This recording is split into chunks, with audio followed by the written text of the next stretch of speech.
All right, and we are live. Sorry. Uh, okay. Anyway, so on today's agenda, we have a we have Discovering Tooth for a change. Sorry, if I seem like somehow even more sluggish than usual, it's because I have a massive headache for some reason. Let me check something. Let me check that I haven't forgotten anything. No, okay, that's good. Yeah, I have a massive headache for some reason. I just took something to hopefully bring it down later in the stream.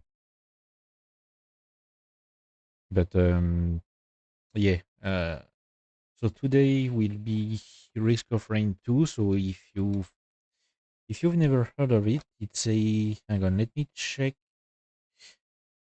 Let me check what it's classified as exactly because I don't really know a lot of terms when it comes to like genres of games and stuff. I'm pretty sure it's compared to some other games. I haven't played in almost a full year now, from what I'm seeing.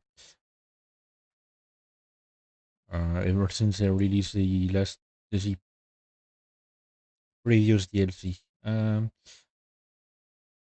So yeah, okay, it's a roguelike. I wasn't sure, but yeah, it's an action roguelike, uh, third person shooter, where basically you're dropped on the map. I mean, there's a story, of course, but you're dropped on a map. You shoot enemies, gain money, use that money to acquire random items, and these items come with buffs. I mean, with some boost for your character, and then you activate a teleporter, fight a boss, and move on to the next stage. It's essentially what it is. Uh, I haven't played in over a year now. No, no, not over. Almost a year, rather. They released um, a DLC right before I stopped playing, but I didn't get that DLC. I got the previous one. Um, and apparently they've announced a new expansion. I mean, the announcement was last month. It's not here yet. I don't think so. Yeah, I have one DLC. I'm not sure I will activate it because the items in it are not. I mean, the items and characters in it are not necessarily interesting for me. Let me launch the game. It's a game that is meant to be a multiplayer, but you can play solo as well. And usually in these kinds of games, I'm more of a solo player. I remember I used mods back in the days. I don't remember which mods. I think it was mostly like QOL mods. Um, I don't even remember actually what it was. But yeah, I was using mods back in the day. So hang on, the game is loading. I'm gonna need to get the controls back. Oh, hang on. I forgot there's a cutscene. You haven't missed much. It was just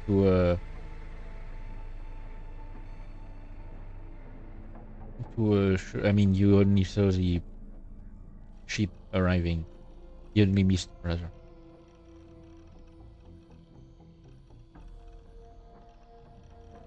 So it follows the story of the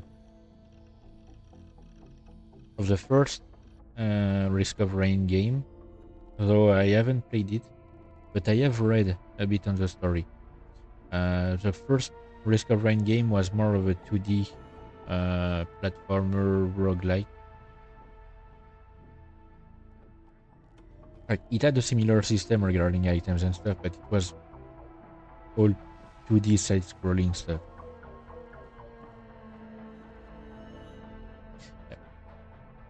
Since it's roguelike, it's the maps, the way the maps are organized is randomized, and the maps you get are randomized as well. There are like 5 main stages and 2 maps in each. Oh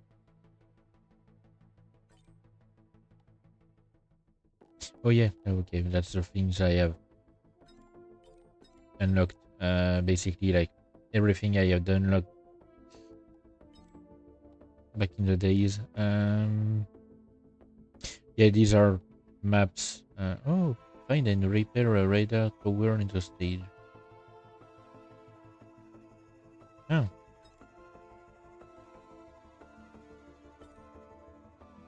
Yeah, there are, you only, yeah, I mean, you mainly see here maps that are basic maps, because I haven't played a lot on the DLC maps. So what I have are the base survivors. Wait, I did not unlock a single DLC survivor? Really? If I remember correctly, my favorite was the engineer. I mean, Commando is good as well as a basic. I might switch back to Commando actually. So the items you get, so each one has a specific effect. For example, here, reduce all incoming damage by 5. And essentially, they stack. The effects stack for most items at least. Increases attack speed and movement speed. A temporary barrier on kill for 15 health, plus 15 per stack. So yeah.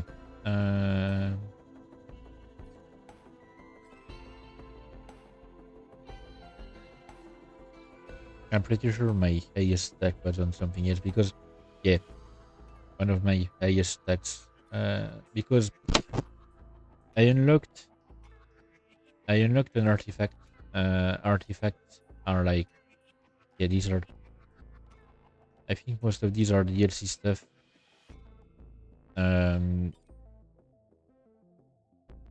Yeah, they come with nerfs as well, so that's why I don't really use them. But yeah, I'm pretty sure I've unlocked an artifact. So artifacts are things that allow you to hang on. Artifacts are things that allow you to change a bit the rules of the game, and I have one that basically allows you to choose what item you get when you open a box, because usually it's random, but you can choose any item in the rarity that it falls on.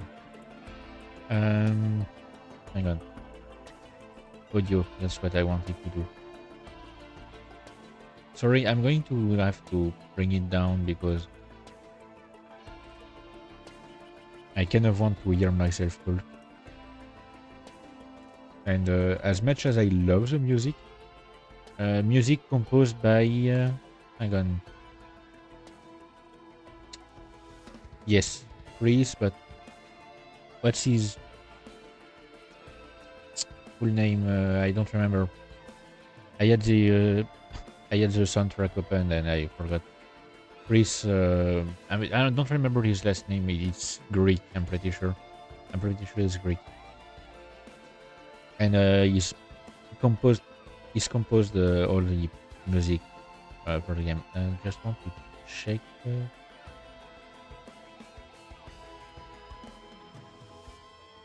Yes.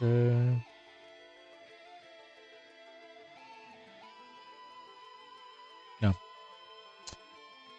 What are... Oh, okay. Increased difficulty bar effects. No, I don't need it. Yeah, the difficulty increases as you progress. The longer you play, the harder it gets.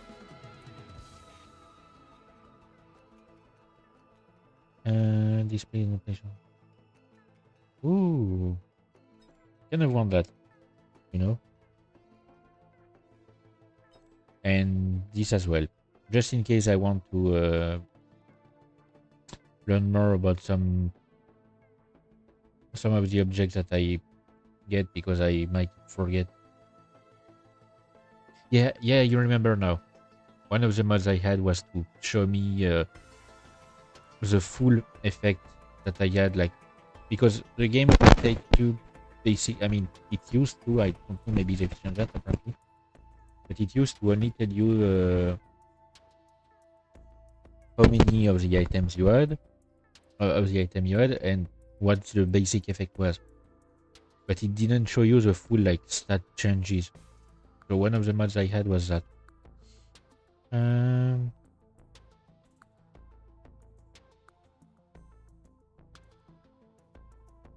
no, I don't need it. I'll find it. Controls are good. I'm not using a controller. Yes. Okay. It doesn't require much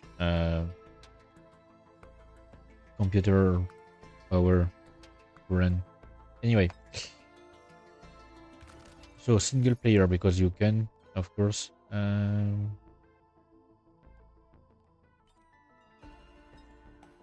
on.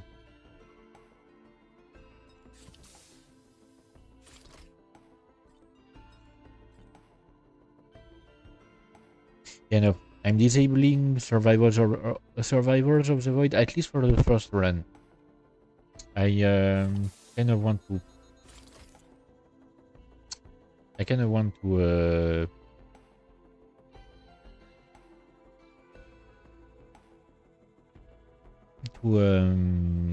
experience the game normally.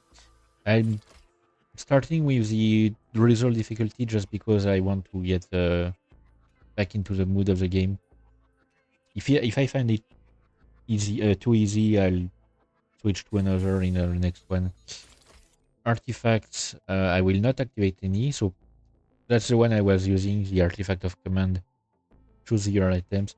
I was also oh yeah, no.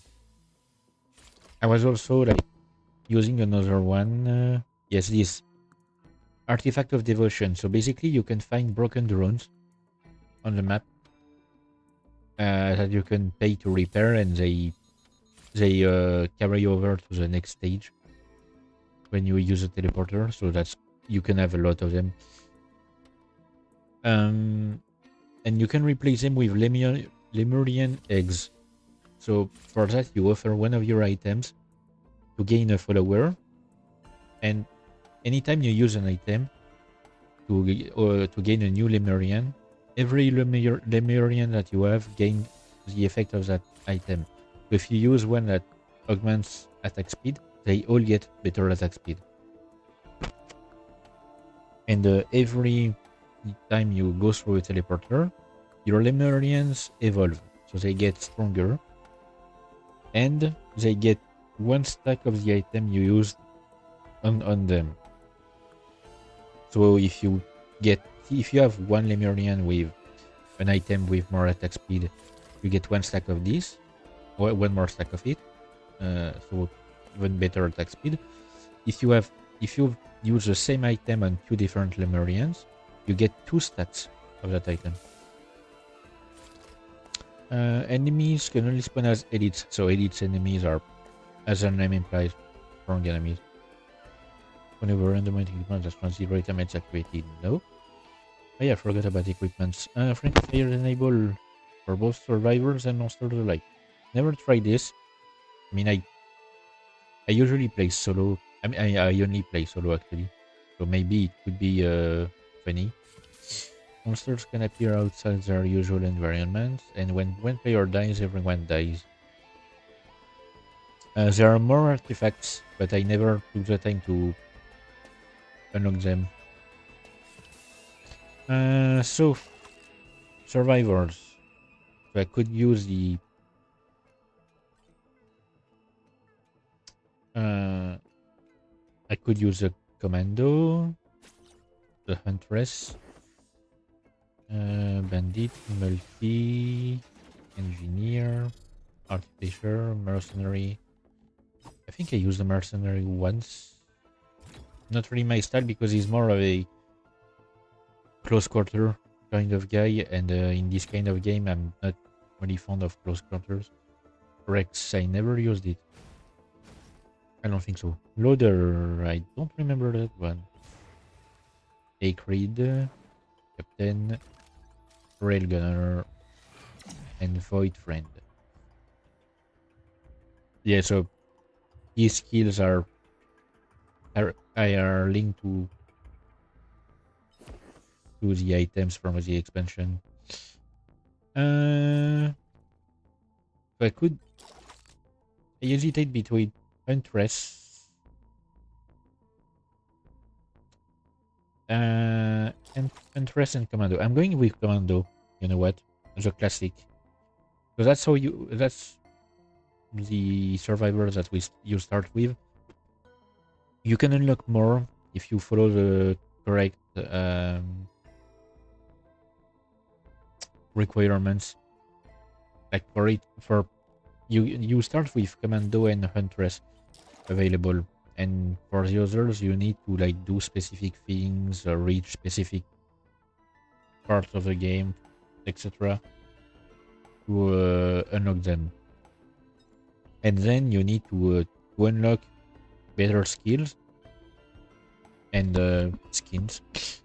You get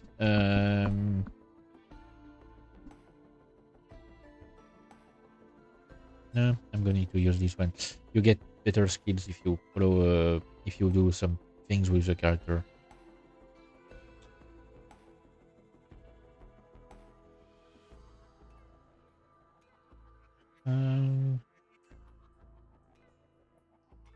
No, in this one, tactical slide or roll. Yeah, no, tactical slide. Yeah.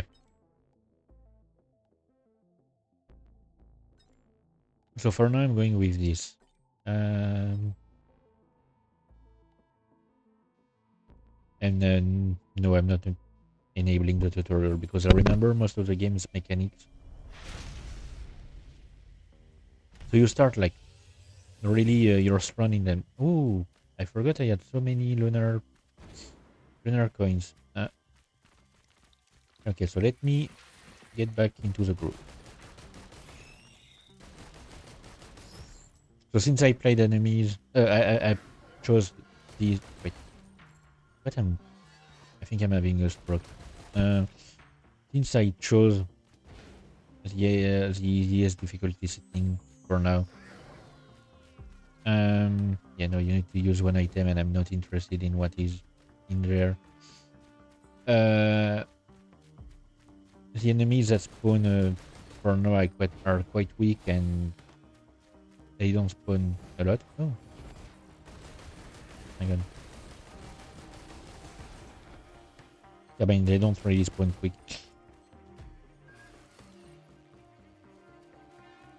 Starting with a drone. So drones and turrets, you can also find turrets, are quite useful to have around. Okay, I see something here. Oh, wait, into the room. You don't really need to reload. I mean, I think there might be some characters that require you to reload.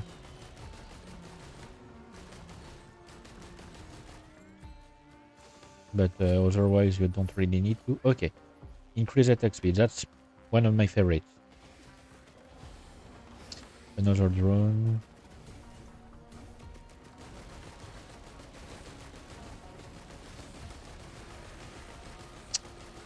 It's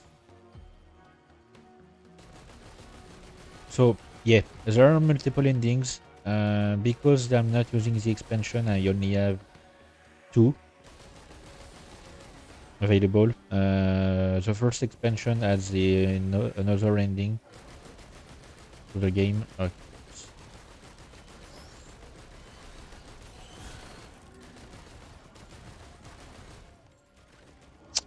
Um, to get with me.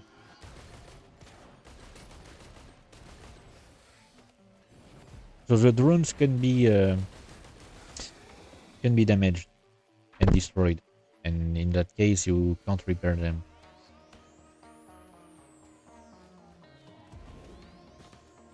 Um. Okay, there's a chest 50. Okay, that's a better chest, if I remember correctly. That's like a stronger chest than yeah. I'm opening this thing before I repair the drone. Oh, nice. Oh yes, detonate enemies and kill, which allows you to hang on. On killing an enemy, spawn a lava pillar in a 12-meter radius for 35% base damage, and you get plus 2.4 meters per stack and plus 28% damage.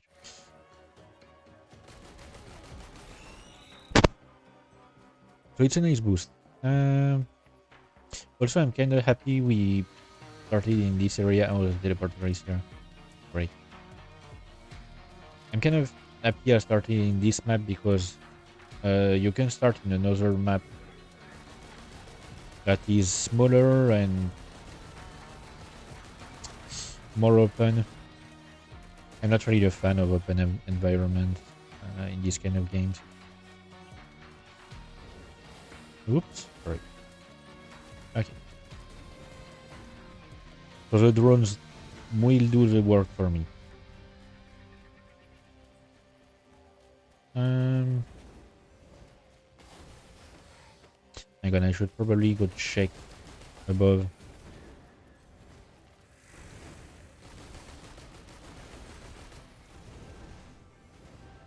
And the drones get the effects of your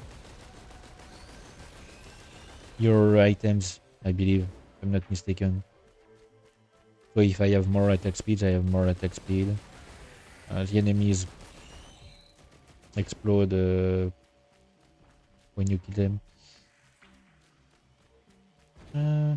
Okay. Is there anything good in the area aside from this freaking guy?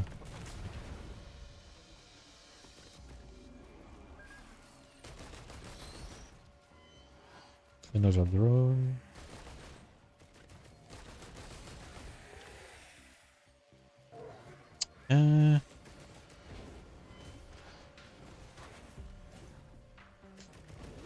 Checking up before because we saw that the teleporter is down, so I'm checking. I'm gonna check above before checking elsewhere. Oh, that's a special enemy.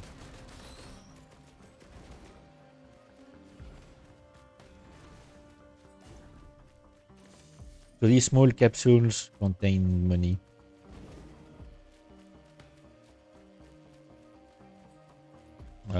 Increasingly bigger amounts of money. I think this one is good. Movement speed, yes. Okay, yeah. The items appear on your character as well. So of course, when you get stacks, you don't get stacks of items appearing on your character.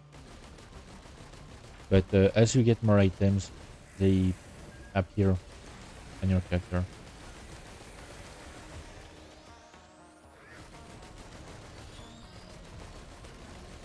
Okay, so 3 gunner drones.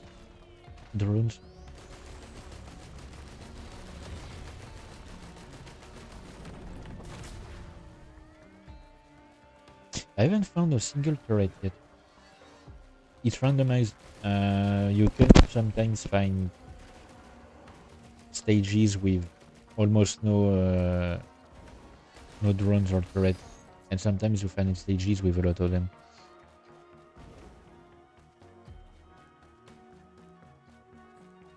So it's shown on the top right. Um, Enemies that spawn are level 2 for now. Oops, sorry, I'm level 5. Uh,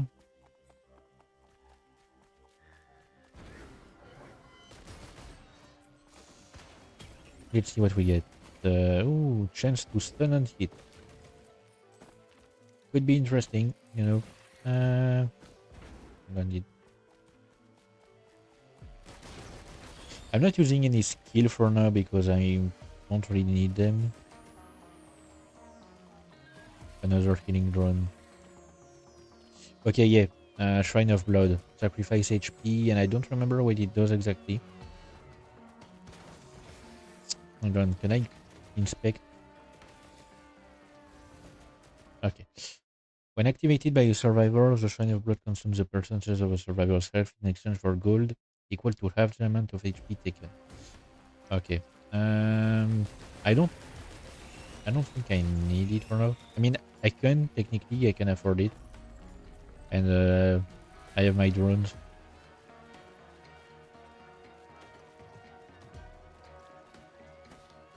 Yeah, actually, yeah. Great idea too. What was that again? An item. Oh wait, no. Oh, it's a wait, a quantum tunnel between two locations. Yeah, it's an equipment. So equipment are things that you can activate to do stuff. I don't really need the one I got, so if I get a chance to get another equipment, I will get it without hesitation. I don't remember which one was my favorite. I think there's an item to reduce your full damage. Okay, so looks like I might have explored the entirety of this stage. So I'm gonna move on. I think I'm ready to move on. You can use, yeah, you can use these 3 times. I remember now. So you know what? I'm gonna do it.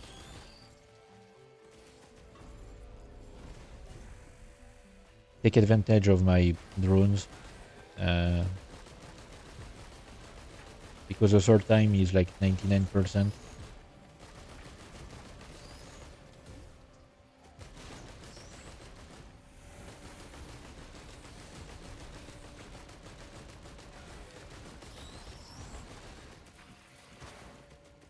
No, wait, 93. Okay. Apparently they've reduced how much it takes.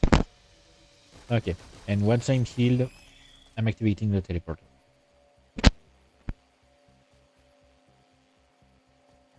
Okay. So the teleporter starts a boss fight. The boss, I think, is a bit random, but it's linked to the map. Like, certain map can only have certain bosses. The bosses usually drop, if I remember correctly, most of them drop a good artifact when you defeat them. Not entirely sure actually. Okay, so the boss is dead and I need to wait. Yeah, okay, yeah, they did. Oh, nice. If I take damage, I'll retaliate with a bunch of lasers. I'm gonna check the details on it after I've cleared the area a little.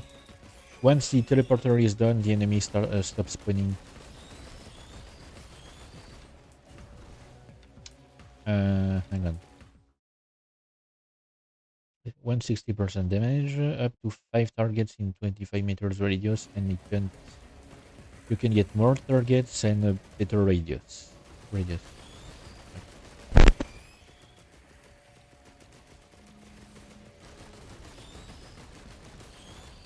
The enemies so far don't seem to target my drones. Uh, the red things here are like the limits of the area for the teleporter. As long as I'm inside it, the teleporter keeps charging. And when you play in multiplayer, the more players there are in that area, the faster it charges. Like activating the teleporter gives you an XP boost as well, but uses all of your money.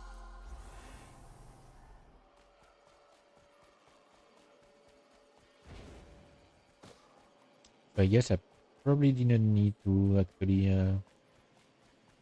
But yeah, my drones are with me. I probably didn't need to sacrifice my HP. 107. Yes, of course. It gets more expensive. What is this? See, that's one of the enemies I never saw before.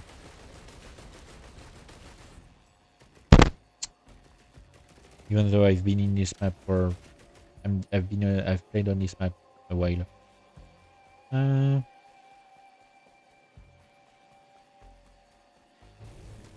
on, go on.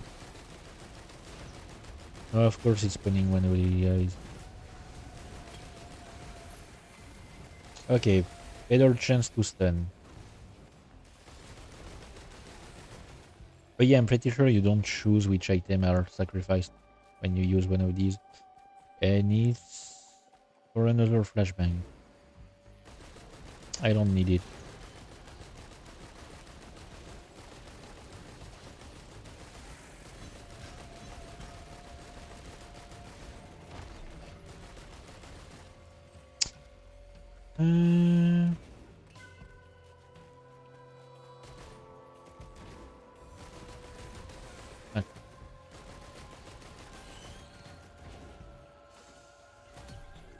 Ooh, red. So red are the... Okay, yep. So red are the... Okay. The most rare items and the most powerful. Wait, no. I think there might be an even bigger rarity than red. If I'm not mistaken, purple. I think it's more rare. No, gold. Gold. It's a bit. Gold is the rarest because it's things you can only get by fighting bosses, if I remember correctly. Ooh, the ukulele. If I'm not mistaken, the ukulele can like... Hang on. 25% chance to fire chain lightning for 80% total damage on up to 3 targets within 20 meters. Yeah. I did remember that.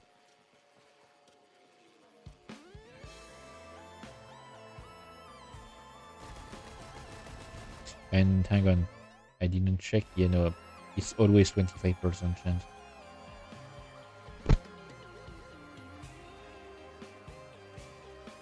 Come on.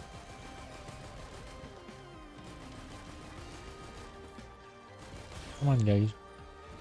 I'm just trying to open a box here. Ooh, fireworks.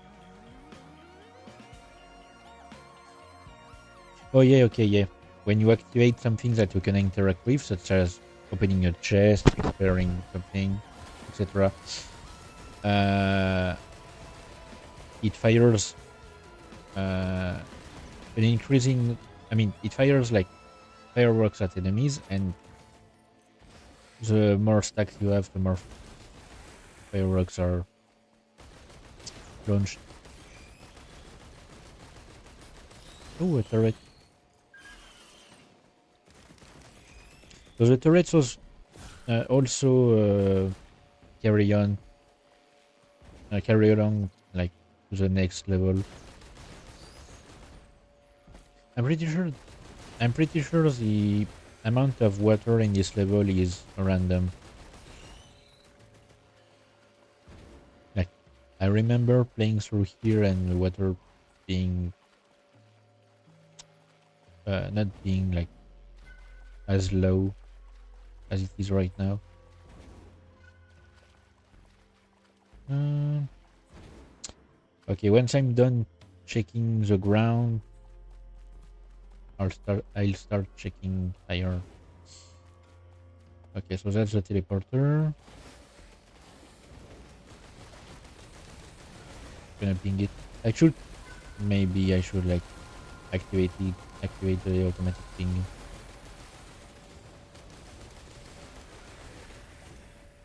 Okay, I think these you have a chance to get an item, but not necessarily, and you can use it 3 times.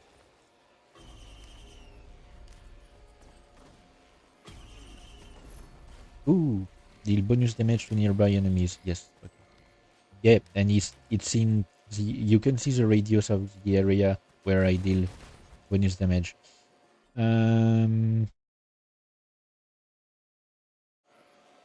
Okay, plus 20%, and what increases is the damage. Yeah, there's a risk. I mean, a chance that you do not do any. You do not get any item. An extra jump, you can stack that as well to get even more jumps. That's going to be useful. Reach certain areas that can only be reached that way. Wait, sorry. I forgot you can't aim down sight in this game unless you're playing the railgunner.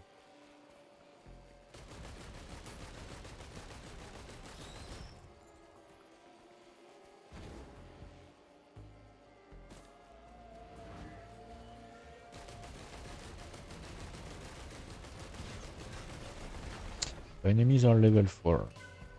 I'm level 9, so doesn't matter much. Hang on, I have enough. And no luck. Oh, I can use it again. Wait, did I use? Did I only use it 2 times?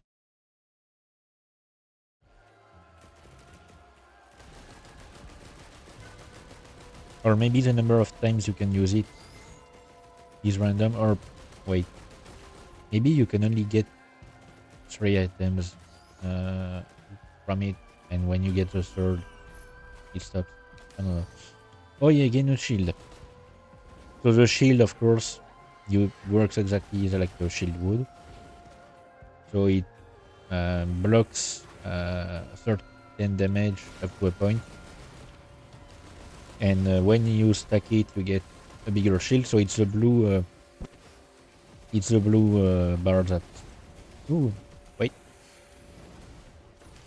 Lunar coin. Lunar coins can be used for very specific items, very unique items, and you can use them to at a secret place. I don't remember how to reach it. It's gonna be fun. Okay, so hang on. Sprint speed, additional 20% damage to bosses, or a random item. I'm gonna use a sprint speed.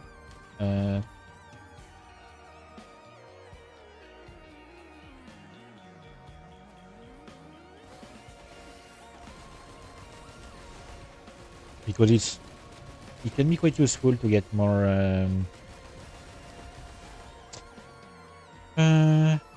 time to escape enemies by going faster than them. Okay, my 2 turrets are still alive. I was checking because the turrets, unlike the drones, the turrets don't move. And when you have turrets when you have turrets and you change stage, it's a bit random where they end up. Okay, volcanic egg. Volcanic egg. Not bad. I think there's something up there. Seems like a turret. Oh wait, hang on.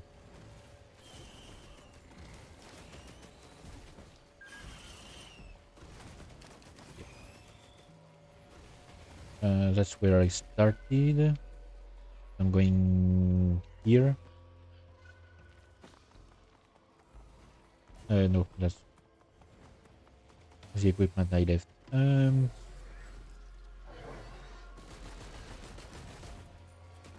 Yeah, I think there are an item that can negate full damage. 10% chance to bleed enemies on hit.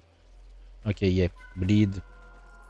As the name implies, means that the enemy takes continuous damage for a period of time.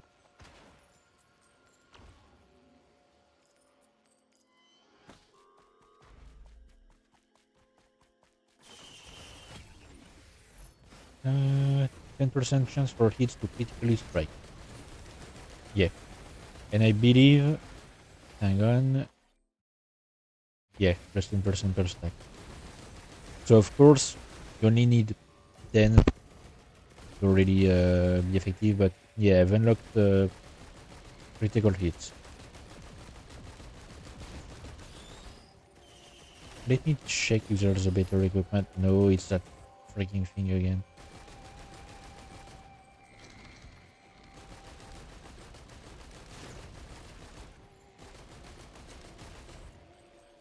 I should start using my skills. Pretty sure I've already said it, but yeah, I should start using them. Is there anything here? No, it's a dead enemy.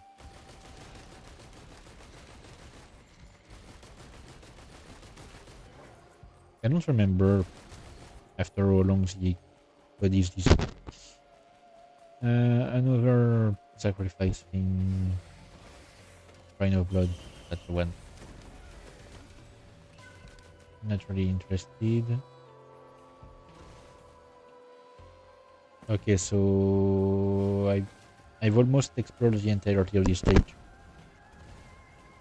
You can go, of course, at your own pace. I prefer to go at a slow pace, even if it comes at the risk of getting stronger enemies down the line.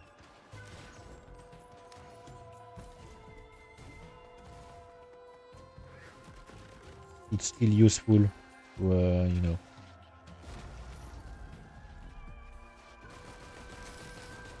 Ooh, chain 19. Nice. That's my ukulele.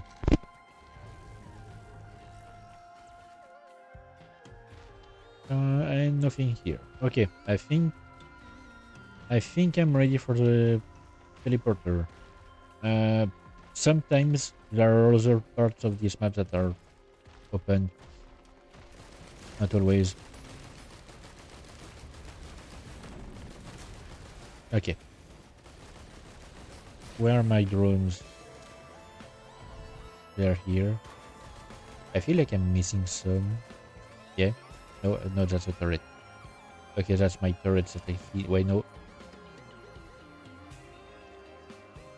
Okay, apparently some of my drones are a bit lost.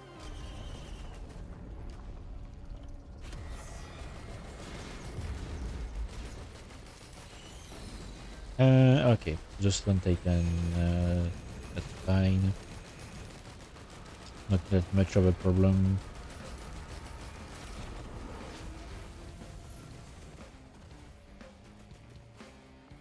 Slow enemies on hit. Nice.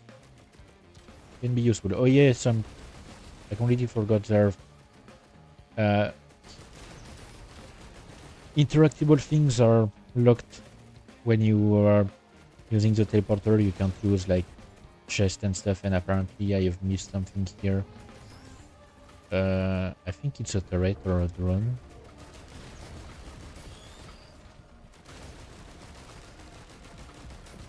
Actually, it might be one of my drones. I don't remember if you can kill your drones. And if that's the case, of course, it's by paying. I don't remember if you can repair your drone.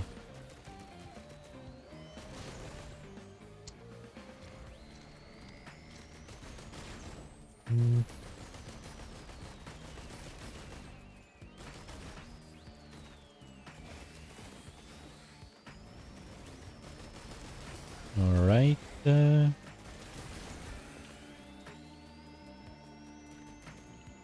97. Okay.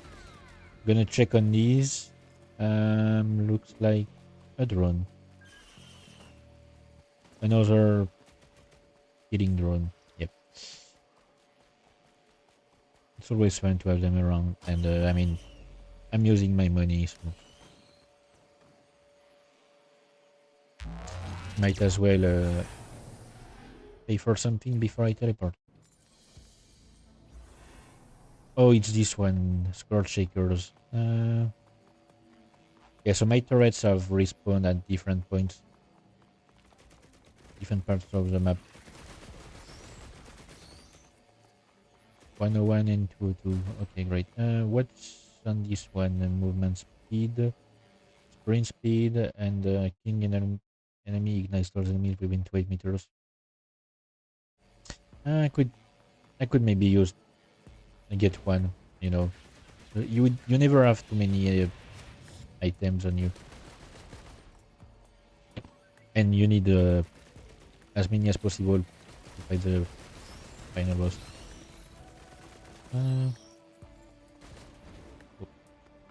Winner coin.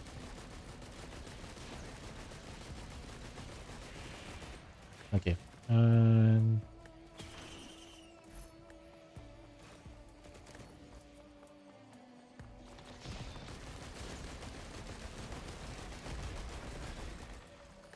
Yeah, it was shown on the enemy that it had gained like two stacks of bleeding effect.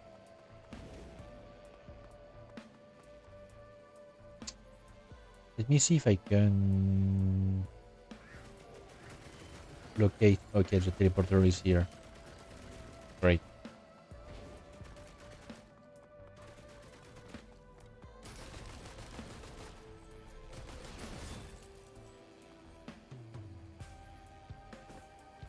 Hang on. I think I have enough. Fuel cell, all unit. Oh yes. Reduce equipment cooldown. Yes. So fuel cells allow you to use your equipment more often. I'm gonna have to go back up another way. I messed up. Okay, so I have a Shrine of Chance and one of these. Just one stack charge of your secondary skill. I don't really use it, so it doesn't matter. Killing enemies spawns a healing orb. And the crowbar. Hang on, let me check what the crowbar does. Deal 75% damage to enemies above 90% health. Sure.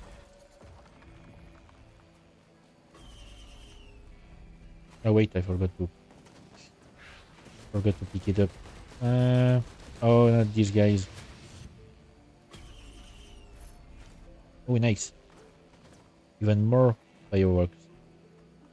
I think it sends like another wave of fireworks. Hang on, might be wrong. +4 per stack. Yep, it's another wave entirely.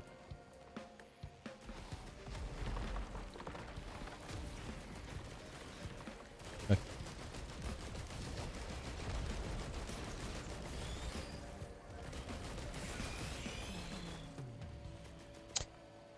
Come on, I'm almost have enough. Sorry. They're level 8.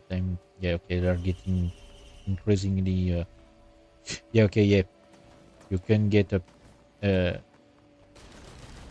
can use it more than 3 times if you don't get an item at one point.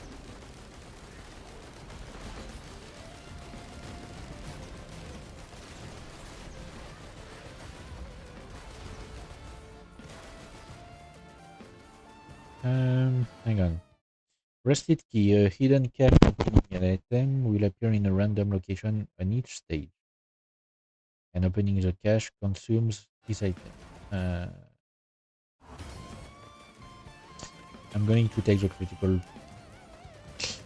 I always forget to pick up the things I buy for some reason. Yes. More shield. Lunar pod. Cost per lunar coin. Drops or lunar item or lunar equipment. Shaped glasses. Shaped glass. Increase base damage by 100%. Reduce maximum health by 50%. Yeah, okay. Lunar item come with a debuff. Um, should I? You know what? I'm not taking that much damage, but I am having more trouble killing enemies. So as long as I can evade attacks.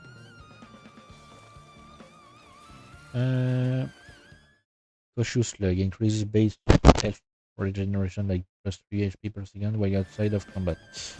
Now I'm getting the firework stack.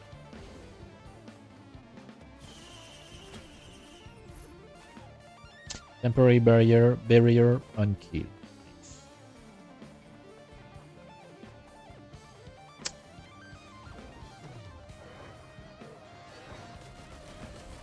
Just realized I actually might have screwed up by taking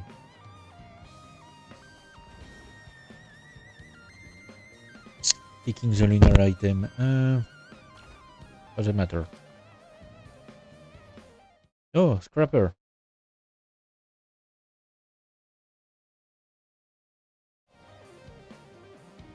You know what?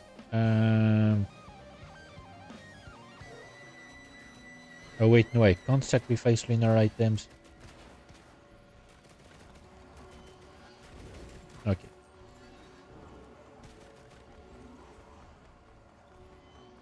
Apparently I can't.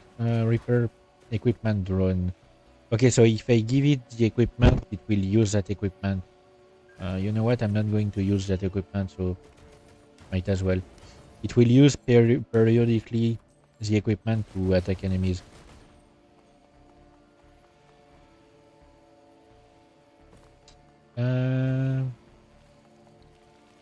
Okay, we can't go there. Well, sometimes you can go there, but I think the way is blocked. I mean, once more, it's random. Instantly heal 50%. In a wood spray flower that heals a friendly target for 10%. Okay.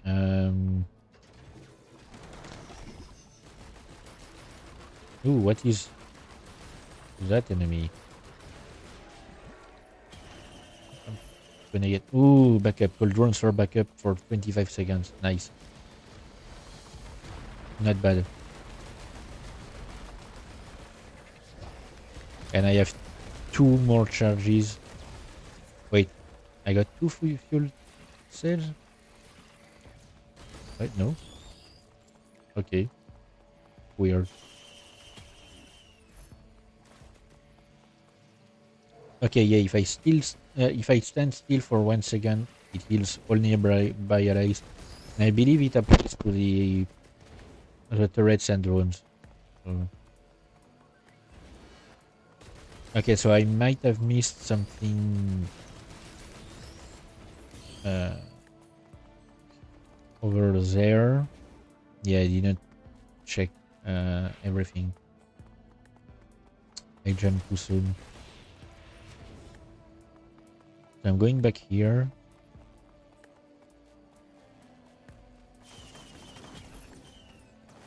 More glasses.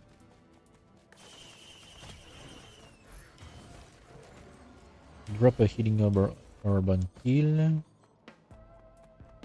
Yeah, that's the one I didn't buy earlier. Extra charge of your secondary skill, same thing. See?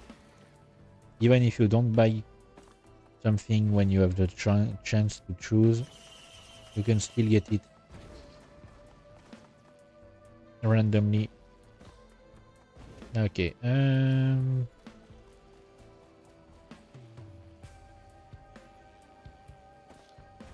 Hang on. Let me check the ramp. No.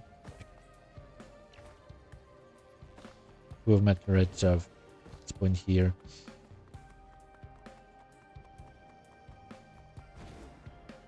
Enemies seem to... yeah, we're already... We've already reached hard difficulty. More. More crit damage. Am I? How much am I at? For 40%. Crit chances.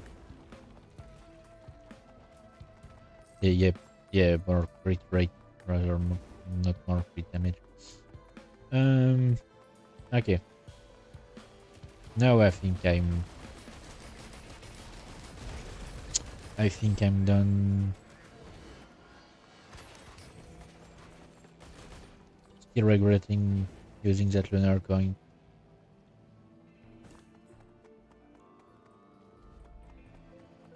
Okay.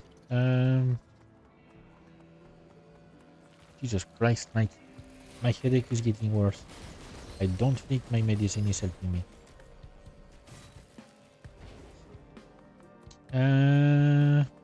Okay. You know what? Where are my drones? They are here. Some enemies are coming as well. Imp Overlord. Not this. I mean, he's not really that annoying. It's just the fact that he can teleport. You know.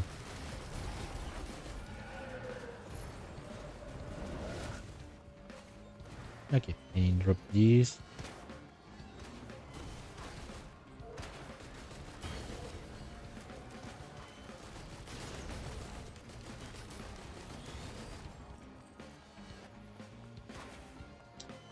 I don't remember if there's a way to make the teleporter go faster. I mean, aside from playing with someone else. And even then, I'm not sure. It's not the top speed.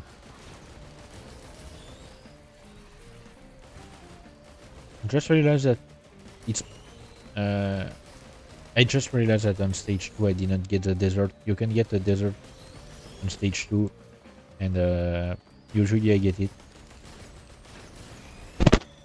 Apparently I did not this time.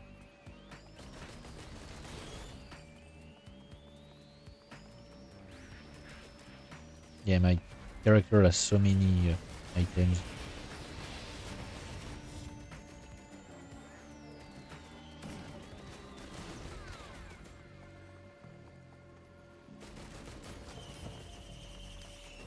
Anyway, moving on. Stage 4. Abyssal Depth. Great. Love Abyssal Depth. It's a big open area. That's great.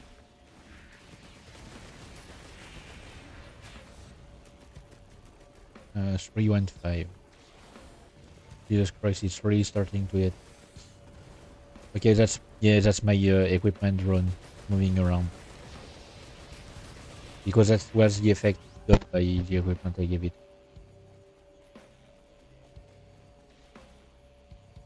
Oh, I should probably have called my drones during the boss fight. You know what?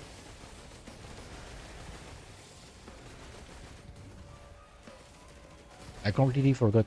Oh, I love... Okay, I love this soundtrack. The soundtrack for this state. I forgot.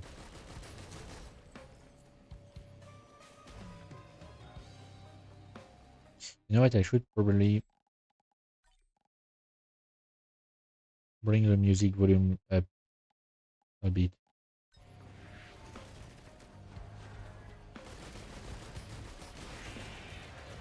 Because the soundtrack is an integral part of entering the game. Okay, so 100% chance to fail or miss at least 300% total damage. Giving combat boosts your movement speed by 30%. Increase armor by 30 while sprinting. Wait. I need to pick it up. Wait.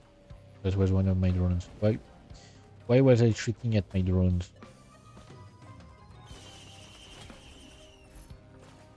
Sticky bomb. You can attach on enemies.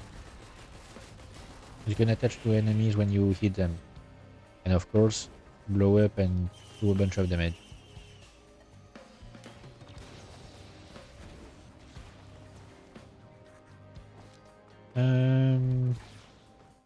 Just a fuel cell, and these are razor wires. I probably need the razor wires more than I need a fuel cell, to be honest. I mean, the fuel cell can be useful, but hang on, I'm gonna buy these first. Leeching seed, dealing damage, kills you. Yeah, that's a nice one as well.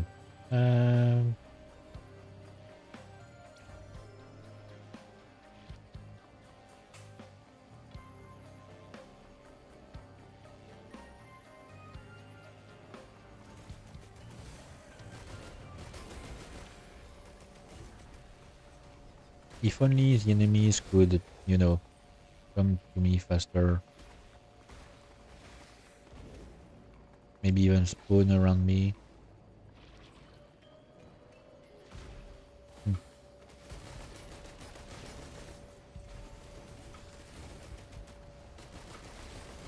I wasn't even sure if I was really aiming at the enemy. Just aimed at random.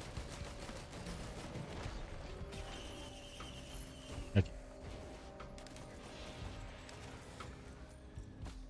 No, I picked that up earlier. I know there's a chest up there.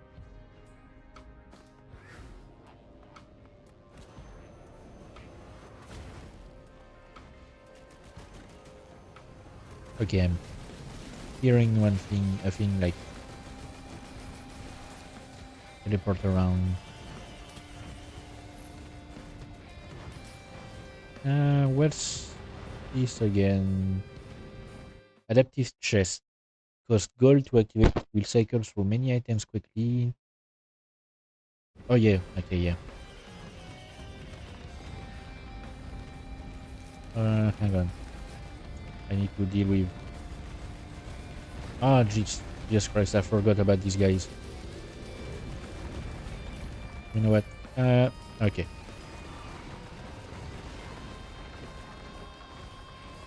I'm suddenly regretting getting less health.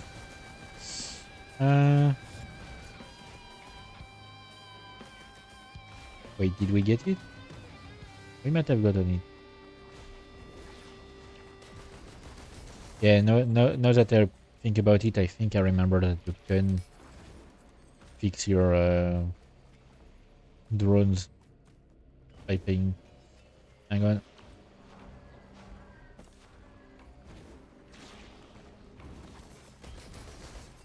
Thanks. I think I ordered a sticky bomb on that guy. Okay, what's this again? Let me remember. I think it's the Shrine of Combat. Hang on. When activated by a survivor or a group of enemies already found in a stage will spawn around the Shrine of Combat. Yeah, I don't really need it. I think it's mainly to get more money, you know. I can do without. Reuse the healing Nova during the teleporter event, healing only areas of 50. Jumping while sprinting boosts you forward by 10 meters. Enemies with 4 or more debuffs are marked for death. Yeah, no, I'm absolutely taking this.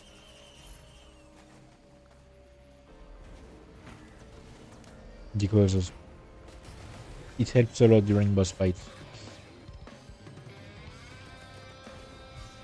Hang on. I think there's money.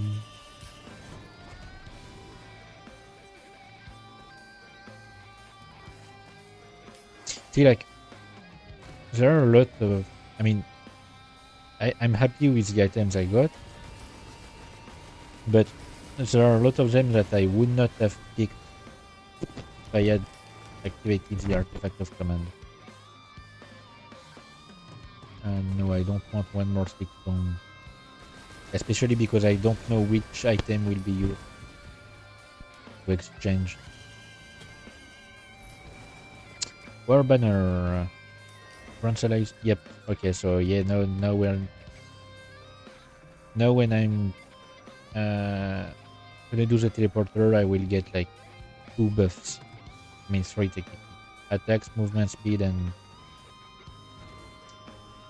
hit. Okay, so teleporter is here.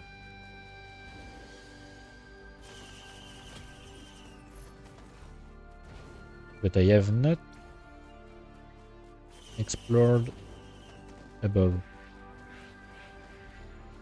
And if I'm gonna reach stage 5, you know, I might as well explore above. Yes.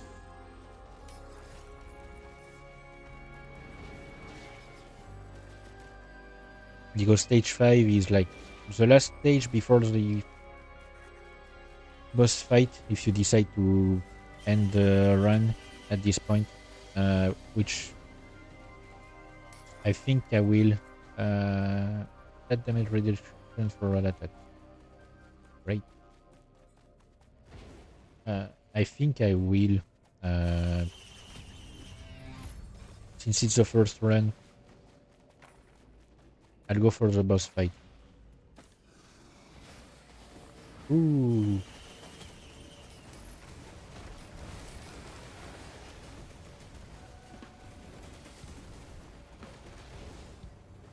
Okay, wait.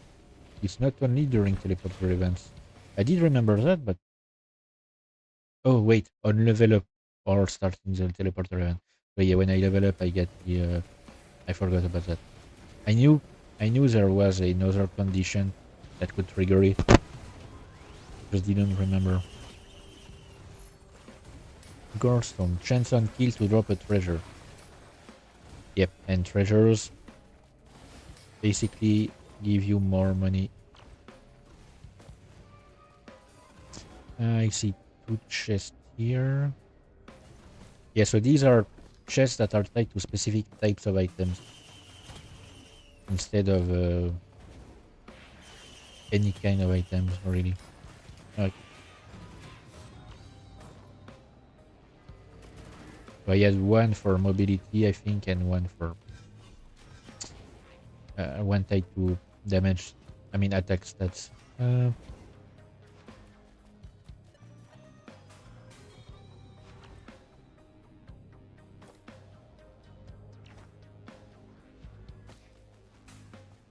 right. Could I? Not know. Wait, what is this? No, it's just a plant. A really glowy plant.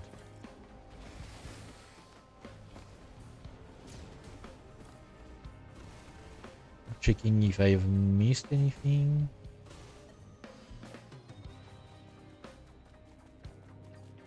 I'm gonna check over there first. The teleporter is down in the tunnels. I need to remember that. Ooh, finally something to...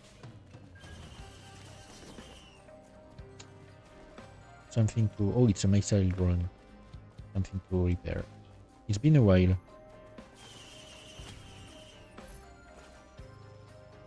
I think there might be a way to get to see interactables. I don't remember. No, didn't want to.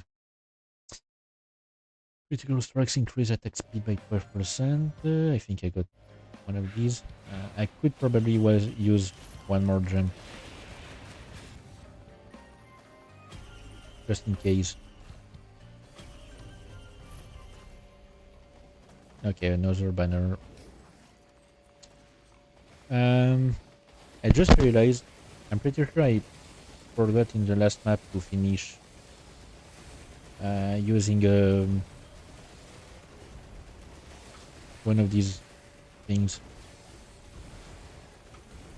which means I potentially missed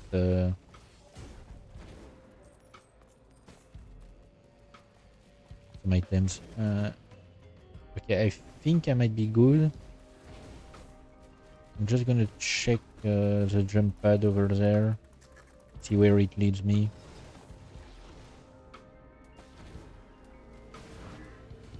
Okay, yeah, no, I had not explored everything, but it doesn't seem like there's much here.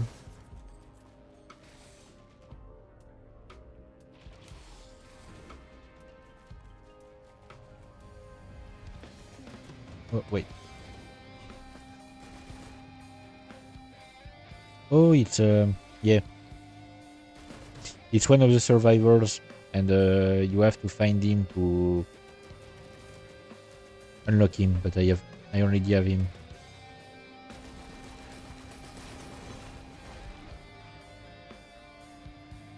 so I can't really do anything. Anyway, the teleporter, it was over there. Hang on, I think there's a closer entrance here.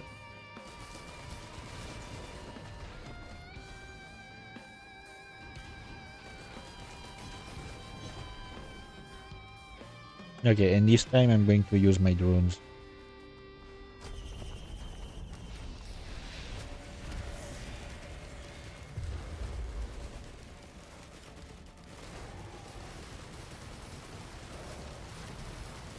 Yeah, I'm doing so much damage to this guy. And why was there a giant... Why is there a giant... Okay. What did he give me? Because spark increase attack speed, stat 3. And since I have a massive chance of doing critical strikes, let me check, 50%. That means I'm basically gonna stay on a... As long as I'm fighting, I can stay on a massive attack speed boost.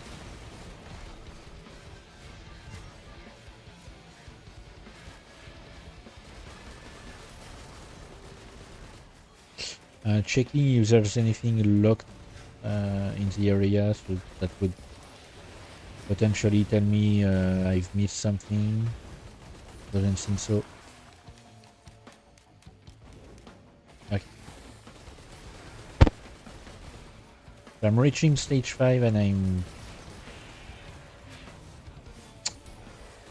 I'm moving on to the boss. Because stage 5 essentially, like, stage 5 gives you the chance to go fight the boss, but it's not mandatory. You can choose to either repeat the cycle or to unlock an artifact, to go to an area to unlock an artifact, which will in turn lead you to repeating the cycle.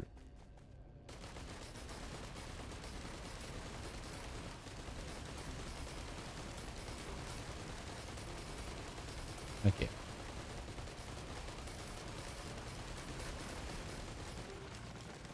Hang on. Taking care of this guy.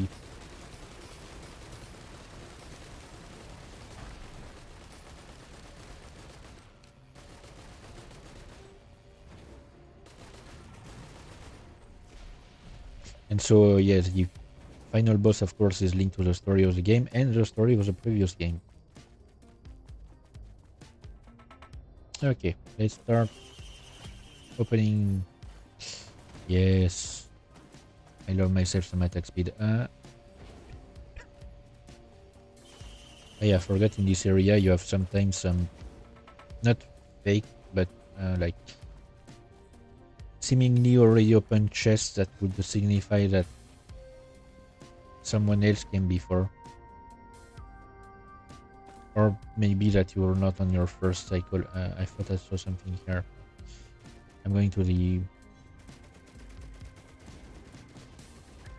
altar.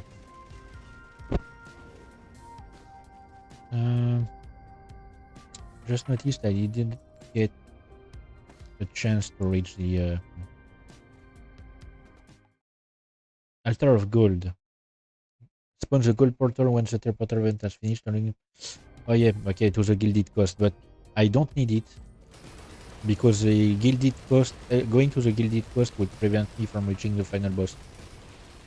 It would like force the cycle, but essentially the gilded cost, you have a few chests there, but most importantly, you have a boss that drops a unique item that allows you to summon that boss during a... Oh, come on. I forgot about this part. That allows you to summon that boss during a boss fight.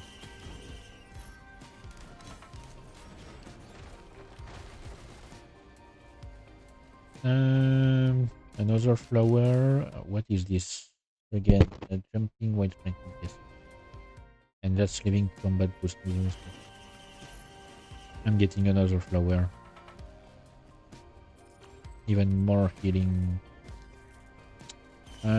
Opening just to check. Fire the continuous barrel that is 100% damage per bullet cost $1 per bullet, but increases over time. Okay, yeah, no. Okay, yeah. So you have also different versions of that map.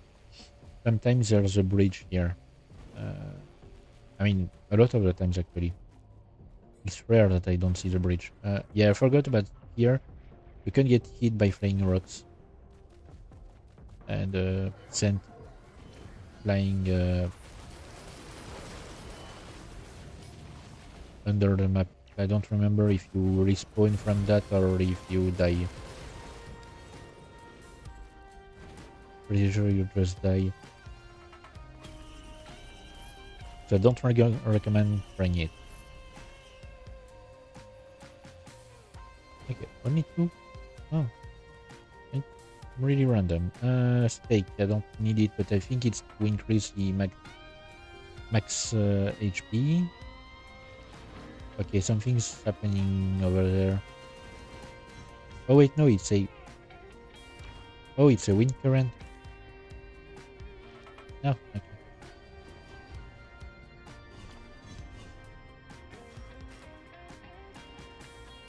I'm not sure what they've changed over the course of last year, because this game is still like developers are still working on the game, even though it's quite complete already.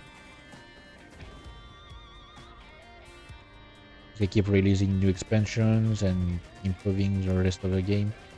So that hole here will lead me to the special teleporter to unlock artifacts, but if I go there, I'm pretty sure I can't come back. I'm not going down there. That's an equipment thing. What do you have? Fire the black hole. No. Breath Founder again.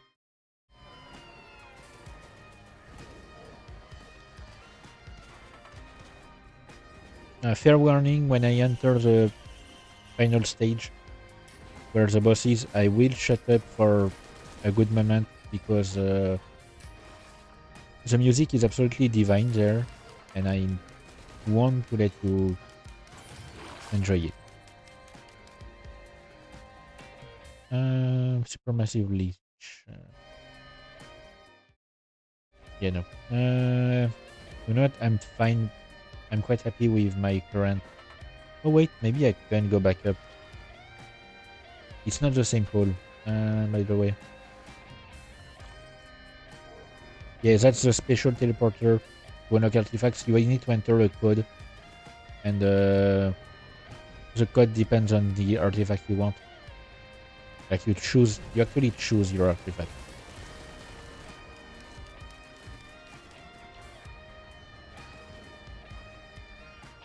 What do I have on my head? Oh yeah, the mask. I don't remember what it does. Apparently no. There was... Oh yes, there was. Okay. There was one chest.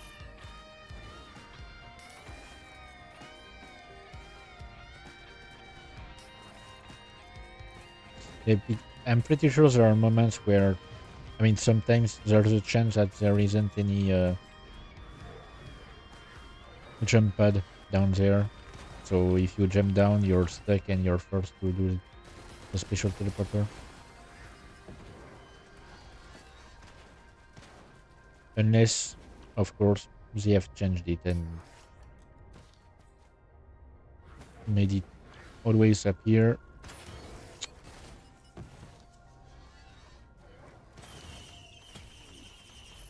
I think the enemy hit me. It launched razor blades, and the razor blades put a sticky bomb on them. I love random chance.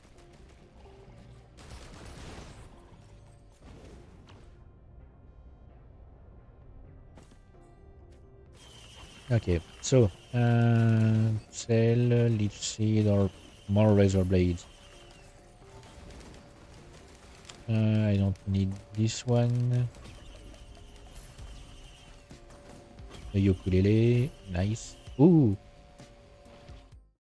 50% chance to block incoming damage, unaffected by luck. Yep.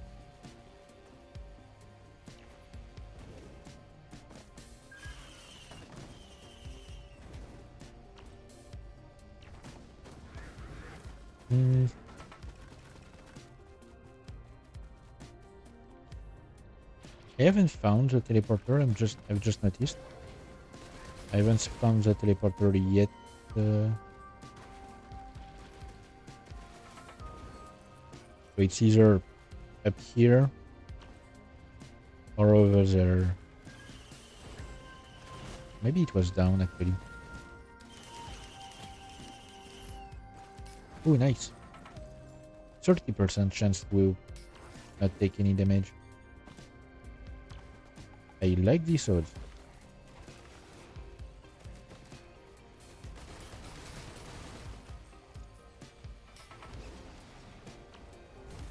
Oh yeah, no, it's down there. I just saw it.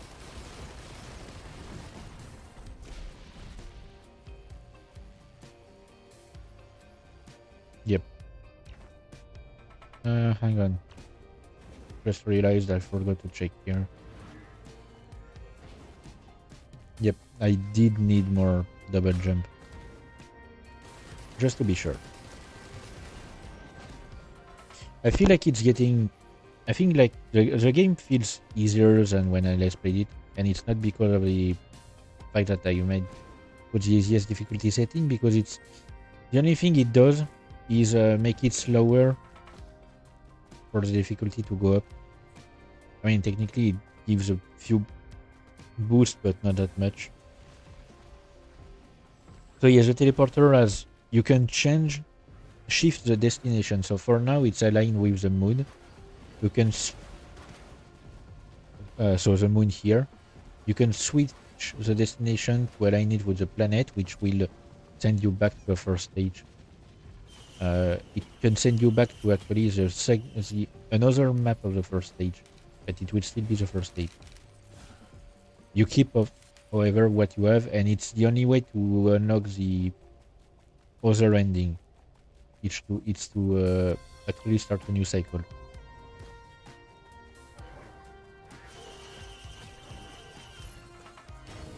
Oh, nice. Another feather, and I jumped right into this. So yeah, if you align it with the planet, you start another cycle. If you align it with the moon, you go to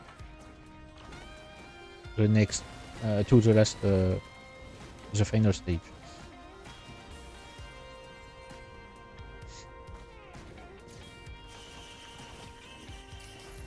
Okay, nice.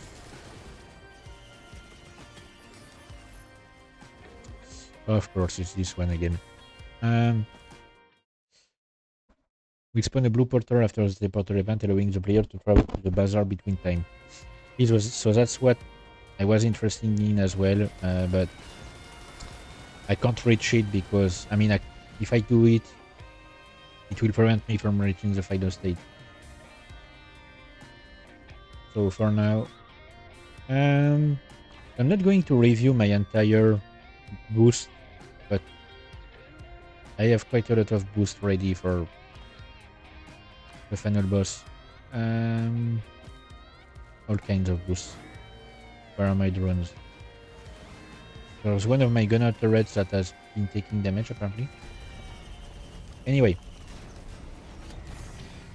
Grandparent. Okay, it's spawning this guy.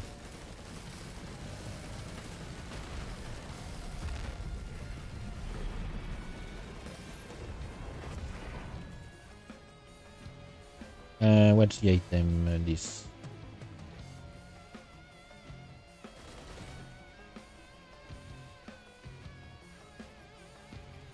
What does it do? Nothing? Okay, it's just here to signify that you killed the boss. Okay.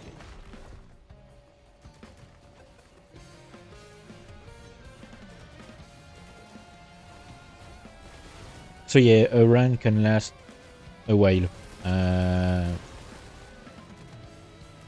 Especially when you're not used to the game, a run can last, and depending on, of course, where you stop, a run can last at least an hour.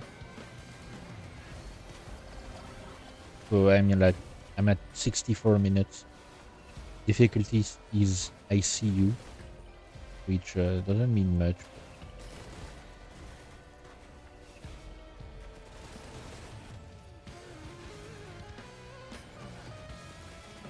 Except that the enemies, of course, are stronger. But that's what it means. And why is my drone always going to over me?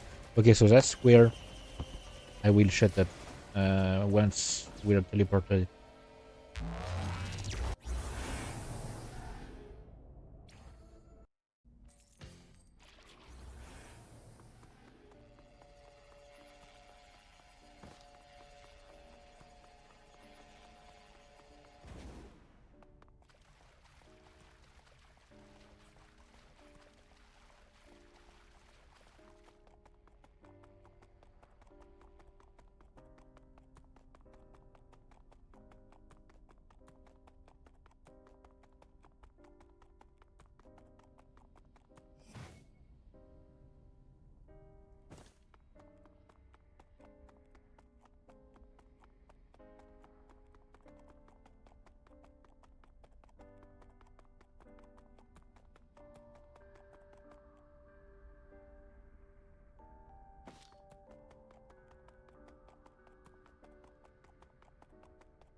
Hang on. Sorry. I need to do this. Did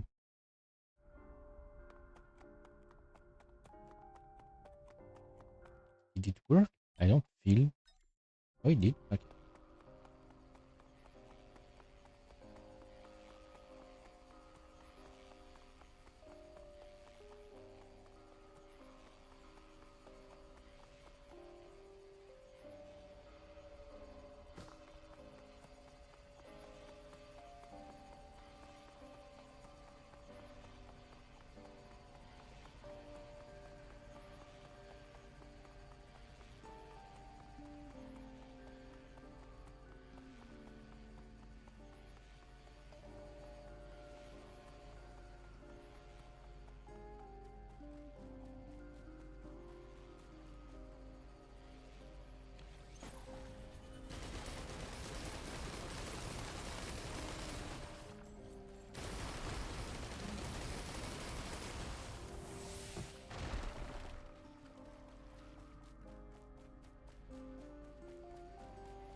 I love this soundtrack.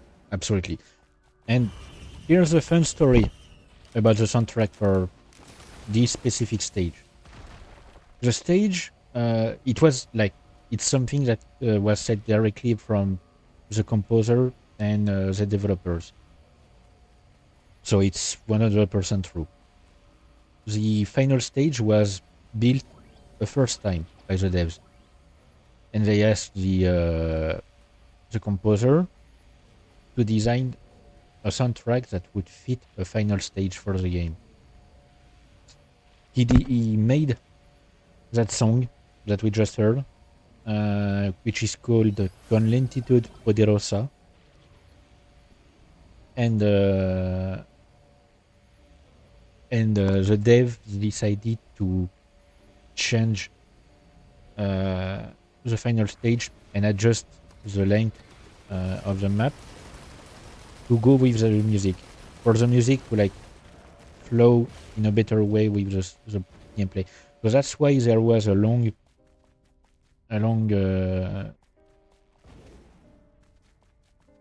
corridor, I mean a long hallway, before I reached the main place. It's to accommodate for the slower part of the song. So long corridor, no enemies, and then you reach the main stage and the music starts ramping up, and it's just the first time I played the game to completion, because it took me a while to reach the final stage. The first time I reached the final stage and heard the song, like, Jesus Christ. You just feel so powerful when you do that. It's incredible. So, our objective here, to explain it, so we need to use the rescue ship here to get off the planet. But for that, we need to release the barrier around it, and to release the barrier around it, we will need to take care of the final boss. And to reach the final boss, we need to activate 4 pillars. These pillars can appear in 4 different places at random. You can see the light emitting from one of the pillars, and depending on where the pillar is, it has different effects. Like there are, I think the pillars around here use your HP to power themselves, so that's why I'm not going here. The ones I did simply ask you to stay in a specific area, which is something that is common to all pillars. And I believe, if I remember correctly, I think the one here will have like an area that shrinks down. Yes, the area shrinks down, so I need to stay in this area. It fills up faster, but yes. And you have to activate 4 of them. There are like, I think there are 7 or 8 that spawn in the stage. And yeah, if you leave the area, it starts expanding again, and the completion starts going down.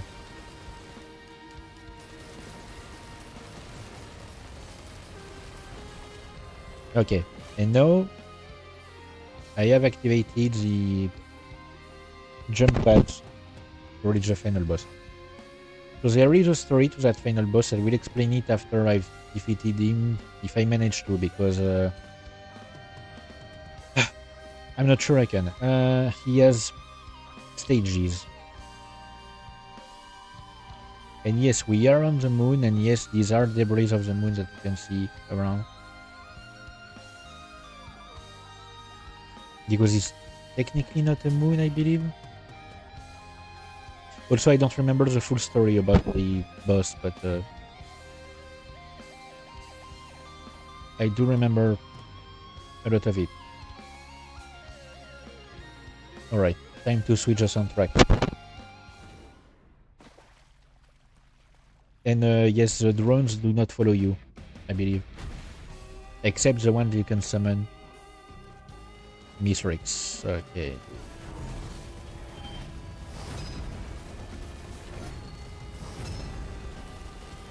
Wait, maybe they do follow you? I don't remember if they do. In fact, you can reach the final boss without the jump pads if you have enough jump boost. And if you have enough bonus jumps. Oh yeah, I forgot about this.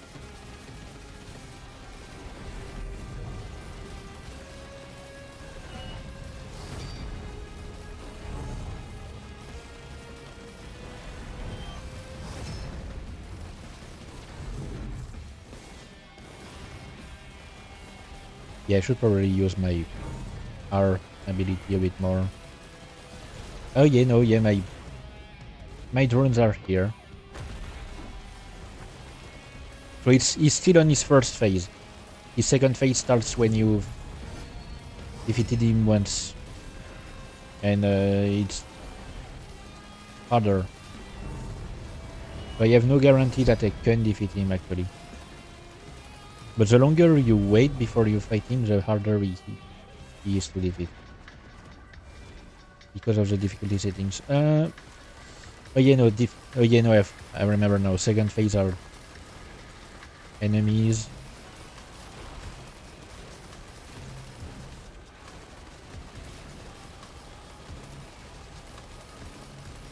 Third phase is him again, and there's a fourth phase.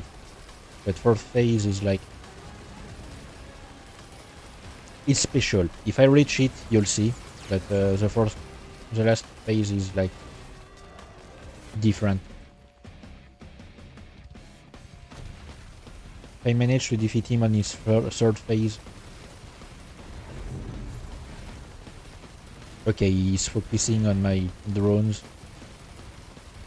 Apparently, he got aggroed by my drones.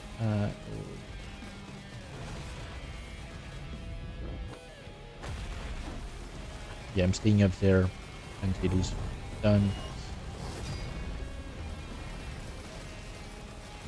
And of course, yeah, he spawned a bunch of enemies.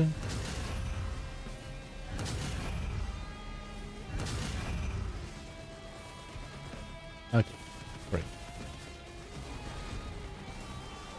I should probably use a stomp that I can do with my my boots.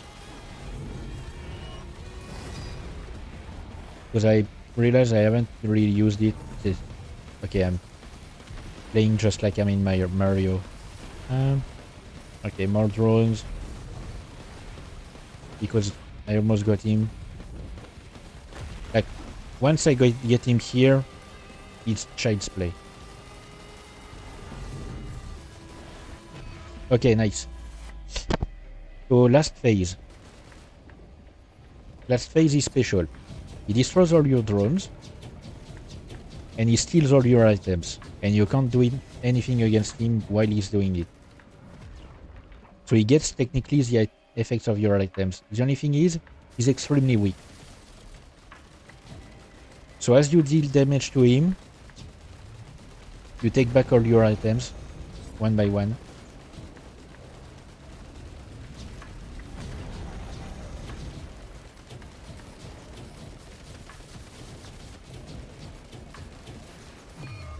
Until you kill him. So the last phase is actually, you're made to believe that it will be harder, but it's actually easier.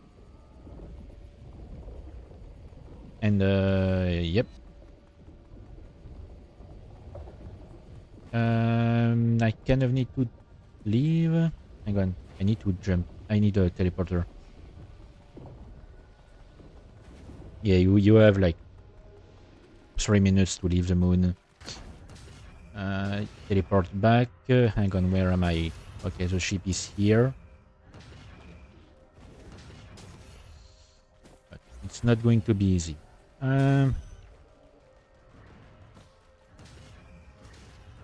Yeah, defeating the final boss is not the end. You still need to escape.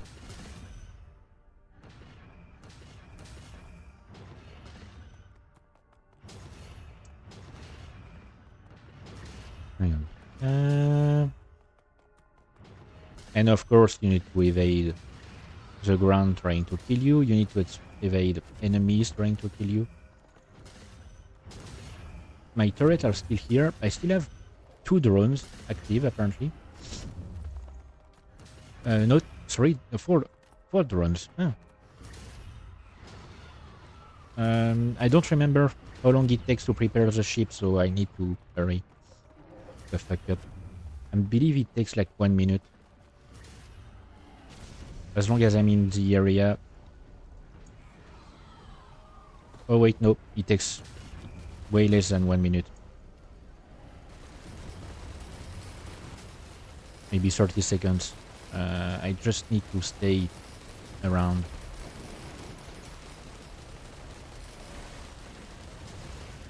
Okay, I'm going to activate these guys and stay in the ship. Oh wait, no. They don't attack the enemies as long as they're in the ship.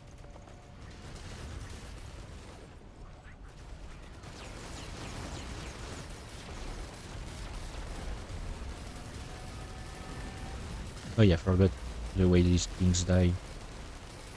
They implode. But I will explain a bit more about the lore once I've escaped.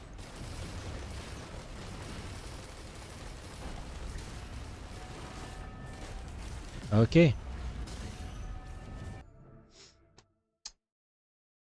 First run was a success. I was not expecting it because it's been so long since I've played the game, and the game can be quite difficult if you don't, if you're not in the mood, if you're not really used. So, for anyone who's played the first game, you would understand more about the lore. But essentially, at the end of the first Risk of Rain, you defeat a really strong enemy. I don't remember his name. I should look it up again because it's been a while since I've read the lore. But the first Risk of Rain follows a similar story in a way. Your crew... nice. Your crew crashes on a planet called Petrichor 5. And you have to fight hordes of enemies and find a way to escape. But in the end, you end up defeating a really strong enemy. Chris Christodoulou. Okay, yeah, that's the name. At the end of the day, at the end of the first game, you end up defeating a really strong enemy. Which you actually learn is a kind of god, essentially. He's been alive for thousands of years. He's created the entire planet and the moon around it, I believe. I think it's what the lore is about. And he's created the teleporters and stuff like that. But he grew mad with power or something like that and tried to lure you in to escape the planet and go conquer other worlds. But he fails because you kill him. And the crew from the first game ends up stranded on the planet. Like forever. Risk of Rain 2 follows that story. You're a second crew sent to find any survivor. So the equipment you see on the planet is actually like things that fell from the first ship. And the escape pod is from the first ship. I believe.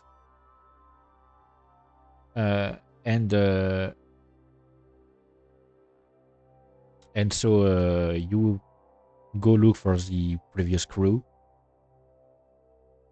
You try to find what happened to them and, if possible, rescue them. And essentially, like, what happens is you end up having to fight the brother of the guy you killed. So Miss Rix, the final boss, was the brother of the first game's boss.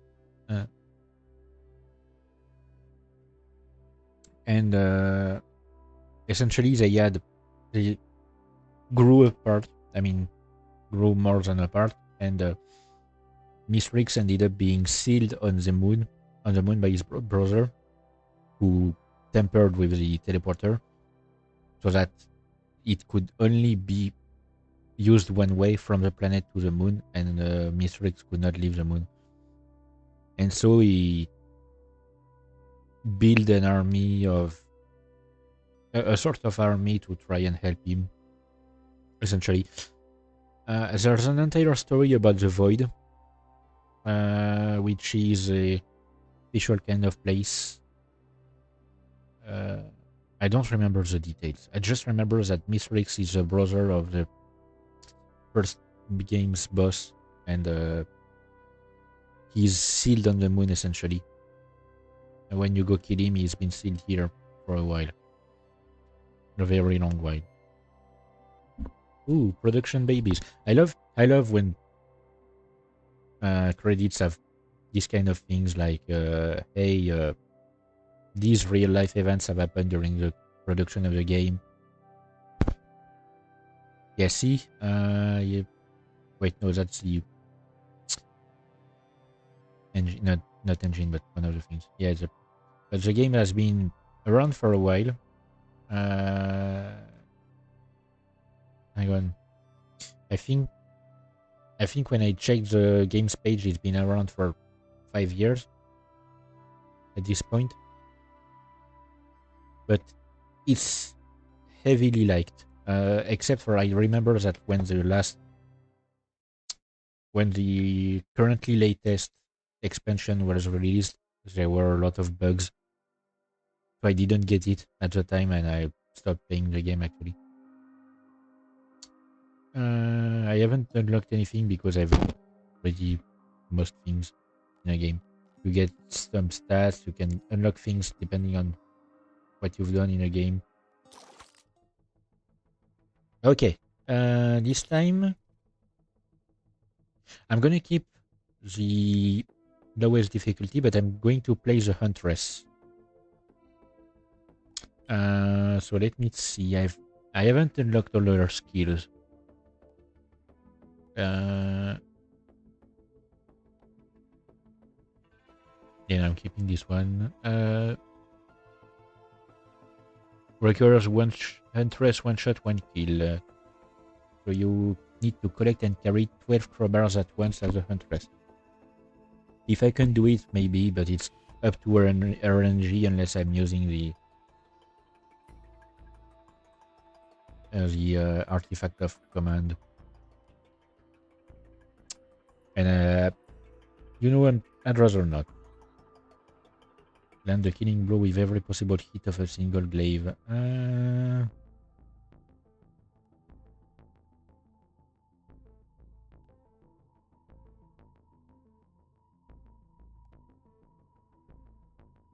Yeah, okay, so you need to essentially like kill 6 enemies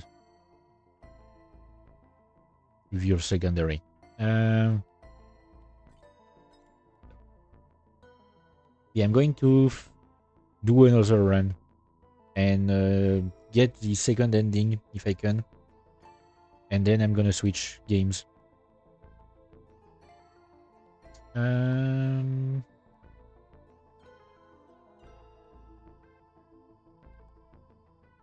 Should I activate Survivors of the Void?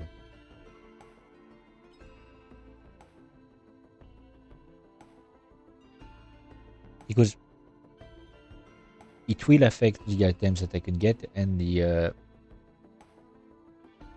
maps that I get, and activate the second ending, but I mean the expansion ending, but what I want to do is the second base ending of the game. You know what?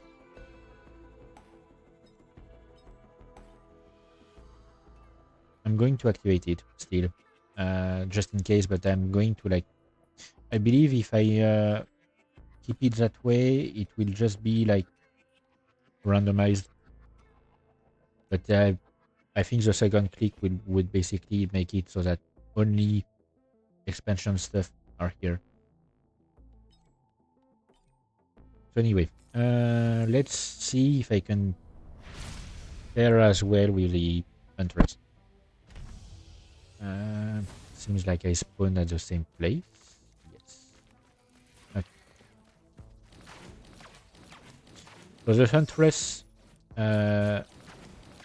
yes. The Huntress has more mobility than the Commando, and her arrows are target seeking. So that's going to be useful.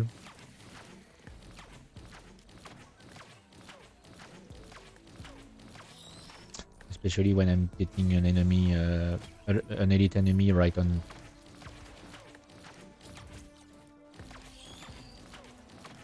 Right at the beginning of the game. Okay. Yeah, I'm gonna have to focus on mobility with her. Okay, 40.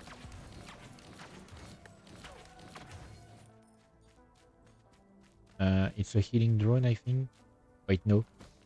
Yes, it is. Okay. Might as well. Okay.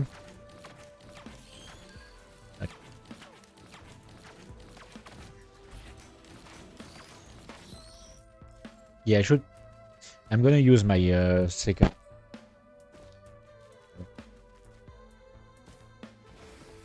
You already got a scrapper? Dang. Ooh, and I already can visit the... I might as well, you know.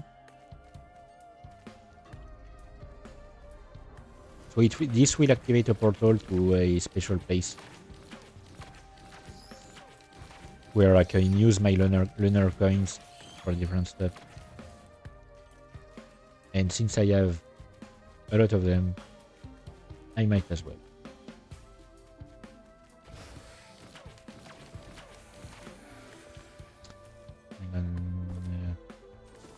Okay, so I already have an altar. Receive a delayed heal after taking damage. And of course, I don't get anything on a second try. At least I have another try.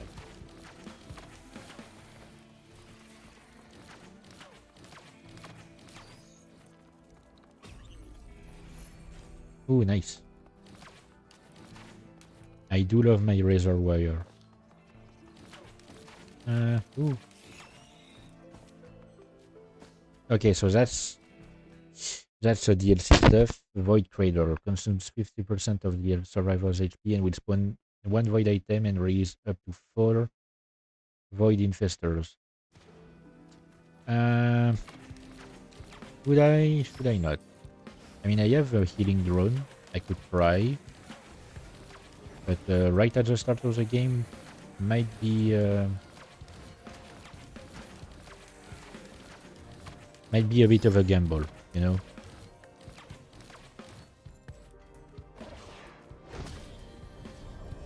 Okay, so this one, 10% chance to collapse an enemy for 400% base damage. Corrupts all 3-tip daggers. Okay, what they mean by corrupt is that the item will be useless. If I get a 3-tip daggers, which has a similar effect, but I believe less powerful.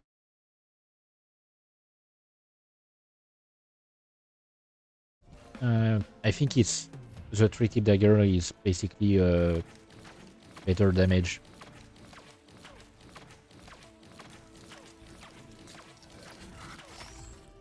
Okay, yeah. So I have that the way that enemy died was due to the item's effect. Okay, let me check up there first.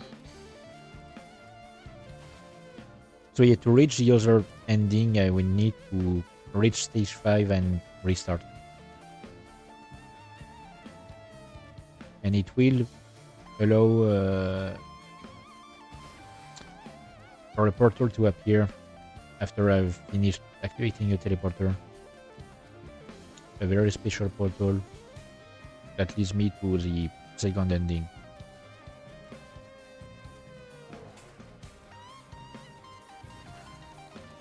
But no matter what happens during this run, which I might have forgot. Okay, can use the jump pad here. Whatever happens during this run, Oh wait, no, it doesn't lead where I want it to. But I will end up. I will. Whatever happens during this run, I will change games afterwards. Okay, nice. Shield. It's not as good a start as I would have wished because I have more trouble finding. Oh, nice. I have more trouble finding chests. Uh, but I guess since I've got a new torture activated. You know what?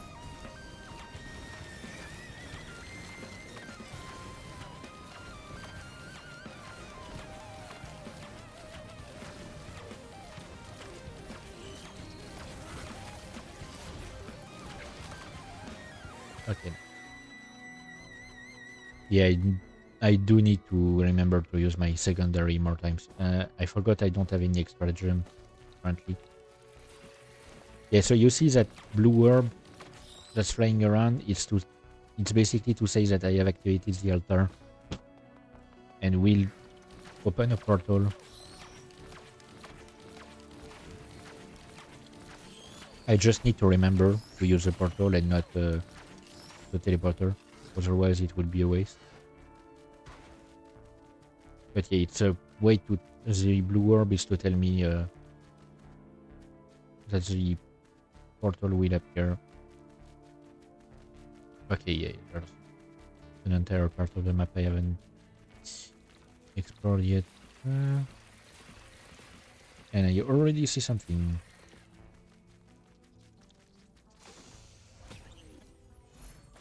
Oh, come on, red whip. Red whip. Ready? Ooh, there's a crowbar down there. I could use it. If I want to try and unlock the other secondary. Wait, I think it's for the secondary. No, it's for the other. Wait, I'm stupid. It's for the other movement skill. So yeah, you get your main attack, which doesn't change. Your secondary, which can change if you unlock the other one. Nice. And you get your movement speed, your movement skill, and your ultimate, essentially. I mean, even if your ultimate may have a short cooldown, it's technically an ultimate.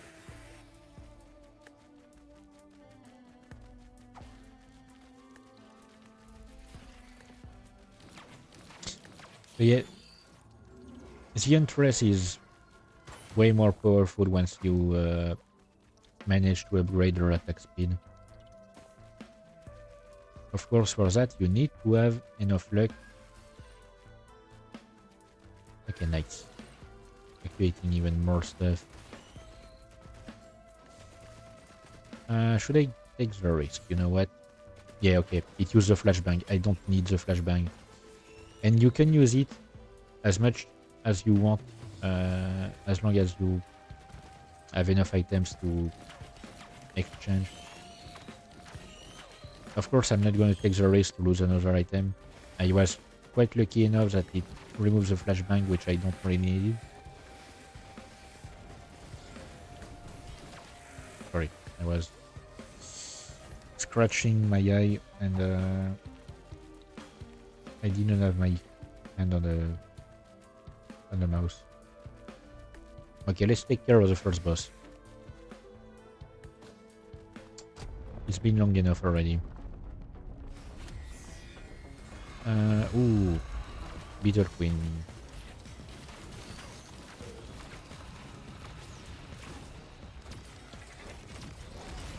Okay, yeah, I forgot I need to actually click. Wait, oh. Why did I do it stupid and jump?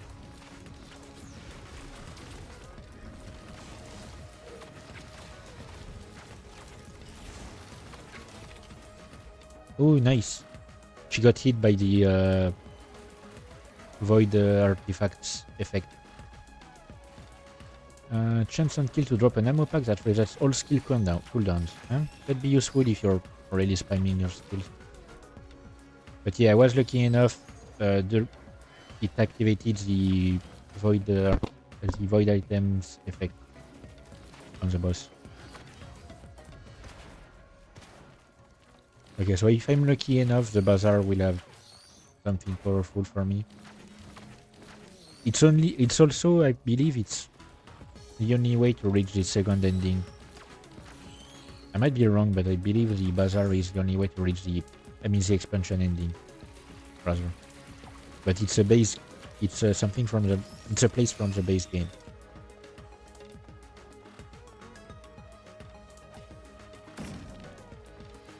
Okay.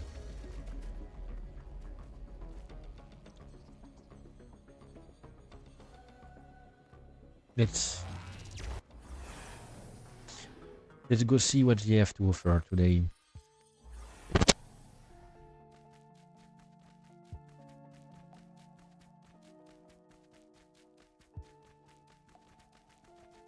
I don't remember exactly how it works. Hey, my dude.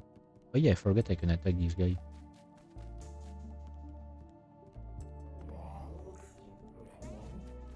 Nope, it doesn't do anything special.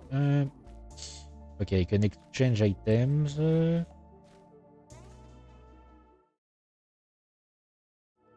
Okay, yeah, so choose the next stage environment. I'm not interested in it. Okay. All characters are slowed by 50% and have their armor reduced by 20.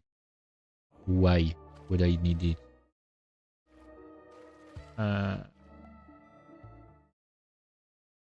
Okay, unknown effect. I love it. Ignite all characters within 15 meters. Yeah, these are void equipments.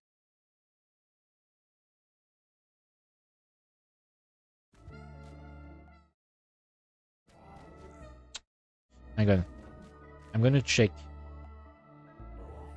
Because I don't want to do a stupid. I'm gonna check the wiki.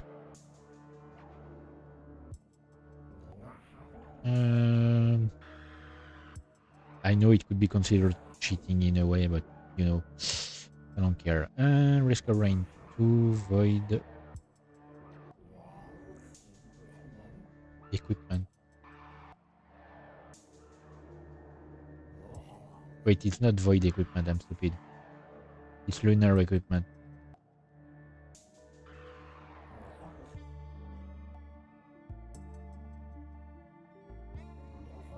Okay, blue. Beads of filthy. Okay, does not explain. Hang on.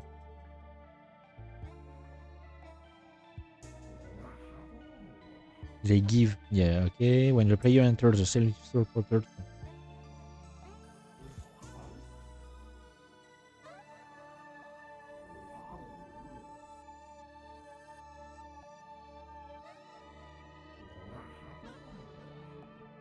Okay, so it has something to do with the ending that I want to do.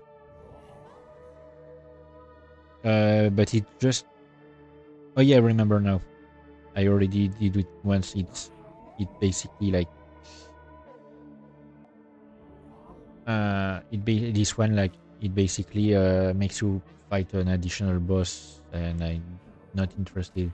And it prevents you actually from reaching the ending. Okay, so let me check. Decrease kill cooldown by 50% and attack speed by 50% for the other one. And this one, replace your primary skill with Hungering Gaze. Fire a flurry of tracking shards that detonate after a delay, dealing 1 to 3% base damage. You know what? I'm gonna test this one. I'm gonna test this one. I guess technically... Oh, I can refresh the shop. I'm gonna do it once. I mean, I have a lot of things, so you know. All skills cooldown are reduced by 2 seconds, or random effects are rolled +1 times for an unfavorable outcome. Okay, so that's the one I remember. Focus convergence. To convert all but one health into regenerating shield. Another vision of heresy. I'm gonna get this one because honestly, I don't need to stay too long. Okay, that's the one I got last time.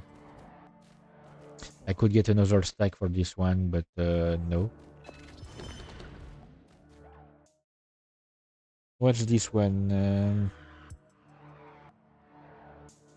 Looks like some sort of... Okay. Eulogy 0. Items have a 5% chance to become a lunar item instead. No. Because lunar items suck, most of them. Brittle Crown, 20% chance on hit to gain 2 gold. Scales over time. On taking damage, lose gold equal... Oh, yeah, okay, yeah, no. Okay. You know what? I'm done with here. I'm going to the next stage. I got what I needed.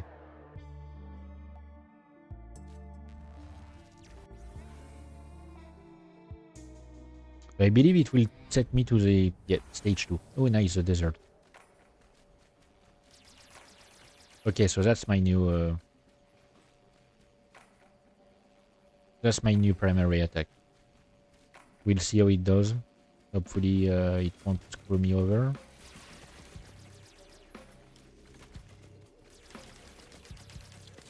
Also, I wonder if it's different for each character, each survivor.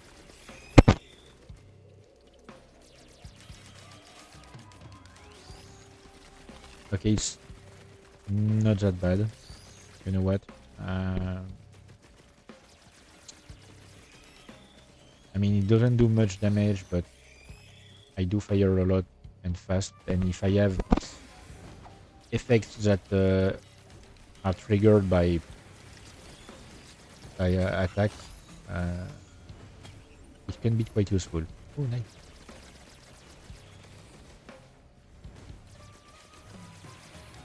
Okay, you know what?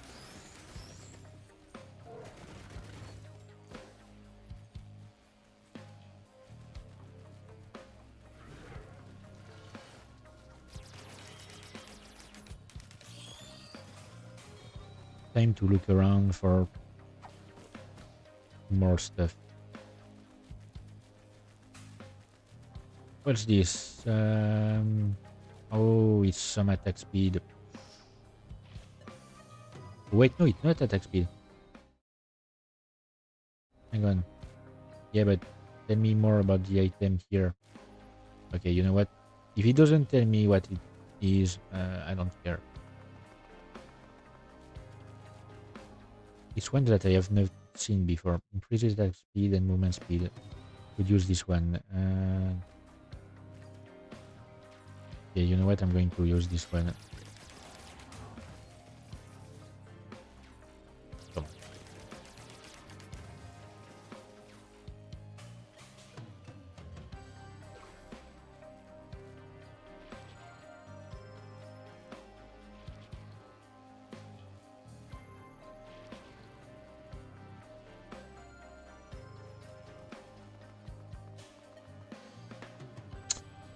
Is there any enemy that wants to spawn, you know?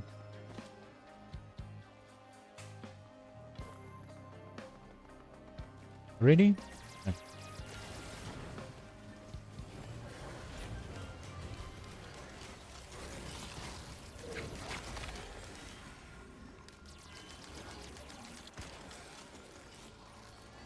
Okay, at least the one that spawned.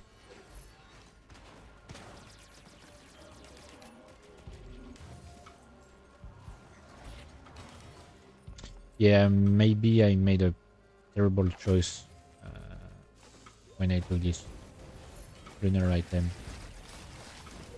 And I don't believe I can throw it away at a scrapper.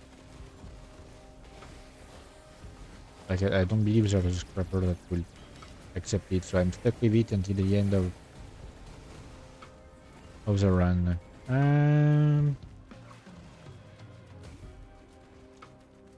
Doesn't matter. You know what? Doesn't matter. I can do with.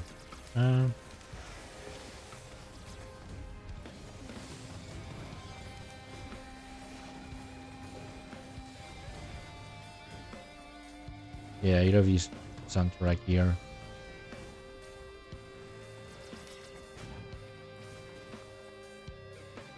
I don't know what these spots are for, aside from blowing up. Oh yeah. Okay, yeah. When I, instead of picking up a 3-tip dagger, it transforms it into a needle tick, so I get one more stack of needle tick. So a 20% chance to collapse an enemy.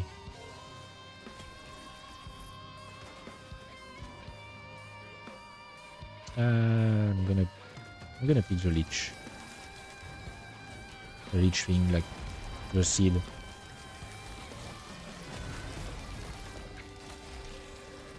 Okay. Yeah, the collapse thing is really useful.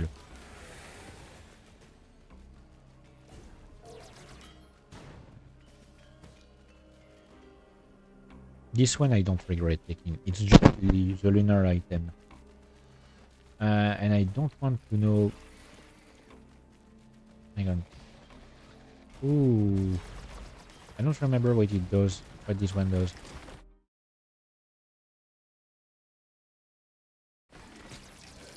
If I could get some scrap, it would be useful, I guess.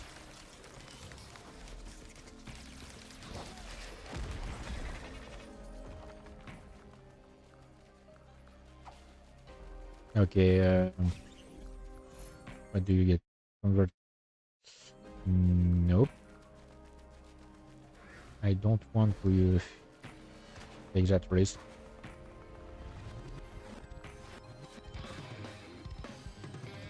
Hang on. Delicate Watch. Increase damage by 20%. Damage below 25%. Breaks this item.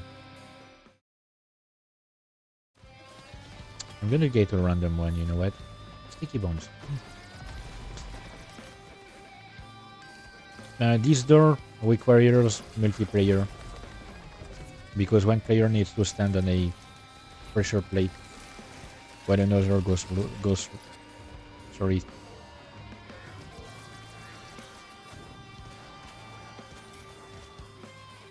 I mean, at least I believe it requires multiplayer. Hang on, I haven't found the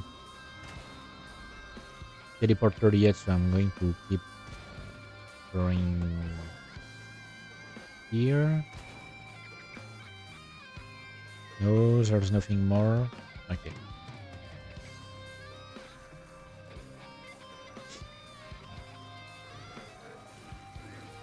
Okay, so the teleporter must be around there.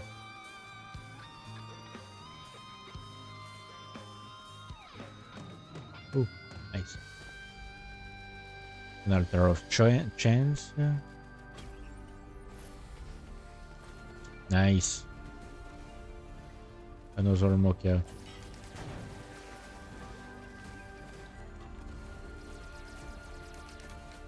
Okay, apparently I'm not in luck today. I mean, at least for this friend.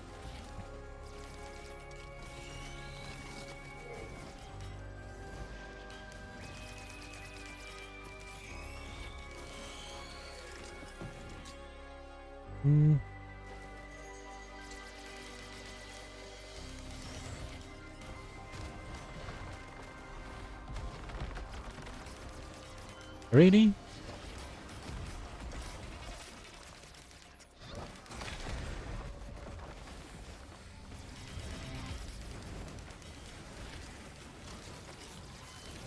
Yeah, you know what? It's really useful secondary attack on her. Instantly kill low health elite monsters. Nice. That's useful. See?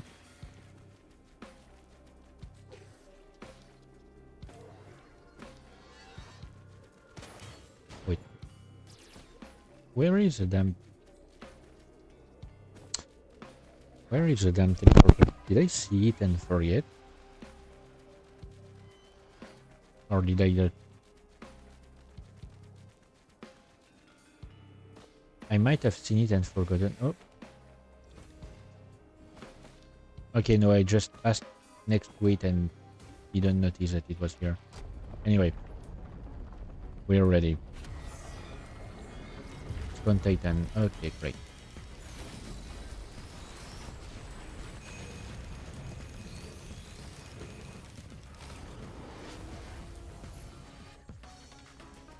Ooh, nice. Boost health and regeneration.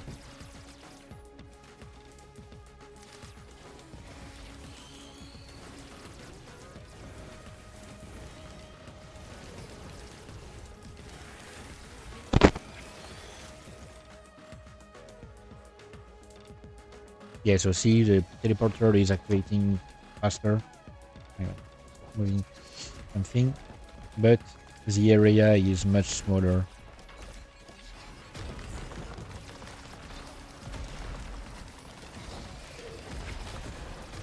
And the area is tinted blue because of the item, I guess.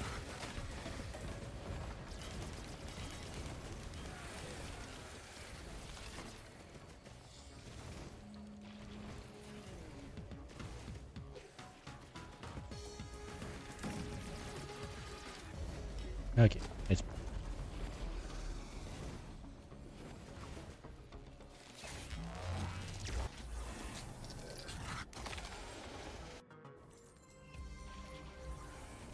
Okay, rally point delta, nice. Delta. Like, usually you have an extreme amount of chance to have this as a third stage. Like, it's really rare to actually get something else than rally point delta stage 3. At least in my experience.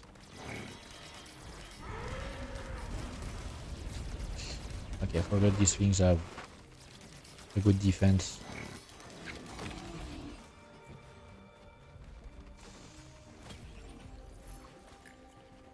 Bonus damage to nearby enemies.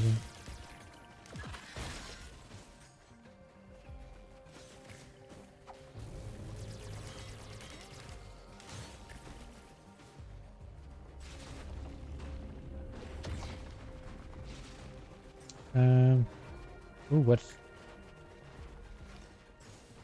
Oh, a monster log. Great.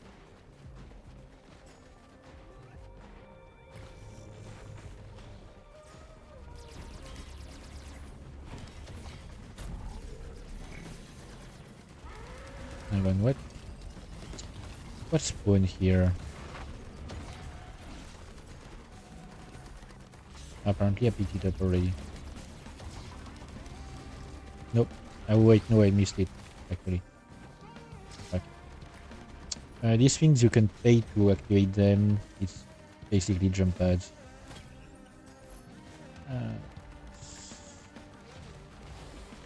I'm letting my drones and my turret take care of the enemies.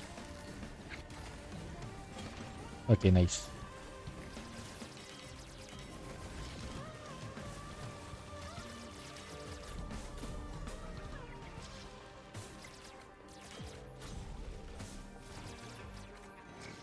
I'm just checking if they also drop something. Okay, what? Oh yeah, no, it's the Yama box for the skill cooldown. I forgot. That's why they disappear after a short time. Because these things don't last a long time. Oh, there's a void item. Writers when used with uncommon 3D printers. Yes, please. Usable once per stage. Oh, nice. Another needle tip. I'm at 30% chance to trigger the effect.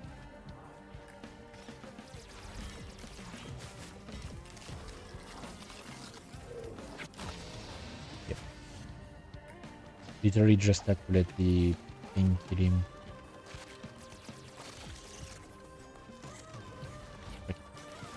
You're annoying me. Oh, another scrap. Great. I love getting more scrap, but if I could get an item, you know.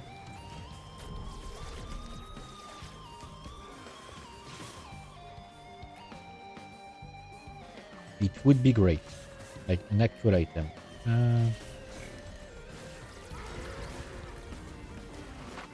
Apparently the game has decided that no. I do not deserve.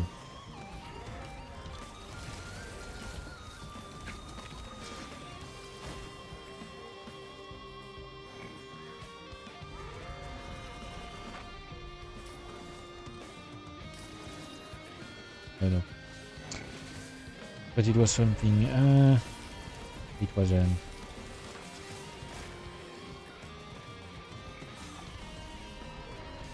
Come on, ready? 3 times in a row? Like, not a single item? Okay, nice.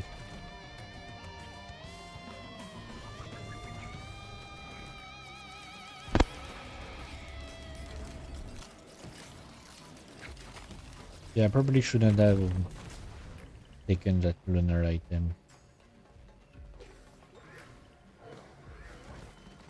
But I literally don't have a way to scrap.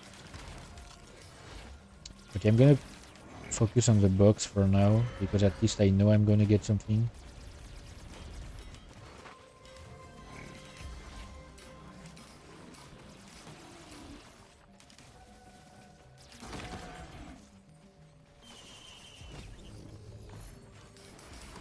Chance to unkill to drop treasure. Could be useful.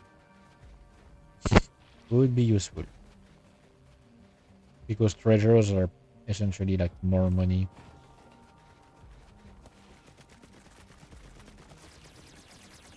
Which, you know, makes sense. Where could the teleporter be here? Trying to imagine. Wait, no. I misclicked. Okay, I can teleport back up. Nice. It works both ways.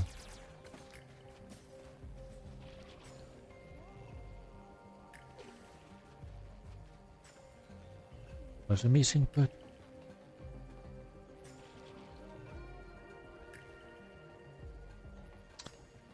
Come on. Oh, the teleporter is over there. Could something just spawn in the area? And could I stop pressing shift to run when it's not shift?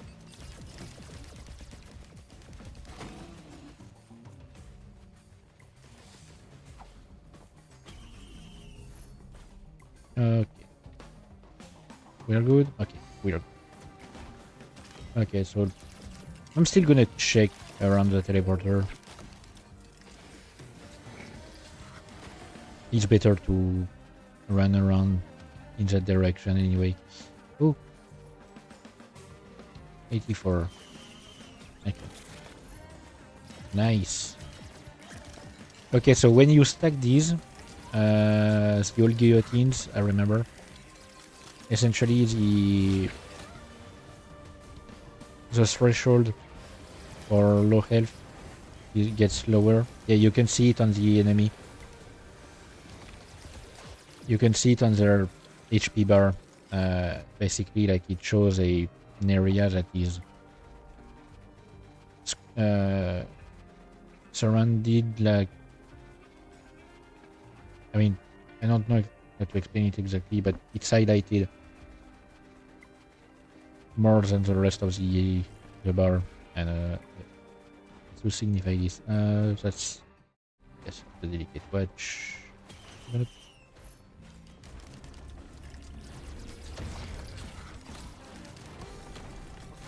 More damage to bosses can be useful, especially given what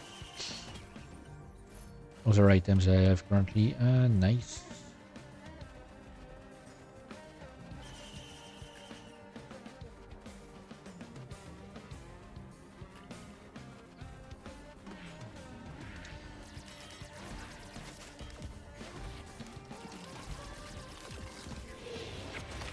Okay, can I scrap?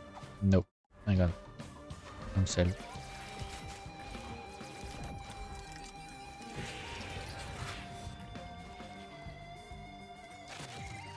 Yeah, no, it won't allow me to scrap lunar items.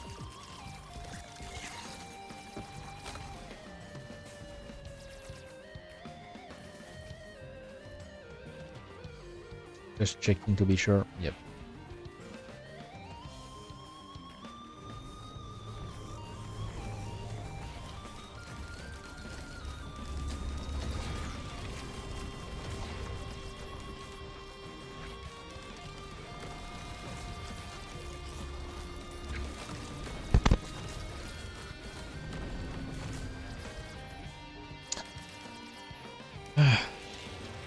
Once again.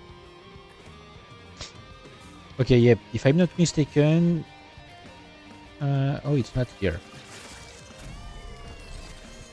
But on this map, you can get a chest that spawns, and you have to reach it before you've reached a certain time in your entire run to be able to unlock it. Otherwise, it stays locked.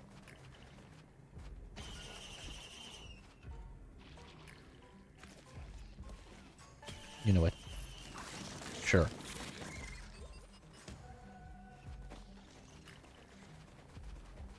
I did say mobility was key. Okay, I think... Oh, wait, equipment. I completely forgot that I didn't have... Oh, come on already. Completely forgot that I don't have equipment. I don't think I can reach up there. I'm going for the portal.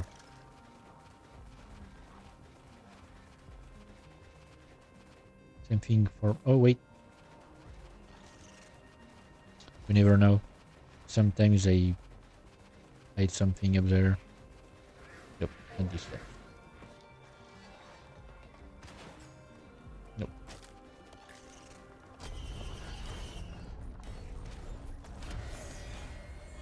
Okay, it's Gimp Overload again.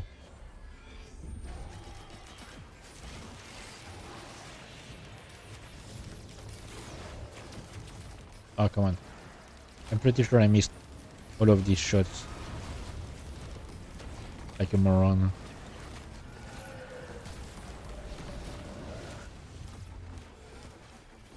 Slows enemies and hit. Nice.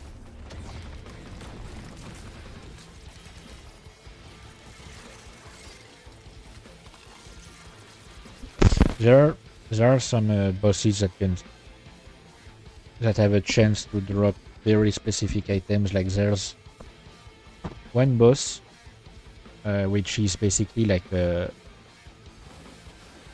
giant round robot, floating robot that essentially, like, if you defeat it, you have a chance to get an item that will spawn it during boss fights. I mean, when you're using... it might be transporter actually. No. Might be in equipment actually. But you can get it. Yeah, I think it's an equipment, and it can... it basically like allows you to spawn the boss. Okay, this one again.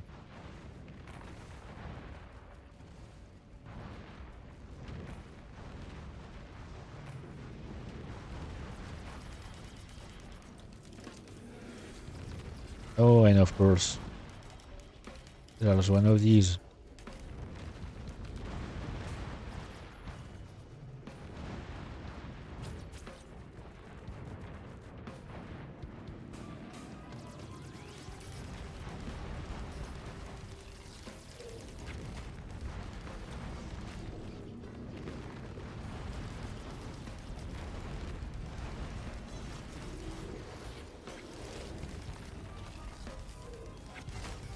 Good thing my secondary attack works through walls, you know. It's always useful to have some attacks that can essentially no clip. Oh, nice.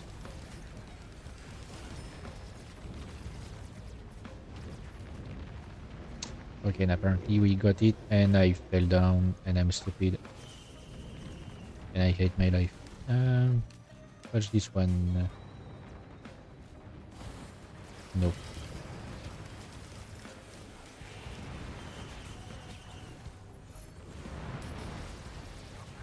Okay. Close them down even more.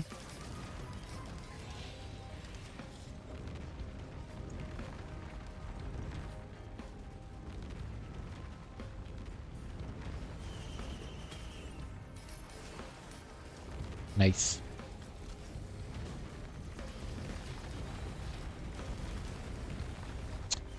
There's another one. Ready? Or is it the same? No, it's the same. Okay. I'm stupid.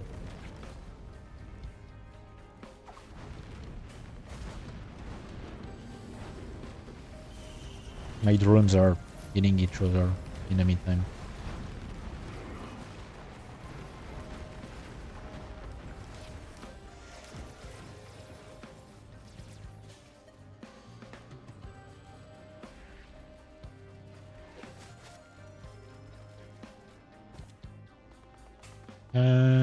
Let me check. No. Oh, come on, really?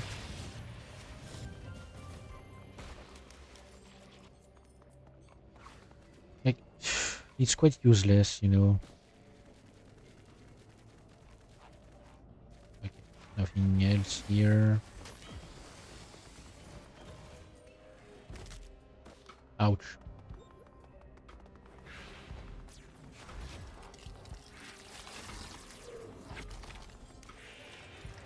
Okay.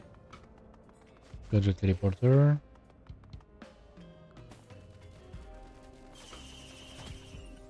Ooh, and a bunch of boxes and stuff.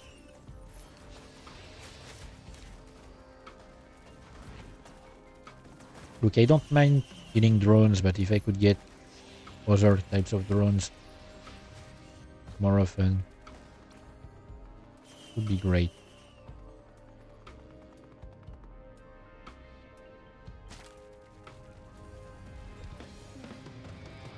Oh, you think 2251? Okay, great.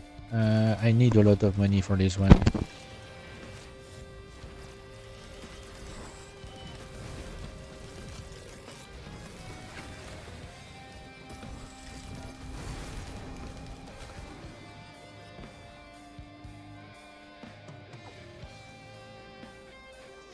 I'm actually not sure I will be able to open it.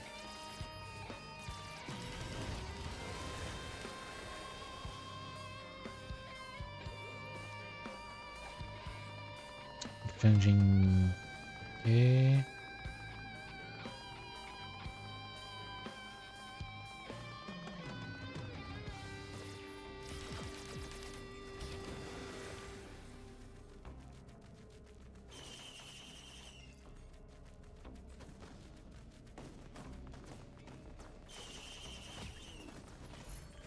Oh, nice. Did I already get this one? Yes. Okay.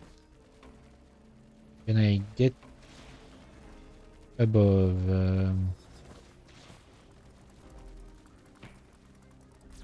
Or at least below?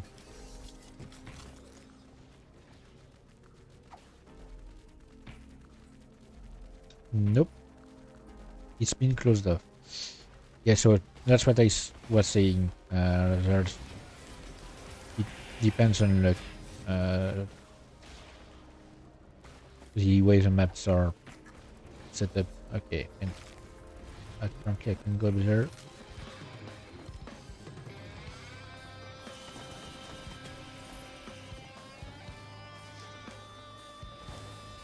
Okay, I'm not going to use it either, but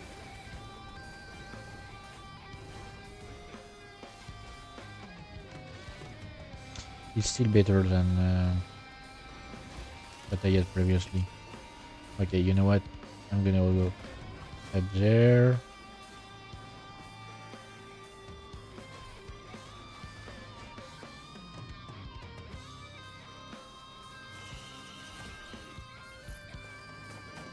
Your ignite effects the quadruple damage. Okay, but do I have any ignite effect? I don't think so.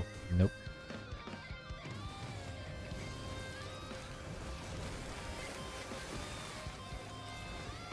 Unless the Will of the Wisp has an ignite effect.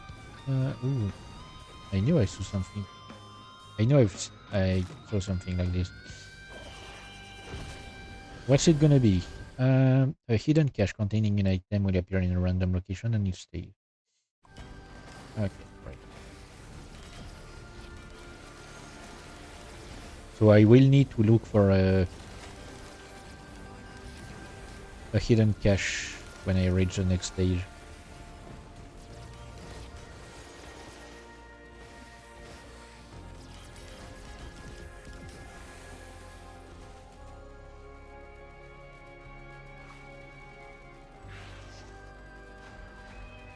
Ooh, another void item. Oh, nice. Consumed on you as well. Yeah, yep.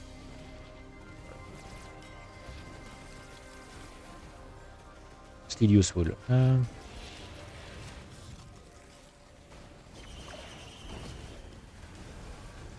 Okay, wait. Your attacks have a 0.5% chance to instantly kill a non-boss enemy. But I can't have any crit damage, I mean crit rate. I mean, it's still quite useful, you know. And anytime I get something that would deal crit damage, I instead get another stack for this. So, you know. Should I try for the expensive chest? I guess I could. If I can find it again. It's here. Yep.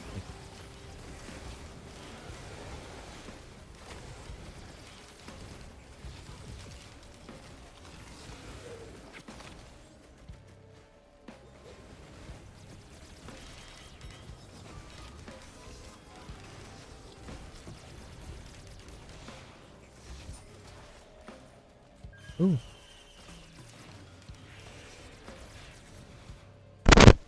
I know I used some money when I said I wanted to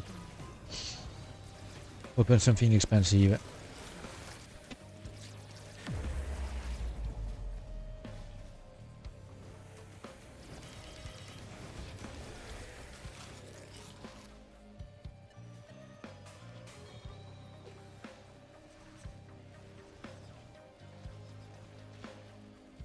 Come on.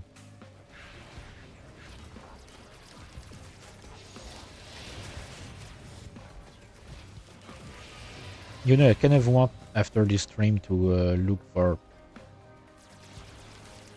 videos of Risk of Rain 2, like people playing the game for the first time and see what they think of the final stage music. Okay, wait. Let me remember how much was it. 2251. Oh, come on. I'm almost there. It better be worth it, you know?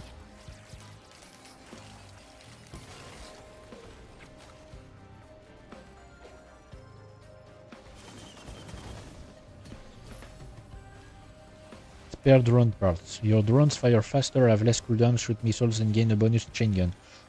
Okay. I guess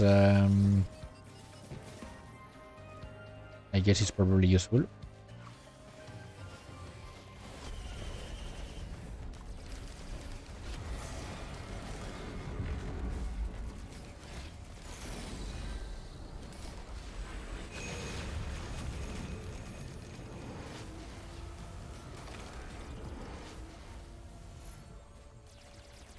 Have I used my... Nope. I haven't used my potion.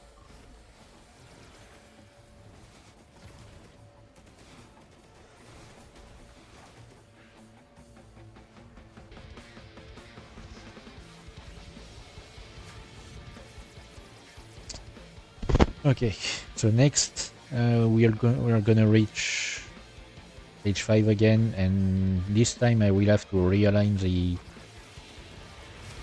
teleporter, or if I get an altar of gold I will guess through it, I guess.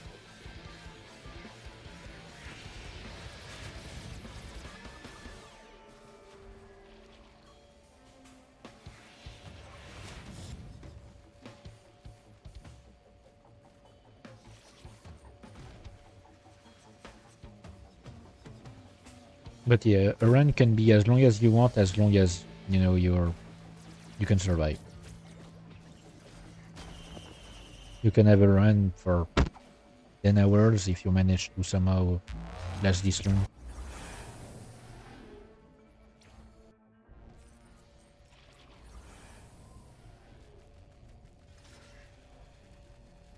Oh, I spawn up there. Okay, we have another big one over there. And what's the deal with this giant orb? Okay. I mean, I guess it's just a turret, so I can maybe wait before I repair it. Nice, ukulele.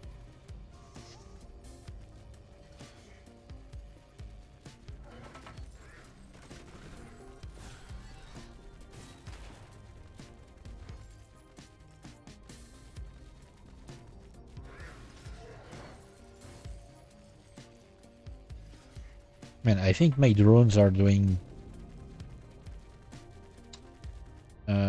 their job quite well, you know.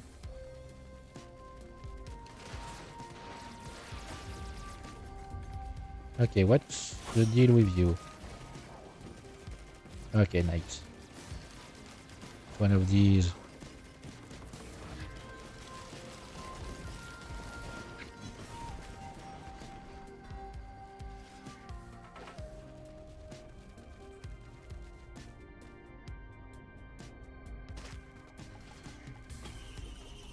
Probably should have been more careful.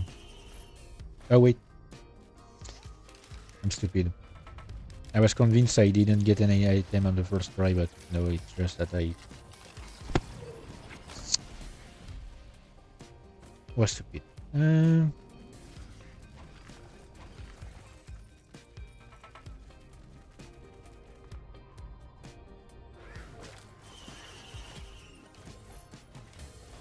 Okay.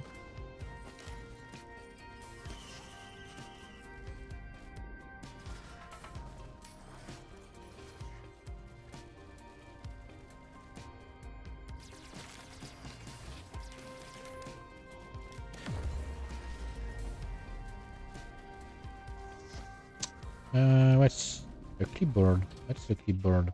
Shipping request form. Delivery containing 2 items will appear in a random location on each stage.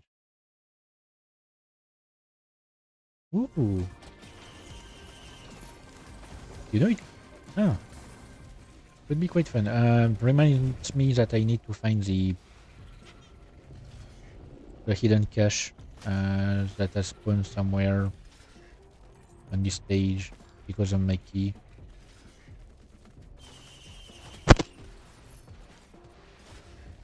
Okay, another stack for these. Man, there are so many shrines of combat.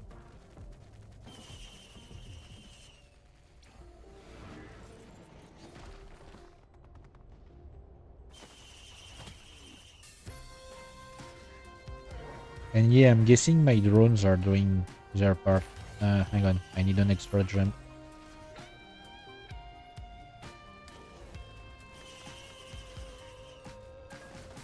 Okay, new drone. Incinerator drone.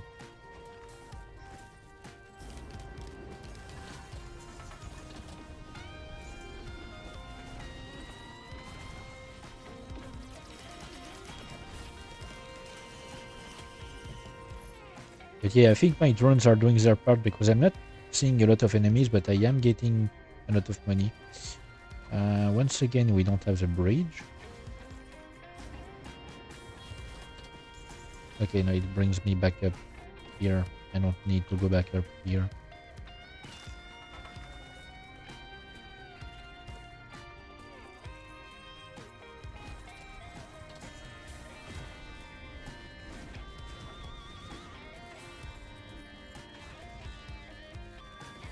Another incinerator drone, nice.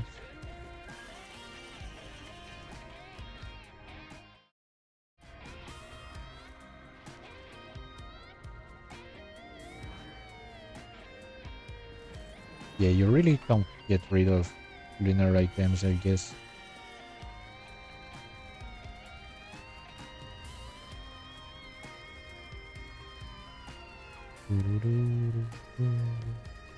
Okay, yes, the teleporter is here. Oh. Where are my drones? They are here. Okay. Yes, they are. I think the item I got. Oh, nice. Temporarily steals the power of slain elites. Okay, so what's the deal with this? I'm choosing to stay outside of the area for now. Okay, yeah. I needed to slay them, but I'm guessing I could not go further. Void potential will generate a void potential orb.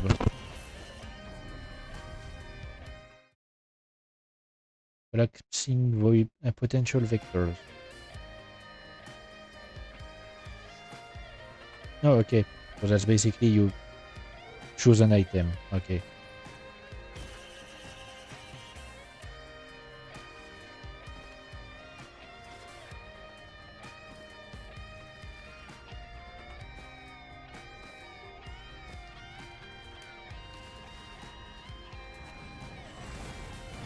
Yeah, as I said, I didn't use the DLC much. Jesus Christ.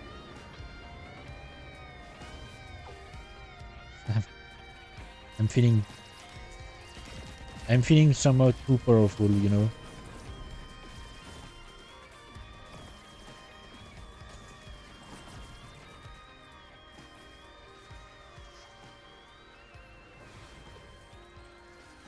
Oh, I see another void item.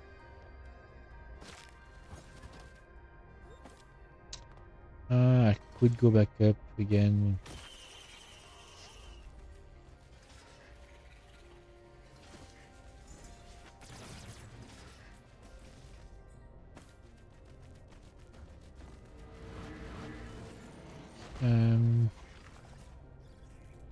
Wait, I don't have the cache.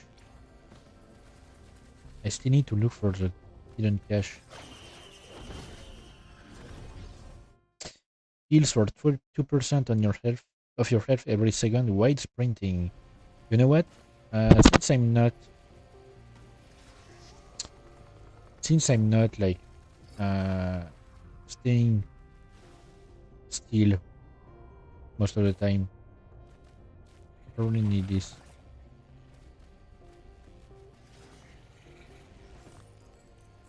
Hang on, I need to use the wind current.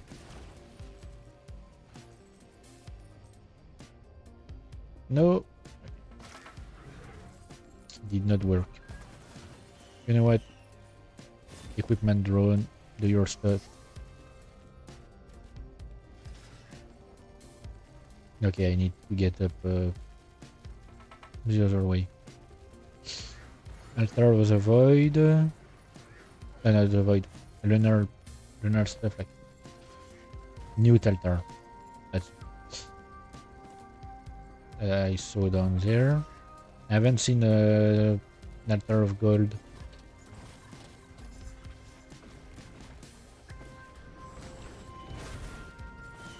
Okay, if I don't find the cache around here.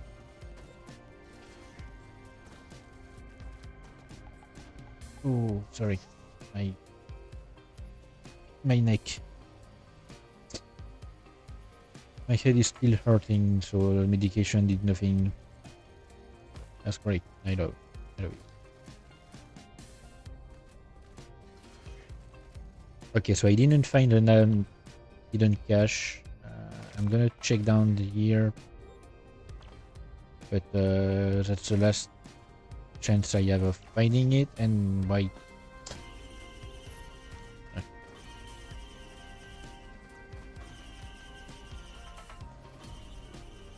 Ooh, nice. Reduces cooldown for your skills. See, like the base items like that only provide buffs. Yeah, okay.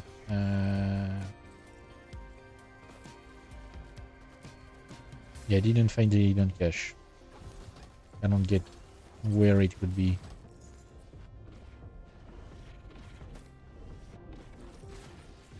Because I'm pretty sure I haven't missed a single thing. So let me reconfigure.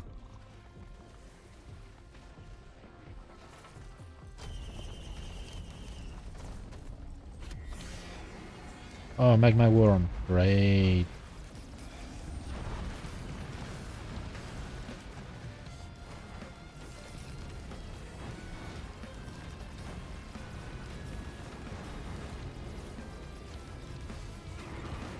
Because, you know, I haven't seen enough magma worms in the previous stage.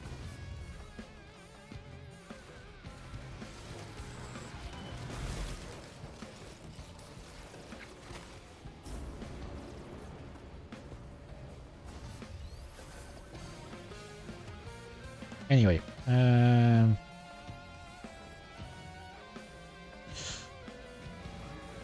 oh, Jesus Christ. Sorry, I'm stretching.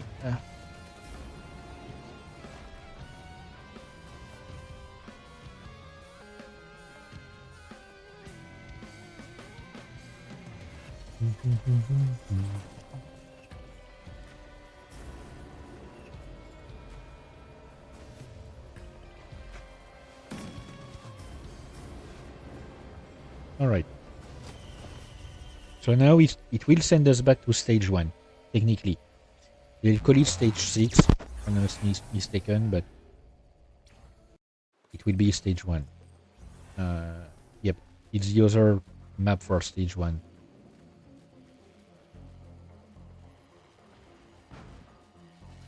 But I still have my items and the difficulty level is still where it was.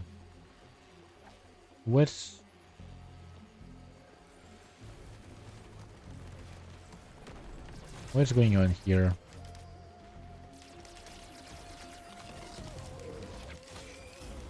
Okay. Ooh, and I... Ah. And now I get the effect that the enemy had... Okay, for a short time I get the effect the enemy had on him. Which I guess was a healing area. Cooldown a lightning strike on a targeted monster. Ooh, could be useful. You know what? Keeping this one.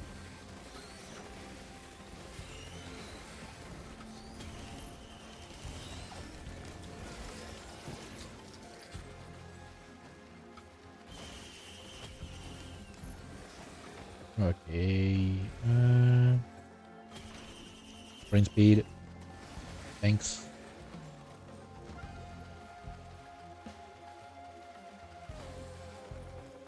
There's no stamina, by the way, so you can keep sprinting however long you want.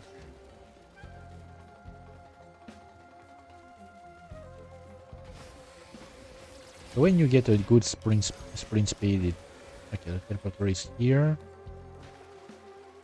I don't remember if it always, if the thing always appears, like what I was saying that brings you to the other ending, or if it's up to luck. I do know that it's not something you activate. I mean, I do remember. It's not something you activate like the previous one. Okay, what do you have for me? All characters within are slowed by... Okay, you know, it's an equipment.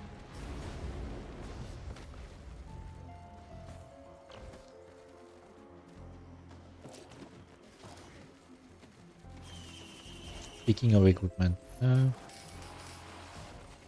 Oh, yep. You know what? If I can get my drones again. Oh, I forgot. What's this one again? Hang on. Oh, nice. Shrine of the Mountain. When activated by will increase in difficulty. The teleporter event will increase in difficulty, and extra items will be given once the survivors. Yep. Okay, I remember this. I was a bit like surprised that I did not get this earlier. You know what? I'm going to activate this one. So when I will activate the teleporter, it will be a bit harder. Foreign fruit, no. Didn't even know you can get an equipment from these. Okay, now I have an ignite effect, finally. Because I have some things that boost the damage of my ignites. But I didn't have any ignite.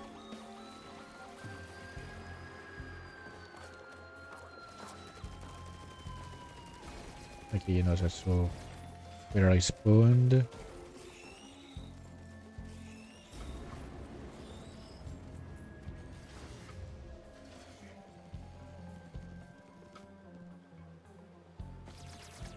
Oh wait, no, that's... I'm dumb. Oh, that's the cache. Okay, great. I think that's similar to the rocket launcher, so I'm going to take it. Oh wait, no, it's a shield. But it removes the rocket launcher. While you have a shield hitting an enemy, fire the missile.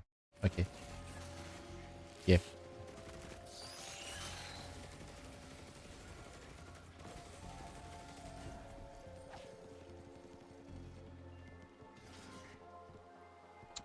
Again.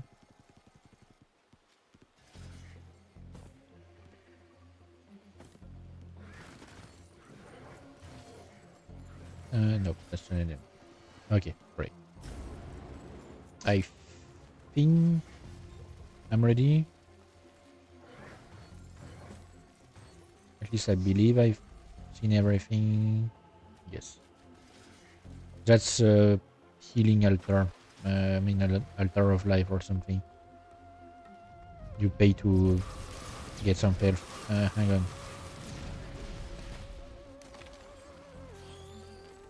No, okay. Great. You ready, my drones? Because we are fighting 5 stone titans. Okay, great.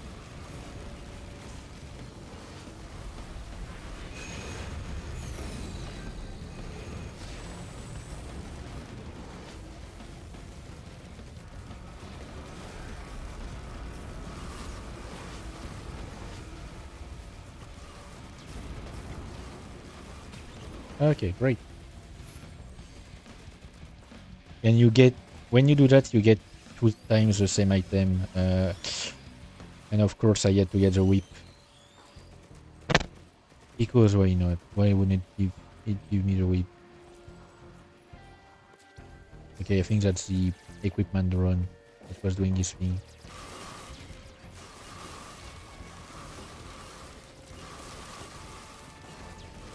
Wait, I think it's starting from stage 7 that I get the portal that I want. Yeah, see, I've gone really faster than previously on this run because I'm around the same time that it took me to finish the first run, and I'm on stage 7. Okay, the desert again.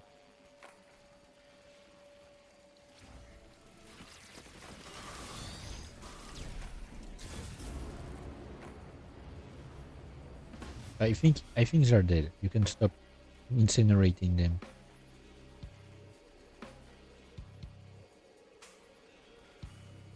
It's a key. I don't need it. It's a shield. Wait, no, it's a damage reduction.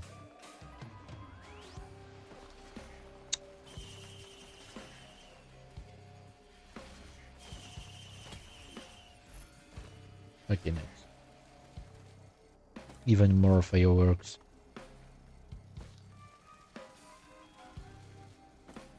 I wonder how much you can. I mean, you can stack them technically indefinitely, but I wonder if at some point it becomes just too much for the game. There's this one ignition tank. I already have one. Oh, eraser. That's gonna be useful. I'm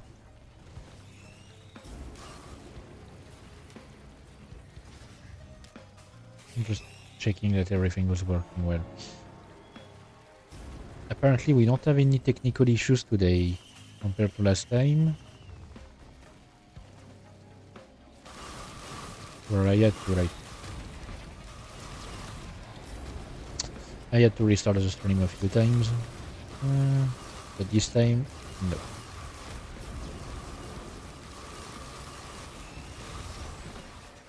Okay.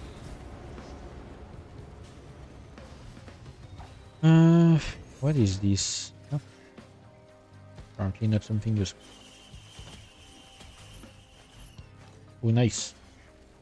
25% more damage, unless I take too much damage. Nice.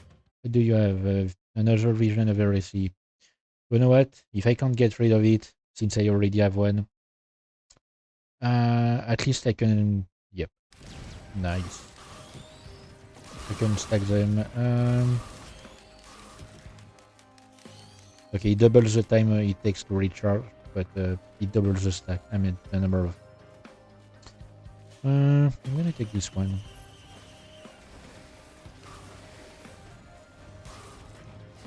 Nope. Ooh. I don't think I've seen this guy before. Maybe I have. I don't get a... Okay, the teleporter is here. Let me check. I'm missing something. Nice. Ooh, another watch. So I'm at 50%.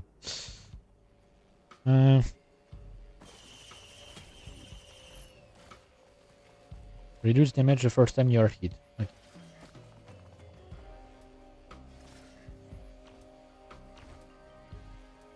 Nope, I think I'm good. Yep. I don't really need to do the altars. Sorry. Okay. Time to switch to the next place. Oh, the Beetle Queen again. And this time we get two of them.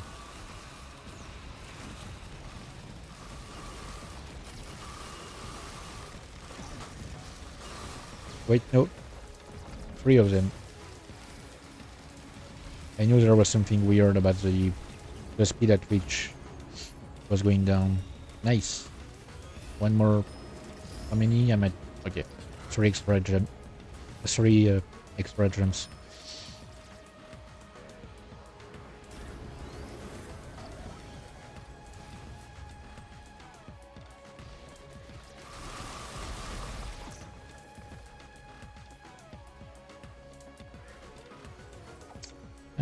Oh wait, no, it's what are these exchange things? Oh, you know, that's my drone. I keep forgetting. Maybe I shouldn't have given it the thingy, the black hole.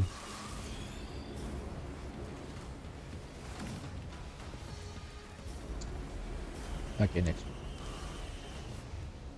Yeah, I think it's after stage 8 that... it's at stage 8 that we get the portal. I think. Scourge Acres. Oh yeah, it's that place.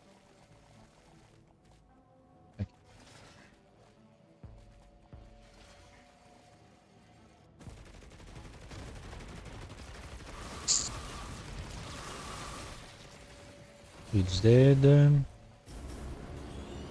Okay, already have enough to open one. The game is just playing itself at this point. My drones are a bit too powerful.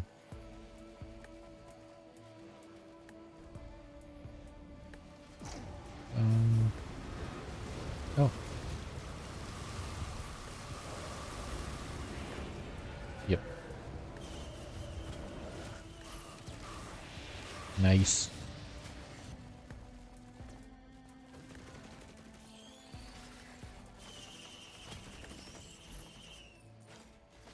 Okay, I'm at 3 crowbars. Yep. No way I'm reaching the 12 crowbars needed. What you got over there? Aside from a few turrets, like... Oh. I'm gonna pick at random. You know what? Oh, nice. Hurricane.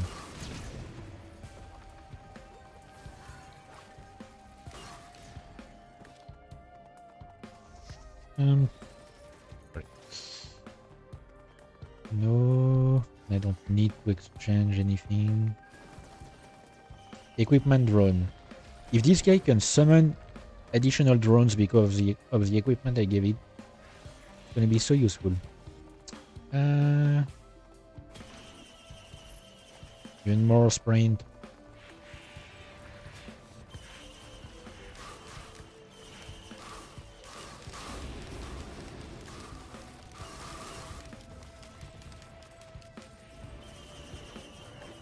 What's this? Oh.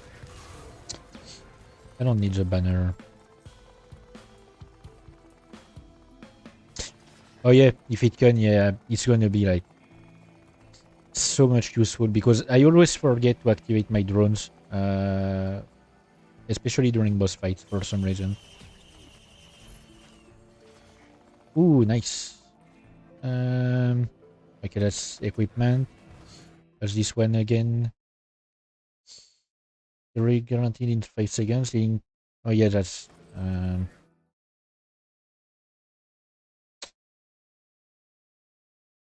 you know what?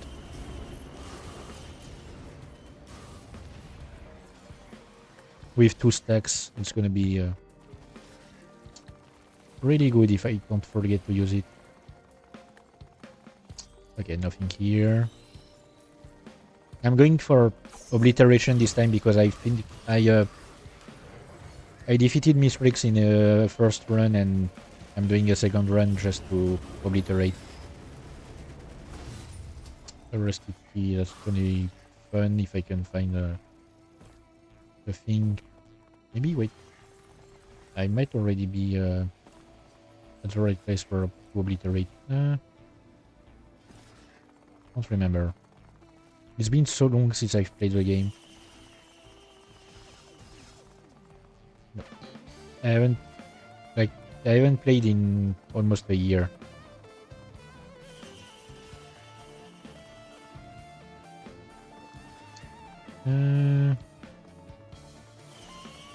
Okay, so this here.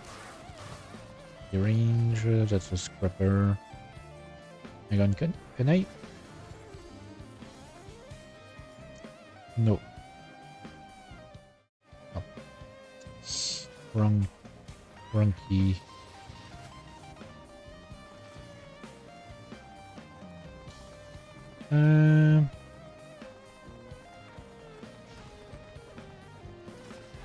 Okay, hang on. Let me check.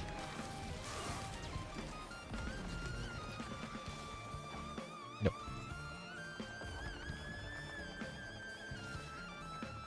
I'm too rich for my own good. Nice.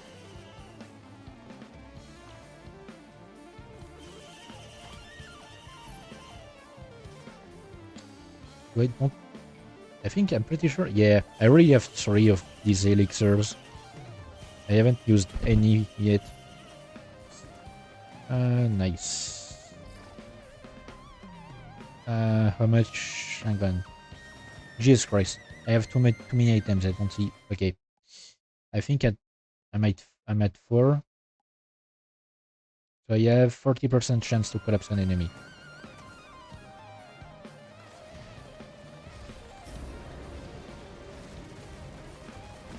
Hmm.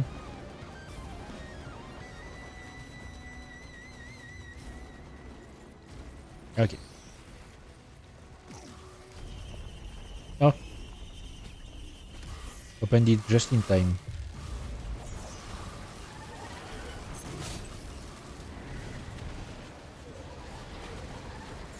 And apparently the guy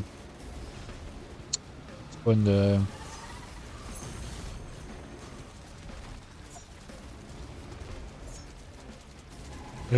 up here.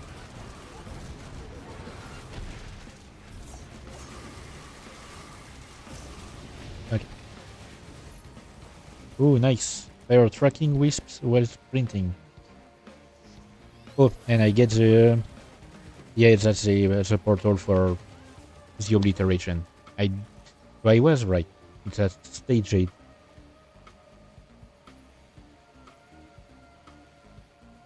So I'm gonna be able to obliterate. And I didn't pick the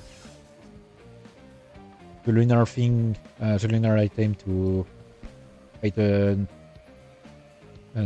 another boss after that, so I'm gonna be fine.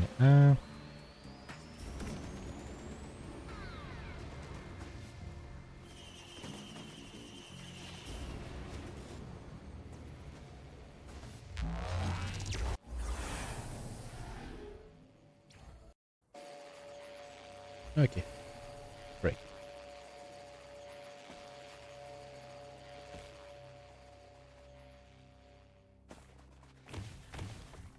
Oof, I forgot. The platform just spawned in front of you because why not?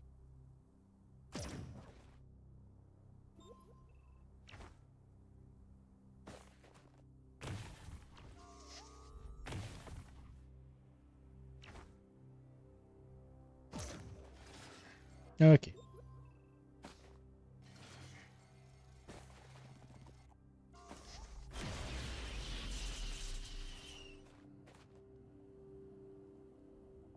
I don't even remember if there's a lore reason for it.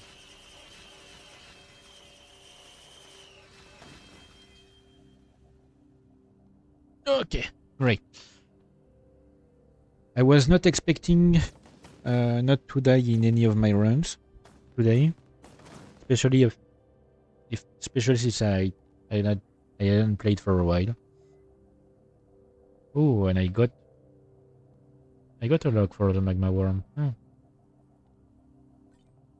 apparently I did not have it yet because yeah, I have a lot of things from previously. I should probably check on the artifacts. I wonder if they've added any since the last time I played. Anyway, I was planning now to switch to another game. Oh, my back. Hmm. Pretty sure my favorite was Engineer back in the day. Yeah, I'm gonna switch to another game. To SoulWorker because I have my usual playing time on it. Let me start the game, switch the stream info.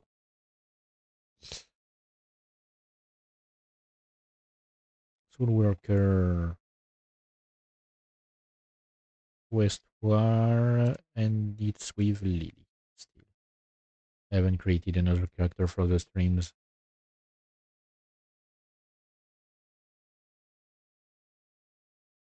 SoulWorker. Okay. Waiting for the game to launch takes a while. Hang on. I'm gonna take the opportunity to ban the bot from that came into my chat earlier.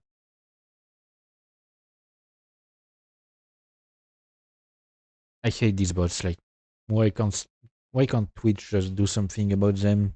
For like, they have the possibility to take care of them because these bots only spam one link, always the same. It would be so easy to just blacklist the link, and instead it's up to the streamers and mods to ban the bots and report them. I'm gonna check, by the way. Yeah, this account was created yesterday.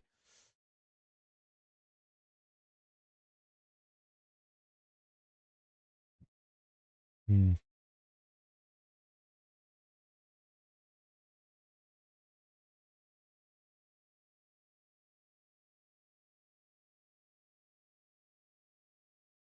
Wait, why is it no longer banned?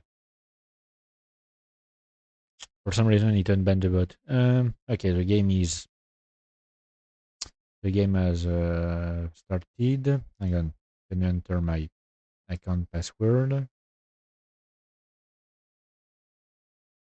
Okay, bring OBS back.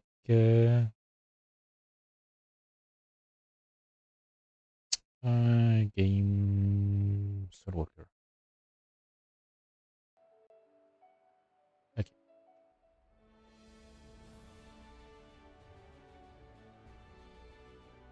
Hang on. Okay.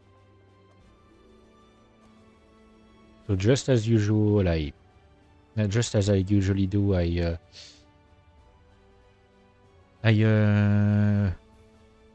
mean this time rather, because last time I forgot. I launched the game yesterday to get enough energy for today. Because we've started to enter areas that take a lot of energy. Okay. Ooh. Oh yeah, I forgot. It's these things, so you get them once a week, I think. Okay, so last time, I think we are about to start fighting ourselves, if I remember correctly. So every boss, yes, every boss here will be a different SoulWorker, and it depends on the one you fight depends on which character you play, because once again divided into two teams, so you don't necessarily fight the same ones, I believe. I believe that Lily and Haru are not on the same team because I remember that we didn't fight the same SoulWorkers. But Desire Jean was helping us because he's even as a Desire Worker is kind.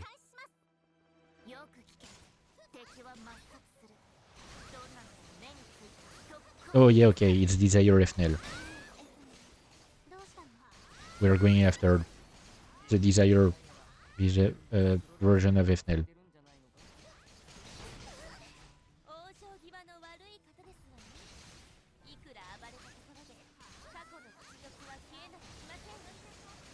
But yep, her Desire Worker version is special because she's never been in the vacuum technically, and except when she was in Grass Cover Camp to investigate. But she still has a Desire Worker version, which is, yep,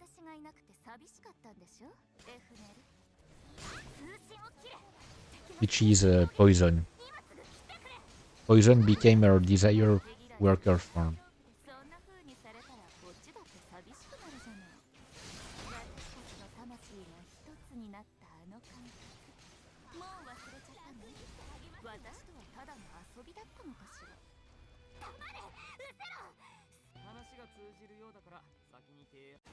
Okay.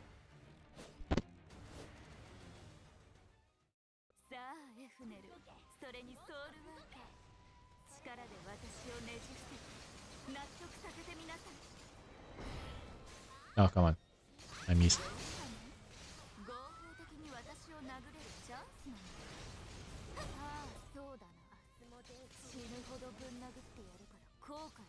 Yeah, I think my broaches are doing a lot of work here because it's usually harder. Though I finally died. Is it the first time I've died? I think it is. You get three respawns, three free respawns a day, and then you have to use resurrector item.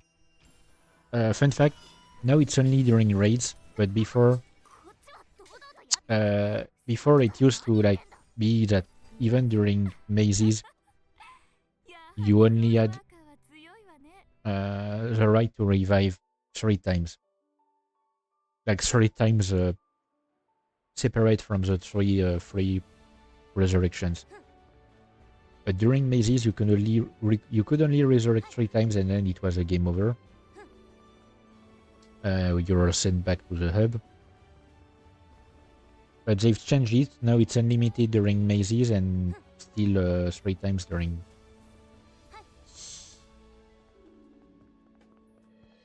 During raids. Sorry, I'm adjusting to the change of pace during between the two games. Yeah, I skipped the dialogue, sorry. I actually didn't want to skip this one, but I forgot.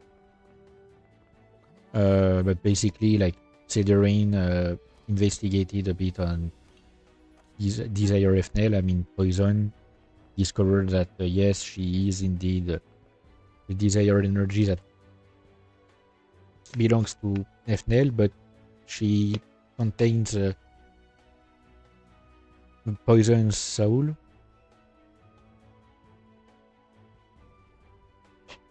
And technically there's a way to get rid of it by getting it to fuse again with FNL. And since the desire energy is unstable in the air, they don't have long to live anyway. Like, the clones will disappear on their own at some point. But we still decide to go, like, look for them and, talk to them and stuff. Okay, yeah, it's Desire Chi.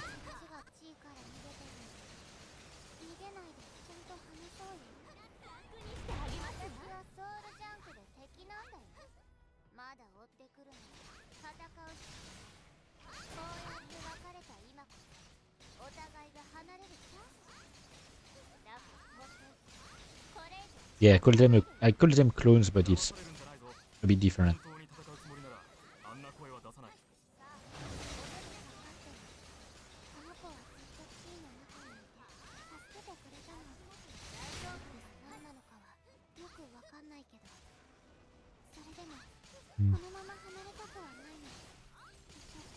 And yeah, it's not she we are going to fight here. I do remember that.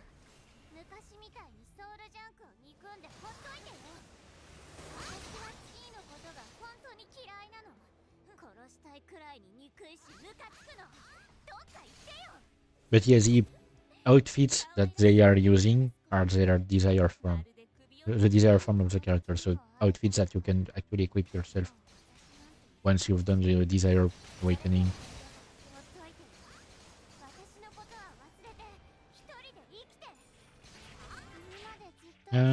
Okay.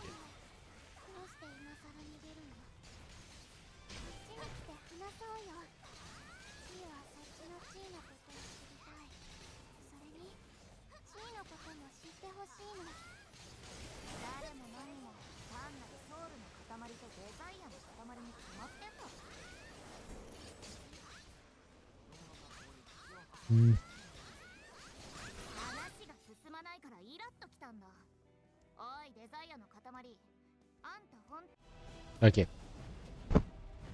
We have to fight Iris, who's appeared.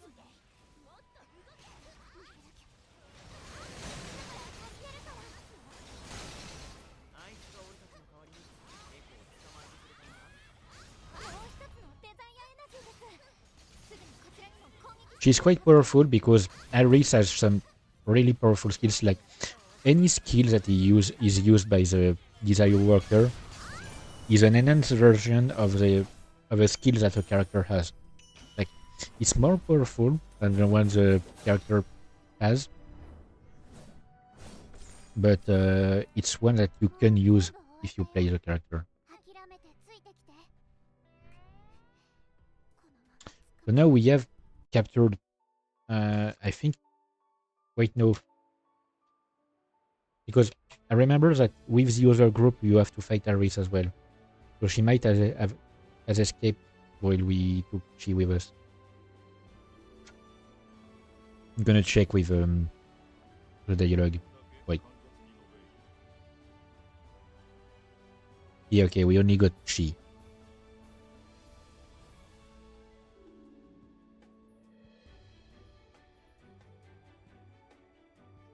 And yep. So for now we have Chi, Efnel, and Haru's group may have captured someone else. I don't remember. I mean, they may have captured Desire Stella. Now that I think about it, I don't remember.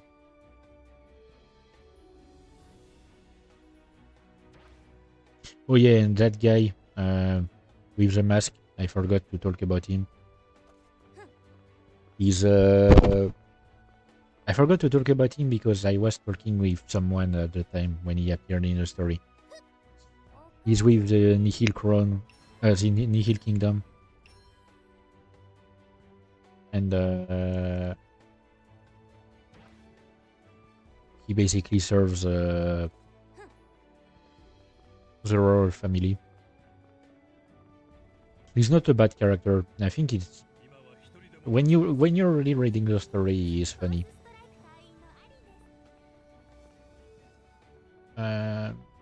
Especially the way he interacts with Arua. Wait. Oh, come on. Wait, no. I got confused. Sorry. I thought these were things that would like dismantle when they were already materials in the first place. Anyway, so next one will be Lily, I'm pretty sure.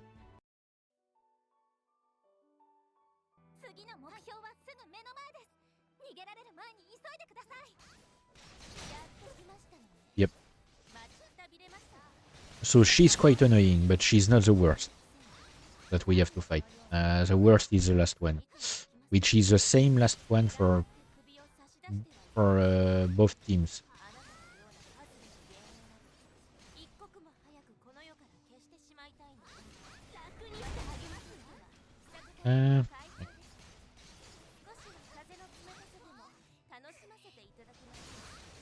You see, that's the kind of that's why I think it's important to know a bit about the story of the game, because that's the kind of dungeon where you don't understand why, I mean, what's going on, unless you pay attention to the story.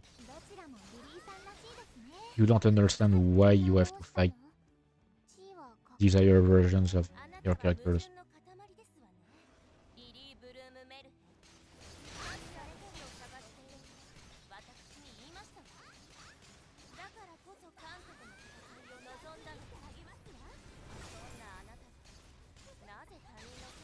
Oh yeah, and technically, like, even though the desire workers technically work for Kent, they don't actually align with him. Like, they all hate him actually. But it's their desire to defeat him that has turned them into desire workers in the first place.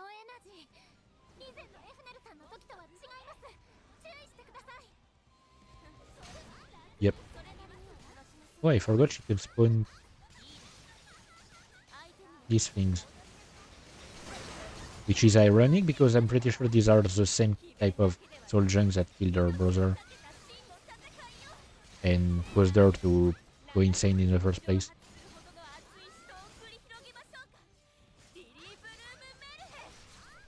Okay, great. Yeah, she was easier to handle than I'm used to. Usually, like, to kill her, you have to die at least 2 times. At least twice. Yeah, so we got her. The other team either got Stella or Iris. Pretty sure it's Iris. No, I think they got both actually. You don't fight Stella.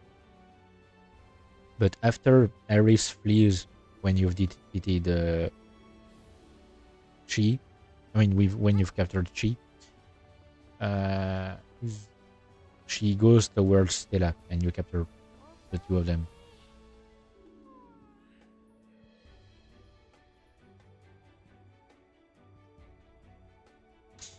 I'm looking. Oh yeah, no, you can see it. Actually, I wasn't sure because basically these IO workers have a lot of the time a corrupted part in their body. Like there's a part of their body, like an arm or a leg, that is almost rotten, but it's there from their actual body. But yeah, they I'd forgotten about it. Oh, this is Desire Haru, which is the most dangerous of all. Like, she's a menace.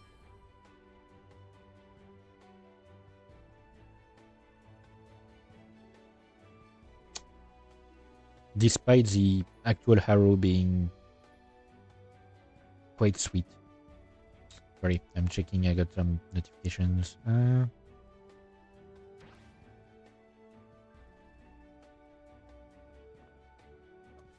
So we have to go after her because she's just decided to. She's just decided to move away on her own. But yeah, I think the others got Iris and Stella. So our team, I mean, both teams will try to corner Haru. But our team will encounter the last Desire Worker we're missing. In the meantime, which is Heroine.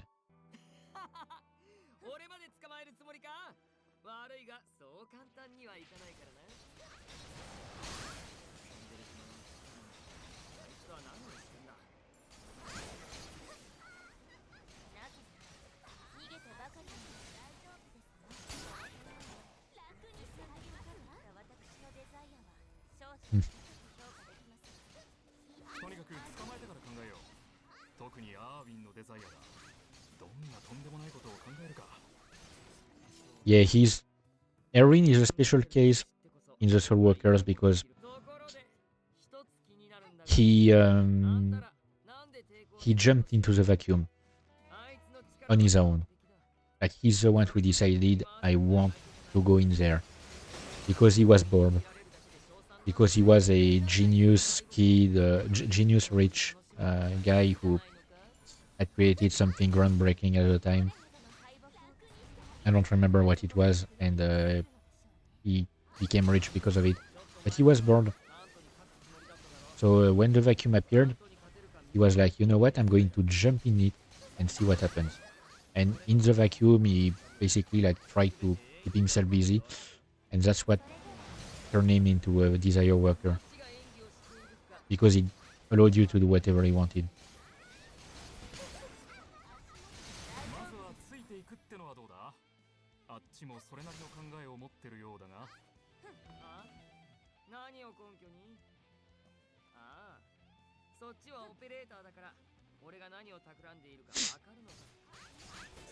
So yeah, his entire thing is like making schemes and stuff like that.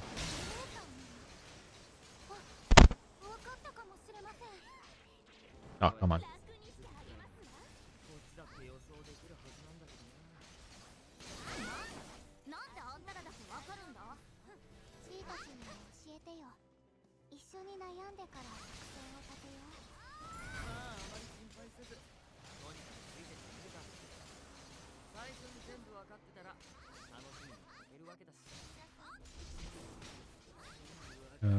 Okay.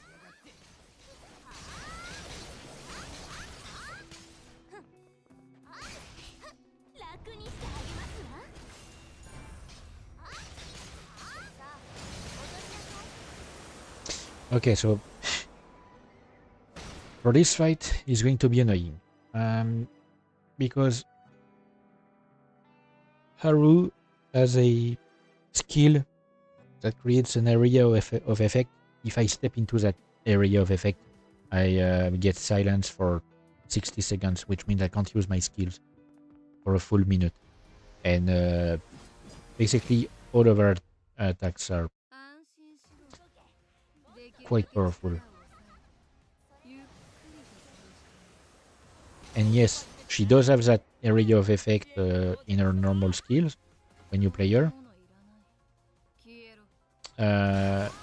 It's to provide buffs to herself and her allies.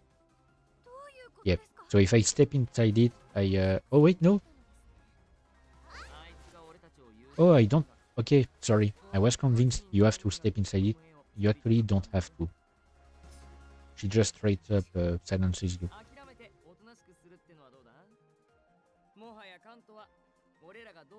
Okay, and I believe it's as long as the skill is active. So the best you can do is evade her.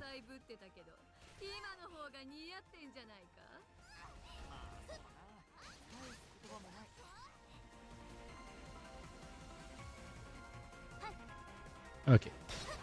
The area, yes, okay. The area is gone. The effect is gone. Yeah, so her area of effect spreads across the entire map instead of just a small area. Okay. We got her. Because she can also use the she can also use Haru's EX skill, which basically makes swords rain from the sky, but instead of just in front of her, it's the entire map as well. Oh wait, no, I'm thinking of the wrong skill. It's not her EX skill. But yeah, there is a skill that makes swords rain from the sky, and she can just do it on the entire map. So yeah, she's quite powerful, and if you don't have a good equipment, you will have a hard time. But thankfully, I only died once, and it was to Wefnel. I was not expecting that. Oh, I don't have anything else. But I do have in 2 levels, I will have this available. And now we only have 2 districts left in Second War.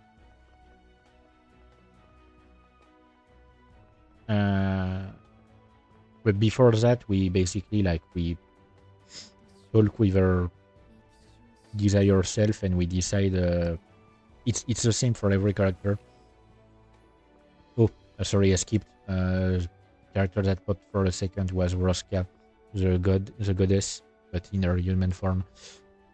Now that she's no longer a goddess. But yeah, for every character that's here, you basically accept to fuse back with your desire self.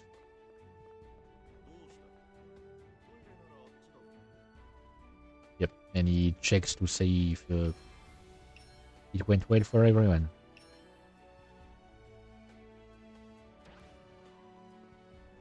Oh yeah, I forgot. Rogan is still here. So Rogan, I said it previously, but he's the leader of Netcompany. Yep, he's the true leader of Netcompany, like the one was technically responsible. I mean, has a responsibility for not stopping Henry and not stopping what happened in the ruined fortress. He's trying to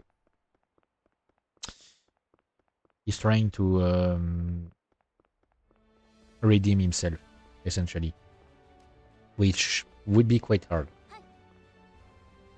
And only Chi is on his side. Like, she's the only one who accepts his apologies and stuff. Okay.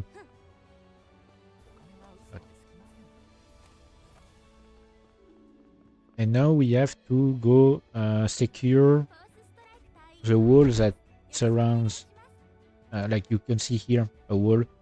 It's a massive wall built by Netcompany. The same kind of wall that we used to trap the big puppet in Rocco Town. And we need to secure it because enemies have started to appear alongside it. And we are going to get some help in this fight. Not right now, but in the second maze we'll get some help. And another really cool cutscene in the game. And also like an unexpected help. So I will need to refrain from skipping the dialogue once I'm finished with it. Okay, I hate these guys.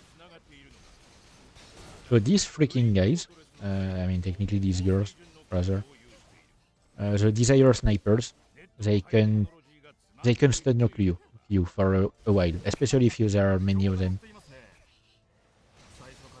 They can stun knock you for a while. They're a pain to deal with. Oh, come on. And of course there are more snipers.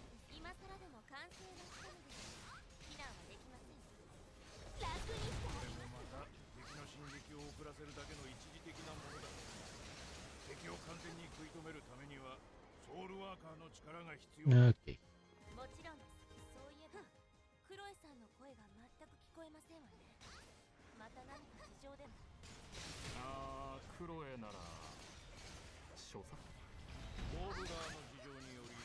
Yeah, I think at this point in the story, Lee Nabi is starting to become apparent. I believe we may have already met her actually at this point.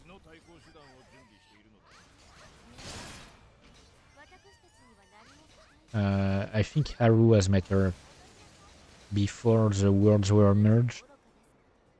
Or was it after? No, it was after. Anyway, so yeah, we are going to receive some help after that.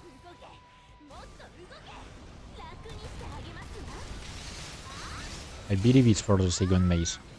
I might be mistaken, but I'm quite sure it's for the second maze. Great. Taking a sip so I'm not moving the camera.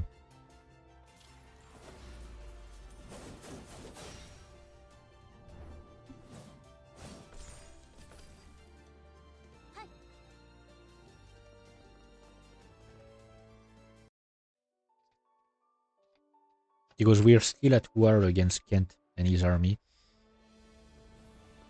And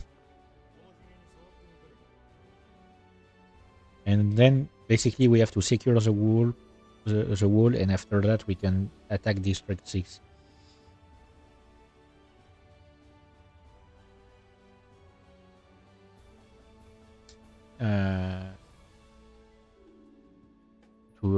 defeat Kent.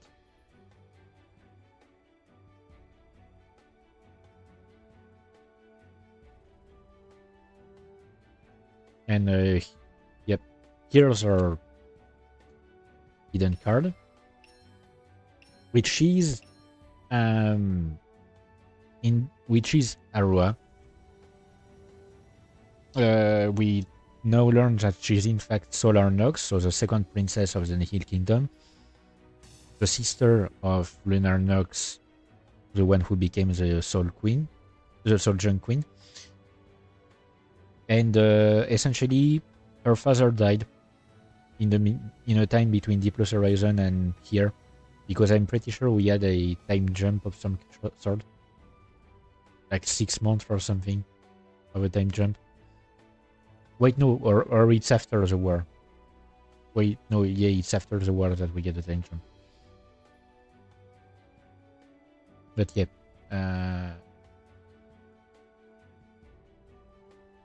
yep.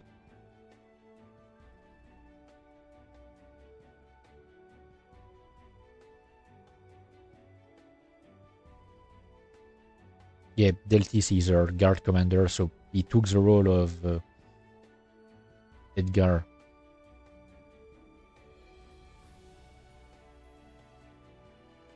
Yeah, and he has a hard time dealing with Arua. Technically Solar Nox now. But yeah, basically she's going to help us send the troops to help in the fight. The thing she was holding is a temptation stone. Every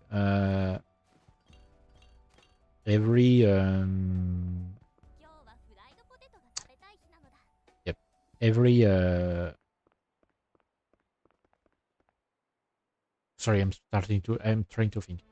Every like leader of a group of Vesai has a temptation stone.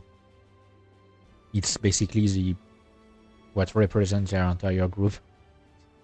And but it can be used to teleport. You can any Vesai from the tribe in a way. I mean, I'm calling it a tribe, but it's not really a tribe.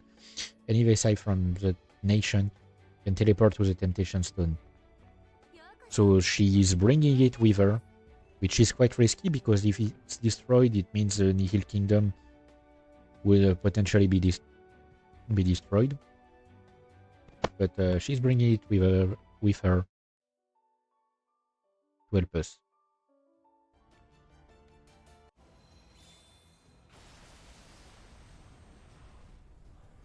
And yeah, I kind of like this cutscene.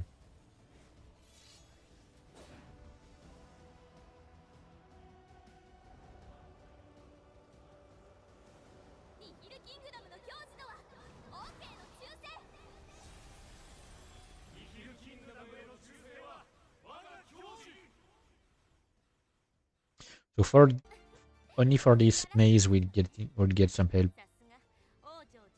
Hang on. I got to remember not to try to attack them. I can't even attack them anyway. But yeah, we actually get some allies for once,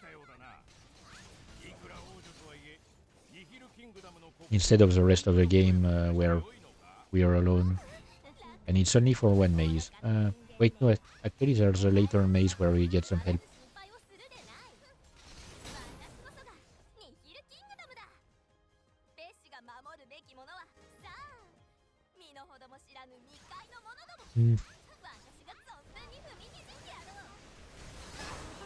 Oh, come on. I'm thinking of finishing at least the West War for this stream. And reach Arcadia Realm, so the second season of the game. Which is a completely different story, a completely different way to do the game. I don't know why they changed so much. I keep trying to attack the Nihil soldiers. I don't know why.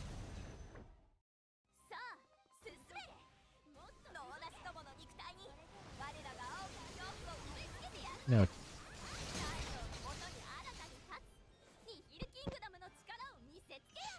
Okay, I'm pretty sure I'm about to reach level 75. Just one more and I could get some OP gear. Yes, thank you, Aroa.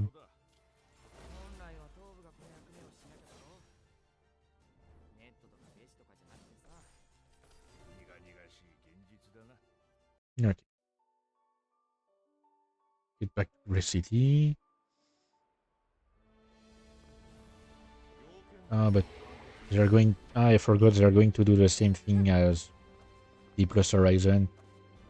Make you fight. Make you redo the same thing several times. The same like... the same mazes. Yeah, so I got this. You can get some Fuse Desire Crystals if you're lucky. It's extremely rare to get them. And you can exchange them for some level 72 equipment, but it's temporary, so I'm not doing that.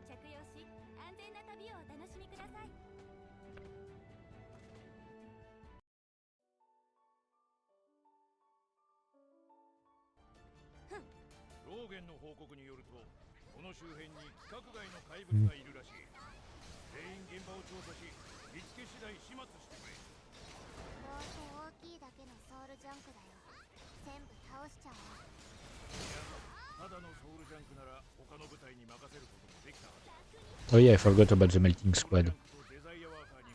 Victor's elite troops.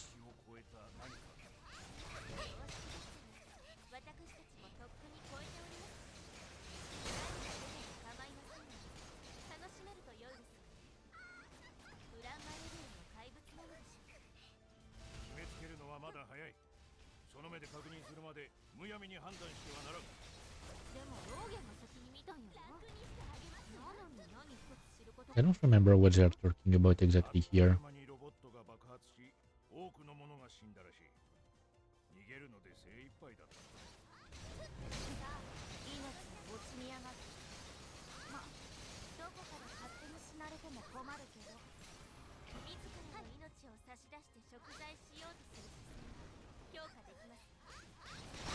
Yeah, the guy is...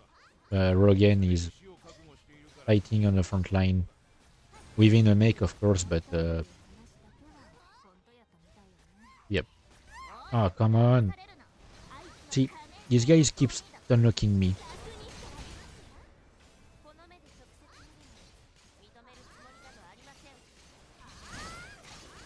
They are so annoying to fight against.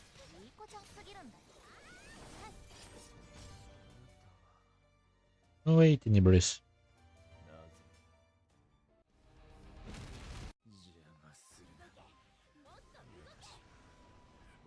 Yeah, it's still the memory of Tenebris, not the actual Tenebris that we knew in the vacuum. And it's not Neb either.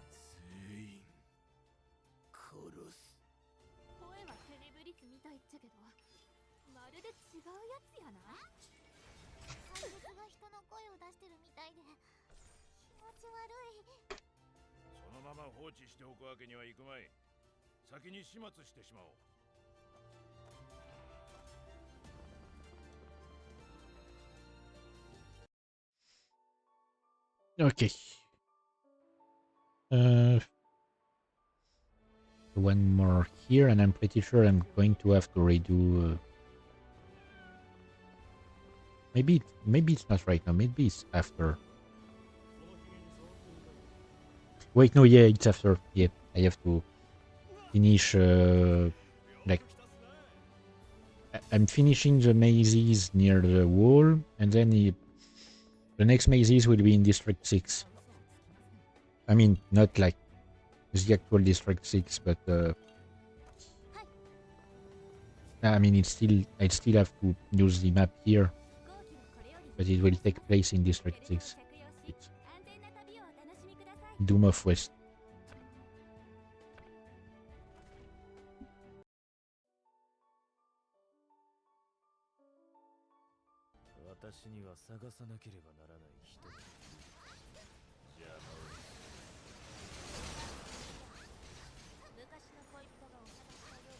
Again, we are trying to get Miriam to talk to him.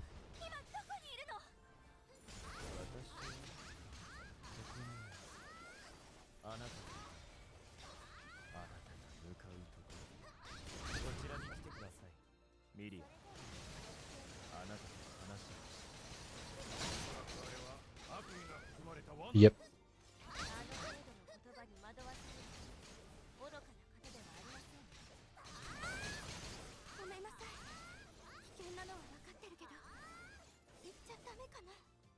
Just realized I should have prepared something to drink.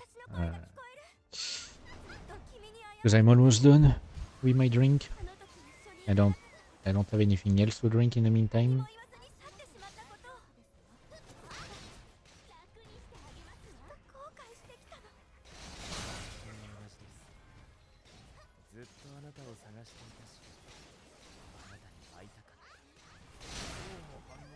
Oh, come on.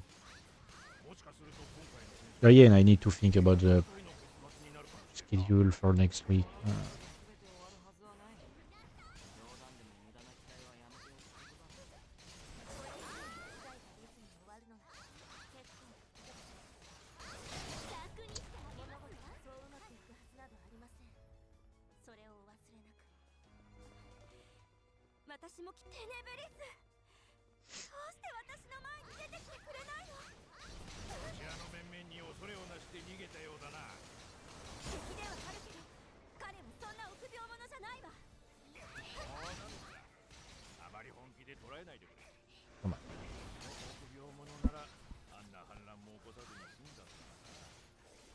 Yeah, I forgot. Yeah, that's the name they gave to the revolt that led to the loss of the SoulWorkers. And if I remember correctly, it was Rosca who actually appeared and took care of the SoulWorkers. But nobody knows. I mean, nobody except Rosca and Tenebris knows what happened. Like for the other people, all they know is that the SoulWorkers suddenly disappeared. They don't know what happened to them.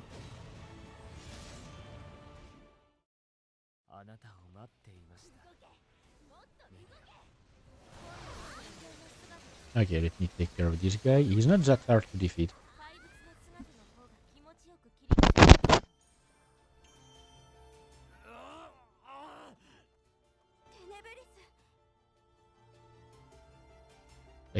He's not actually that much of a threat.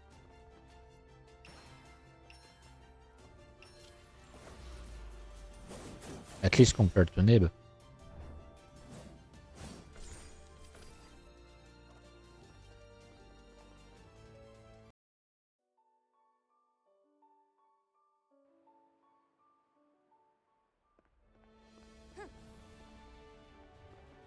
Okay, so yeah, the next step should be District 6.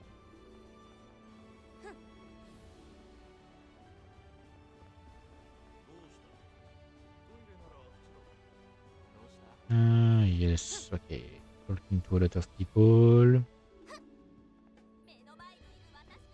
Come on. I just want to see if I get enough XP to level up from this quest. Which would allow me to switch my... Yes, okay.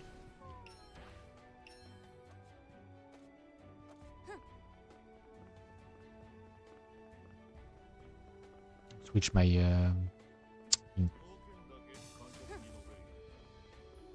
Oh, I forgot I accepted the Crimson March quest.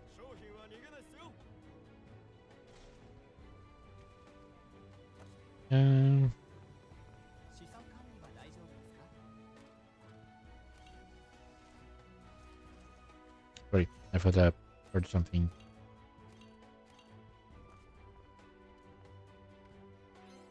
Okay. Yeah, you get one package for each piece of equipment. You can't escape it. At least it's all +9, you know. Okay. Let me just check, because you have to choose between 3. I just want to check the stats of each element. Hang on.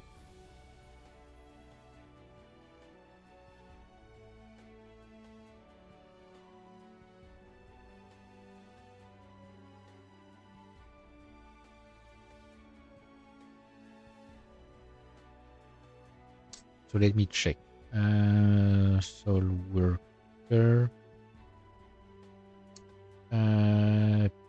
Picaresque abandoned.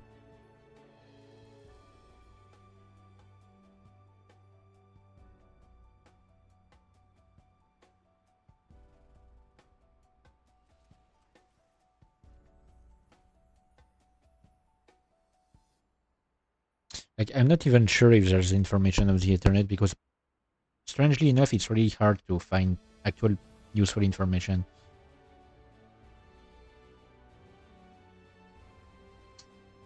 In the game. Okay, so it's Picaresque. Okay.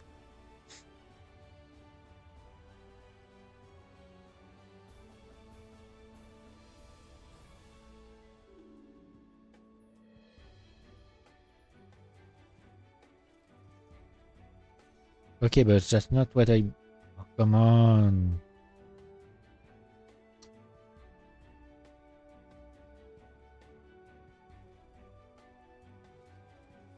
Sorry. I'm trying to find, like, info about the stats. That's what I'm looking for.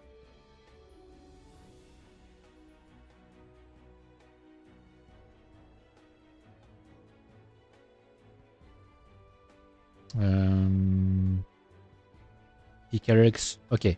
Picaresque accessory set.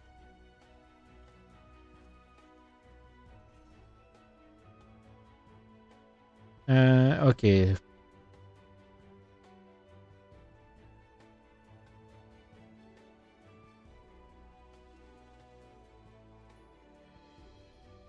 Hang on.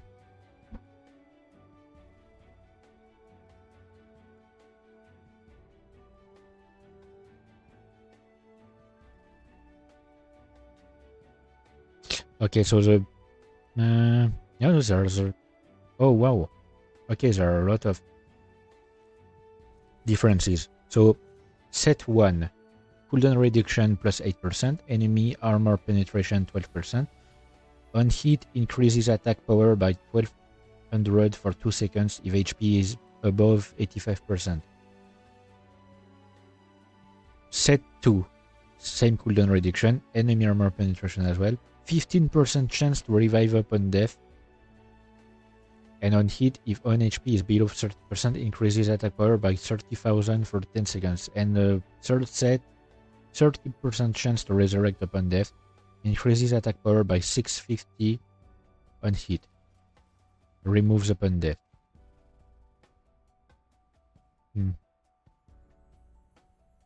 So, see, I've never really known which...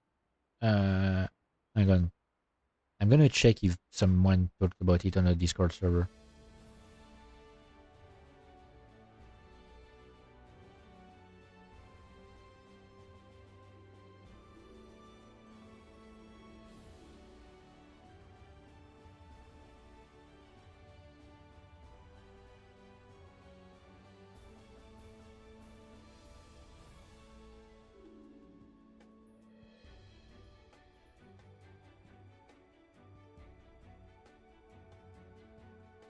Okay, yeah, no. Hang on. What does the guide tell me? I mean, does the guide tell me anything?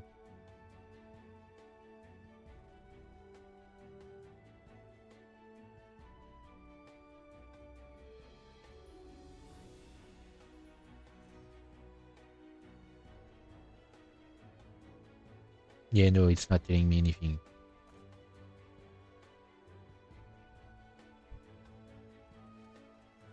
Because I'd be tempted to take the third set to have 30% chance to to resurrect upon death. Because the first set does not have any chance to resurrect upon death.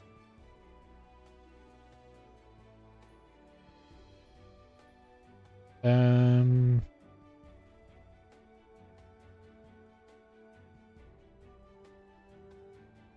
on.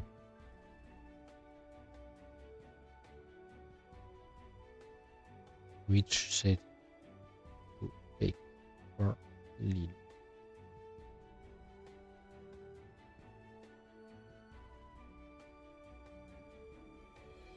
Okay, but that's not like, it's not telling me anything useful.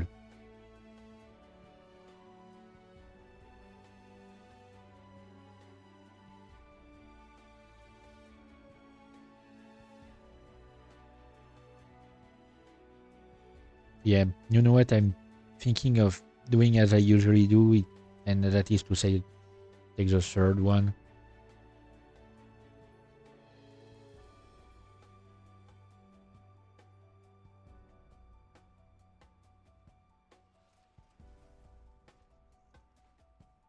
Because Google is not being useful. Like, finding information, like help for this game, is so freaking annoying.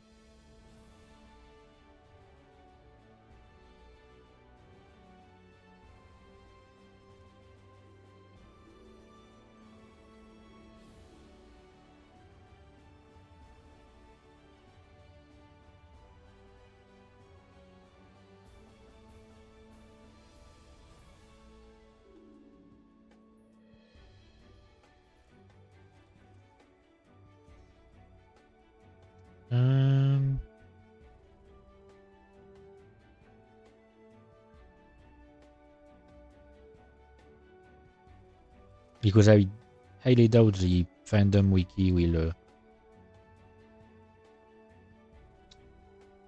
tell me more about. Yep. Bro, the fandom wiki is basically empty. You know, I could actually try to help a bit.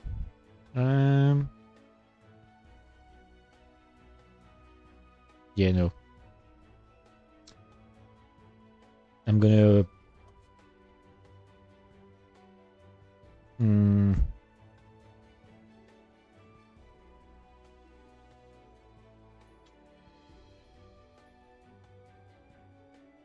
gonna grab the second, actually. You know what? Because aside from the chance to resurrect, there's also the attack boost if you're low. I think it's better.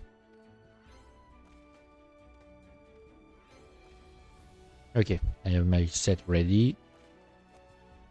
Time to switch. Yeah, I got from 16,000 attack to 22,000. More attack damage, soul weapon 12%. More damage to bosses named plus 12%. I do a lot more attack, a lot more attack speed. Yep. Basically every stat is mega boosted. And it's far from being the strongest gear in the game.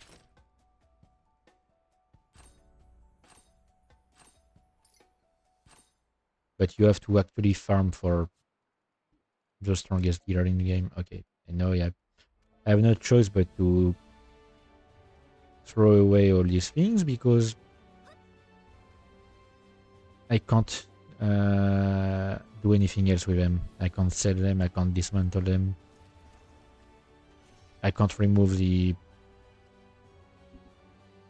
familiars that were set in them. But I mean, my stats are still quite high. 38% cooldown is not bad. Cooldown reduction, rather. Okay, to tackle District 6.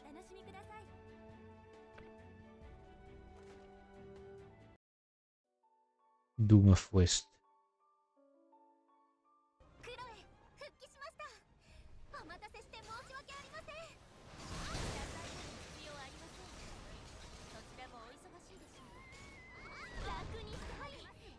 Oh, come on.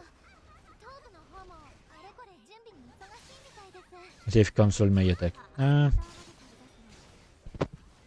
hate when they do that.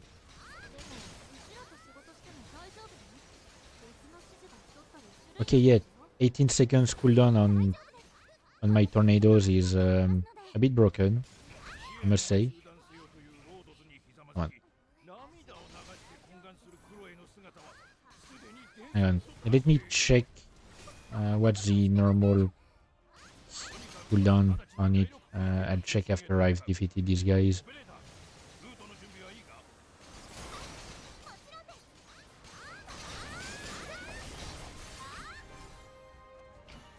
Hang on. The usual cooldown on tornadoes is 30 seconds. Yep. And I'm down to 18. 19. Okay. Yeah, checked a bit late.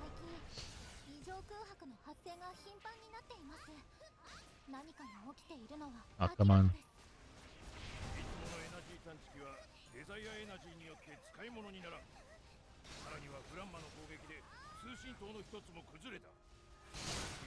I feel like I'm not even taking damage actually.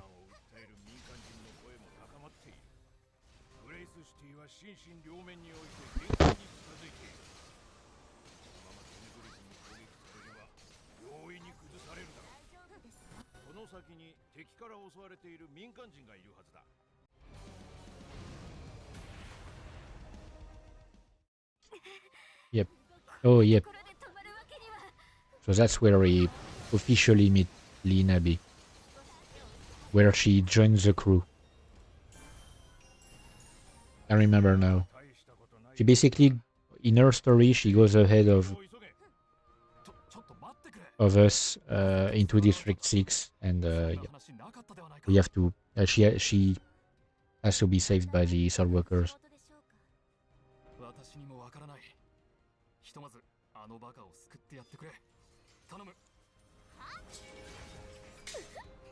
I do remember that like she's like she seems mostly not. I mean, she seems to mostly not have any emotion and is just focused on fighting. But she has a soft spot for food, if I remember correctly. Like that's her thing. She just loves to eat.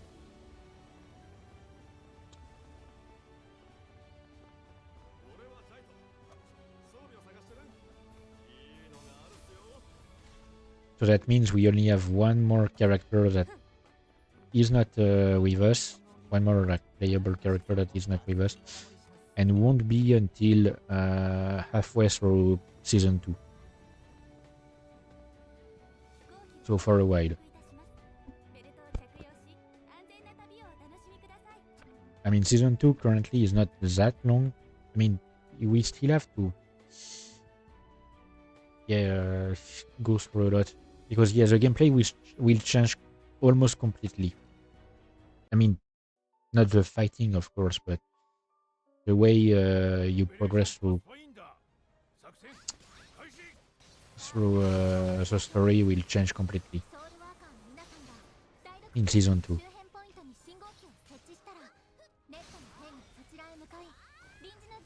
Okay, yeah, we are teaming up with Ned to secure the area. And find Neb.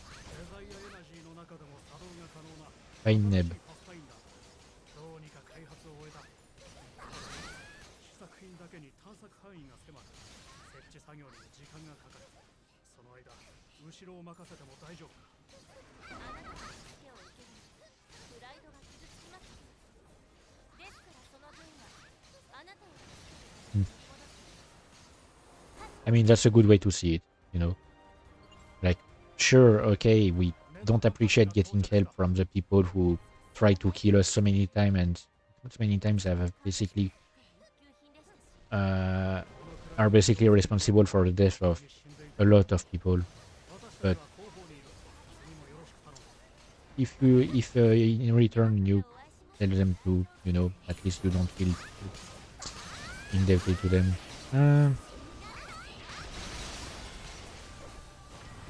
I mean, not like our characters are completely innocent either.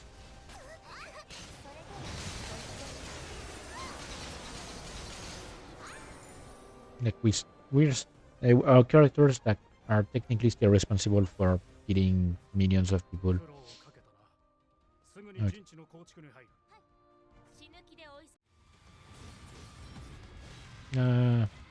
Pretty sure she's annoying to fight.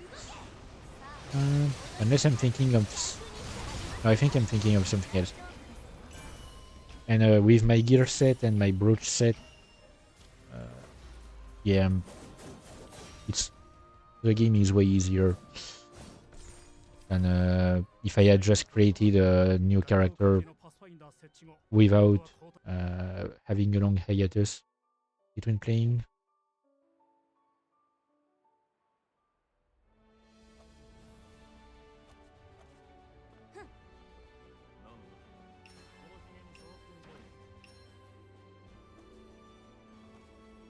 I'm pretty sure the next, the next boss is Kent. It's gonna be fun.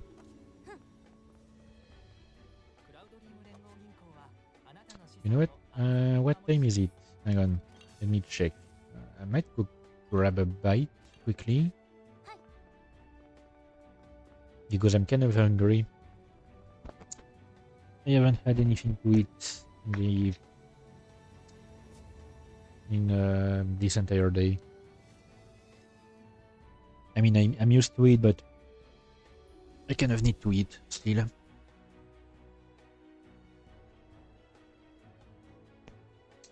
Hang on, put myself some sandwiches.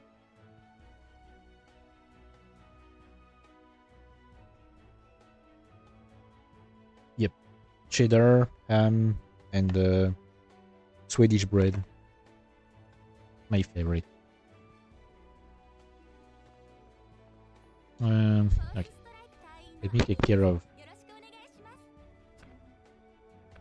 care of Kent first.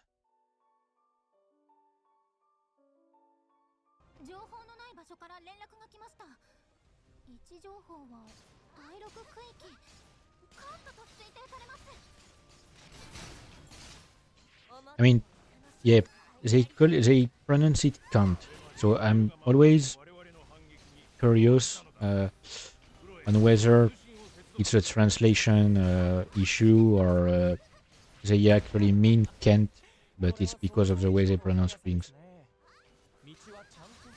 Like, his name could actually be Kant instead of Kent. I'm just not sure because I don't play the Japanese version.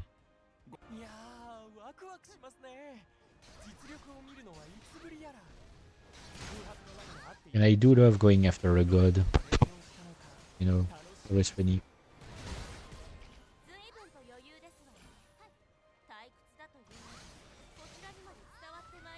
I mean, not like we'll defeat him actually.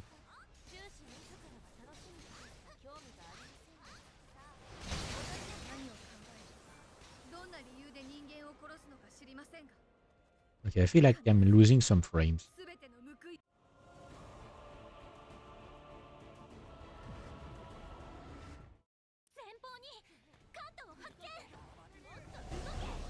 Oh, you really did the meme of teleport behind you, nothing personal, kid. Okay, great. Oh wait, he's entered his immortal phase.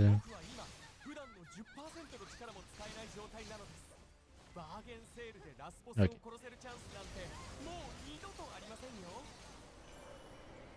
Oh. Yeah, I'm way more powerful than I'm used to.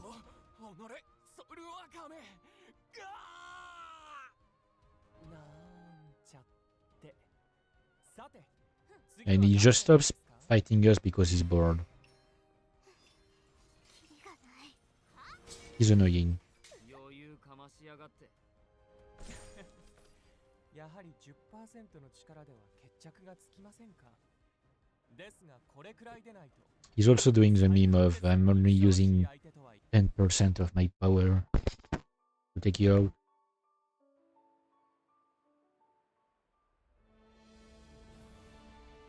Like, dude believes he's Shaggy, you know? Anyway, hang on. I need to open this freaking sandwich case. I mean, not case, but, you know, sandwich wrapper, rather.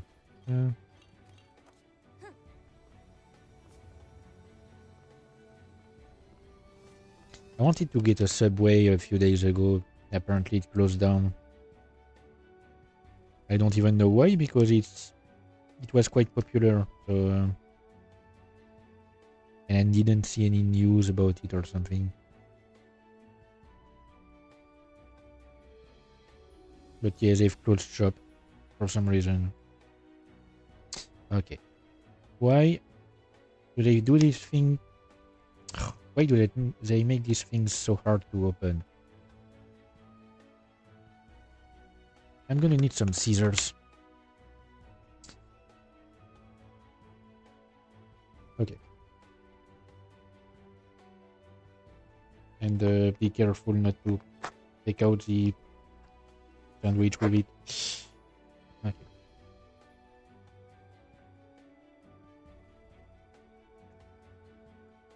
I'm trying to remember something like that I saw recently in a movie or something about sandwiches. Someone was talking about sandwiches. I don't remember. It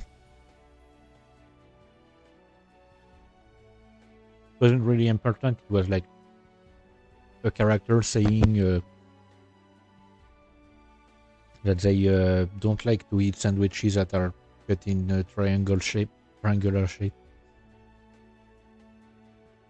But what was it in? Was it in a Marvel movie? Might have been.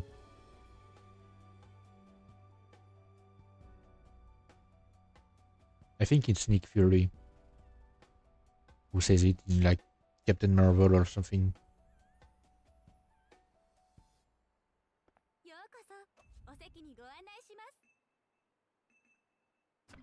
He says that he can't eat sandwiches that are triangular.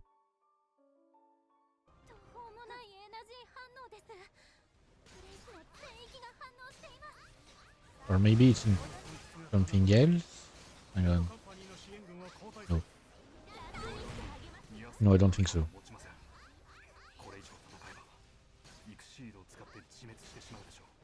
I think it's...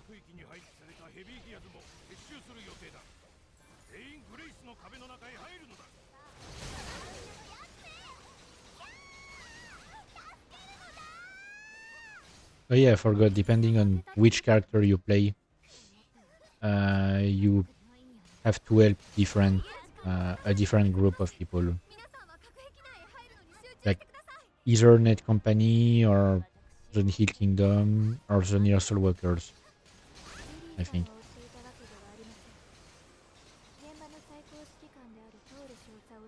Depending on who you want to rescue. Okay, yep. And our group is going to rescue Toru.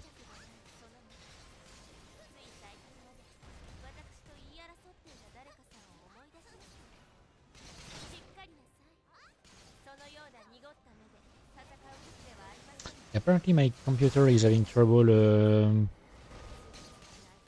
handling so many enemies at once. I'm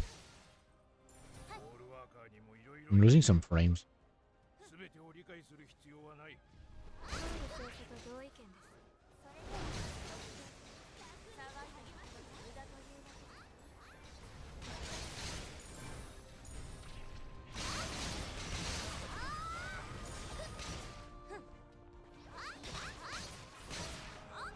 Mm.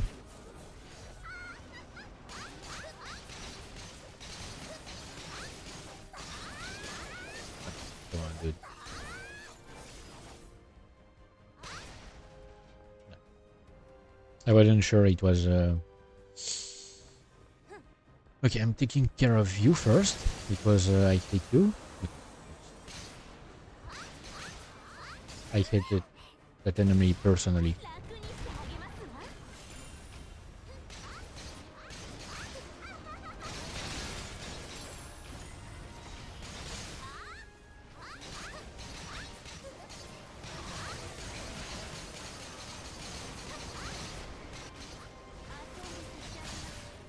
I should probably use that skill more often. I never use it. Mm.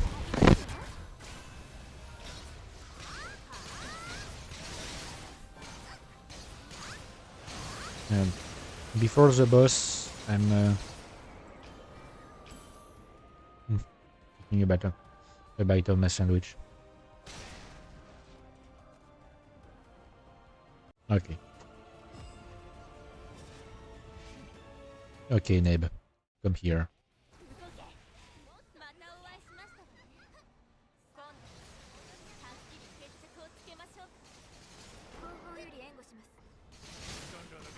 Okay. I mean, it's not the way he dies anyway. He just flees the fight. このまま押しつぶして差し上げます。敵は疲れた素振りすらありません。予想以上に時間がかかるかと。そんな時間はない。兵士は全員交代した。 Oh wait, no.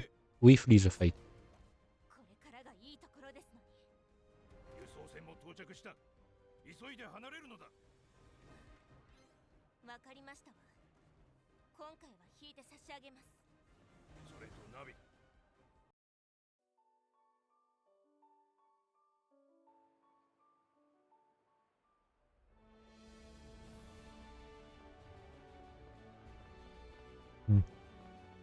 Yeah, I forgot. We have to flee the fight. Hmm.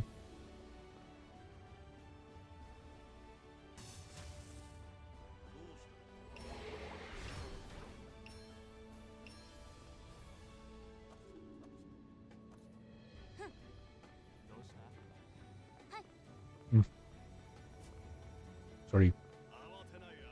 They've put some burger sauce in that sandwich.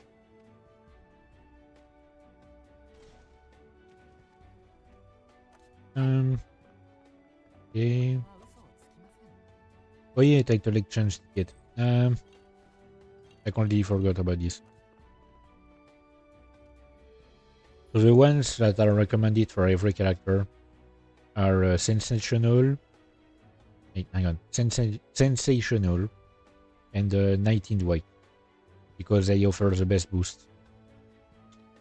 And you get 2 tickets anyway at some point, so you get another ticket. Like I'm gonna get another one soon.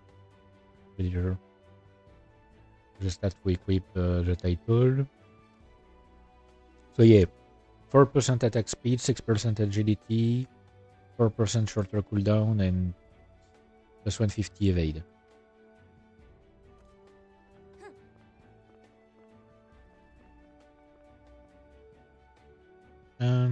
Okay.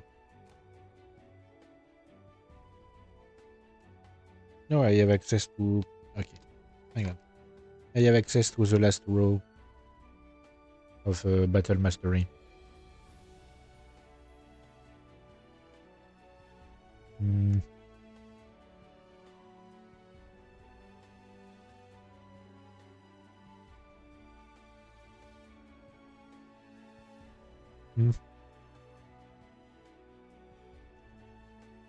Ideally, the best to progress through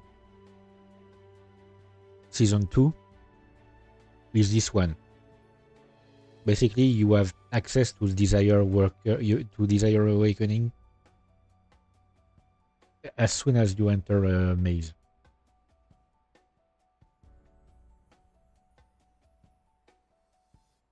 Because in Season 2, you won't have as many boss fights. Like, boss fights will be exclusively tied to the story.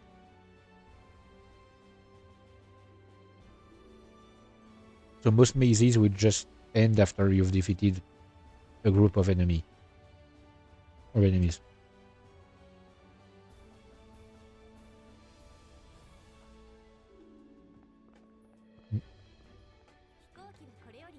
So being able to just spam Desire Awakening would be useful. Yeah, so I have to redo this one.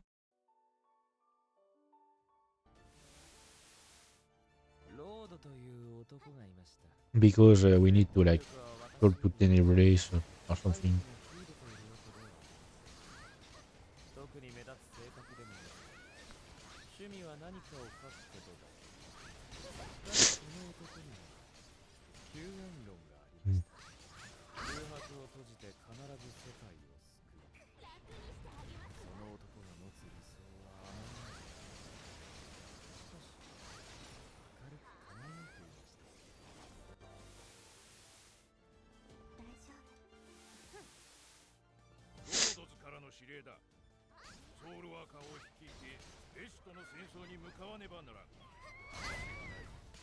Yeah, what we are hearing are not like directly.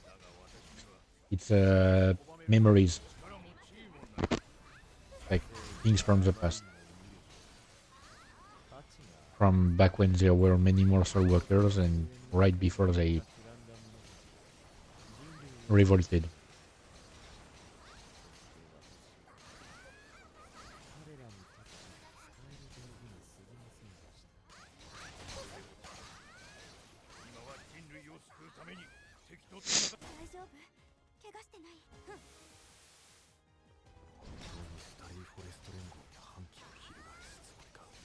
Oh, I forgot about this guy.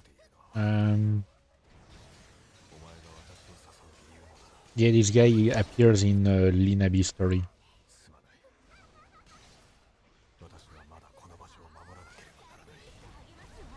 I forgot his name, but yeah.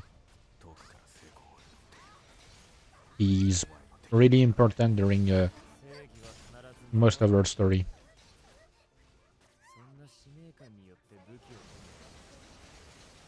And I'm pretty sure he dies at some point. Spoiler alert.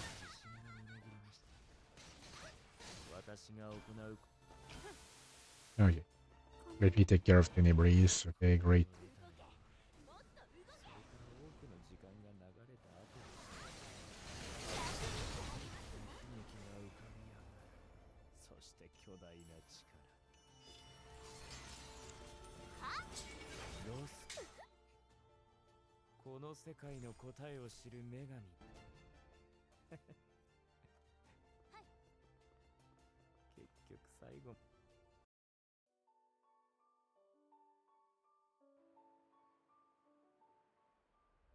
Oh, sorry. I think I fucked up. I was supposed to talk to him. I forgot. I get every single time. Every single time I get owned in that way. Like the game just lets you work out of the maze. So if you have a habit of just having to work out of the maze at the end, you just do it. In season 2, it's actually like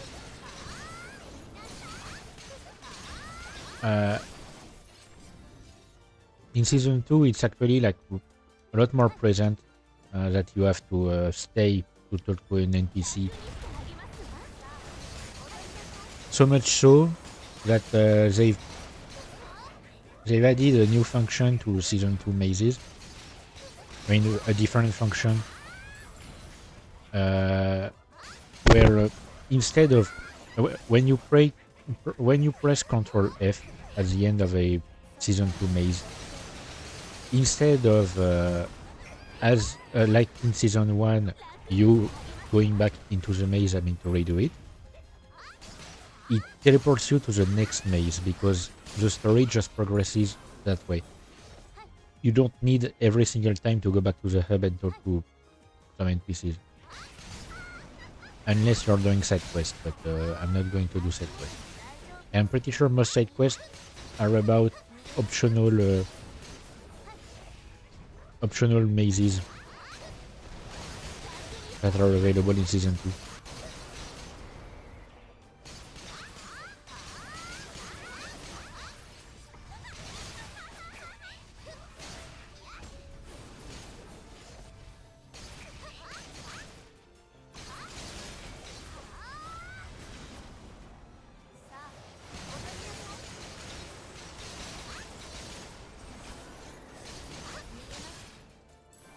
Okay.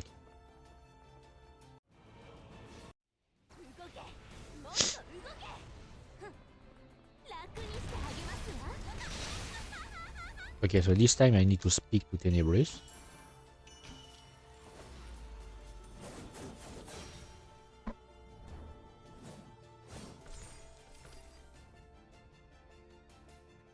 And no, you know, not be an idiot. Okay, he's here. 結局最後まで考えは変わらないのですね。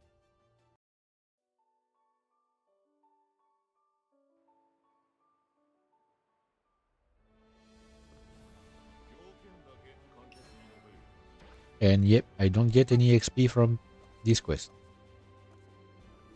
Only from the fights. よく来たっすね。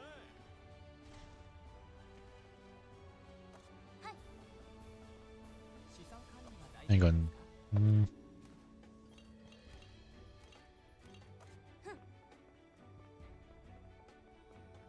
か？ I'm gonna do the daily stuff right now. 商品に触れないでください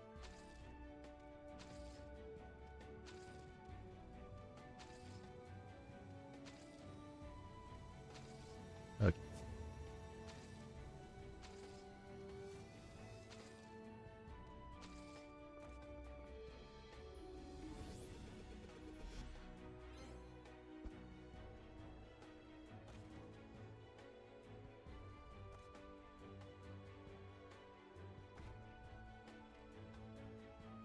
Alright, I'm pretty sure I still have a...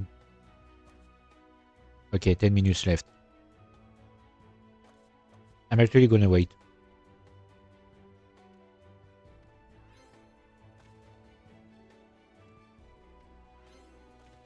Until I've reached the 90 minutes mark.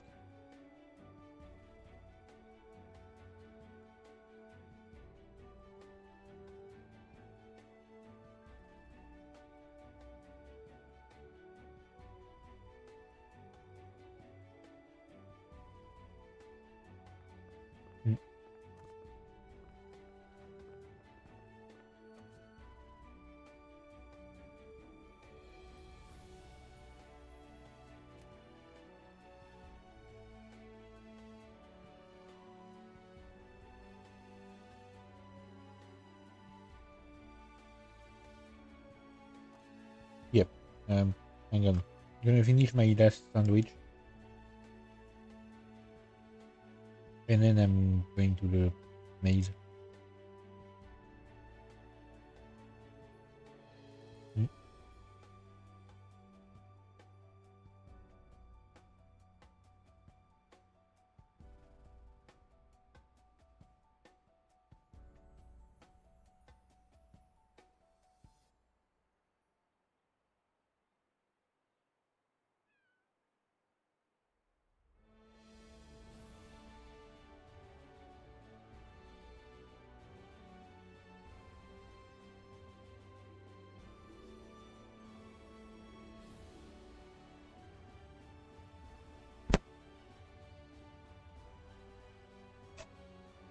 Yeah.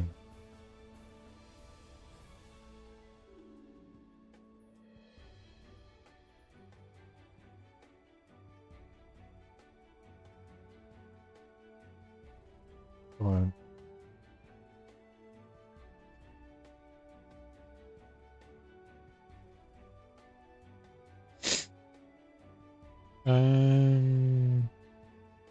Okay.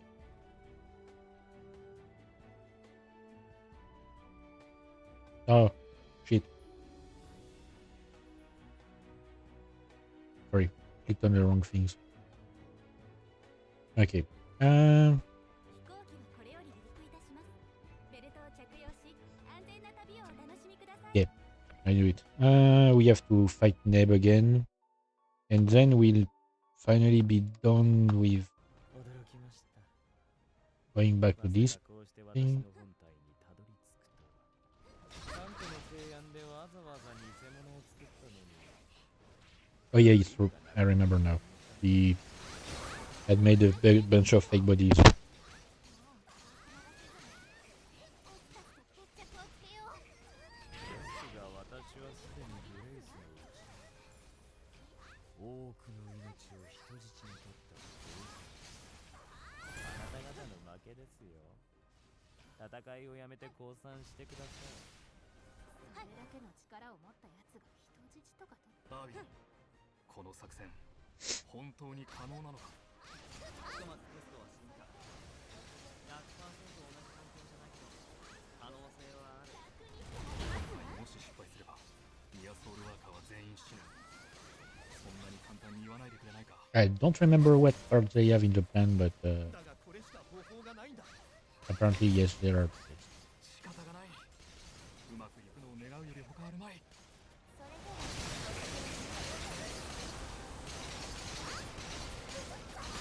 楽にしてあげますわ。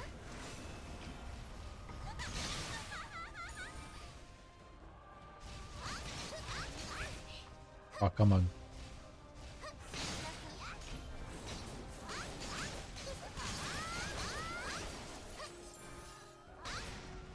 全軍配置につけ。じきに総力戦が始まる。みんなも配置につけ。生きるキングダムの命運はこの戦いにかか Yeah, so this time we don't have to go save them. 随分と騒がしいですわね。 They are on the battlefield. 運命が待ちわ励ますわ。命を投げ打つ価値があるというものです。 Even though we don't actually see them. みんなが命を懸けているんです。私も最善を尽くして戦います。足元で大丈夫です。テネブリストの戦争で、そして今回の作戦でも。それではだが今は力を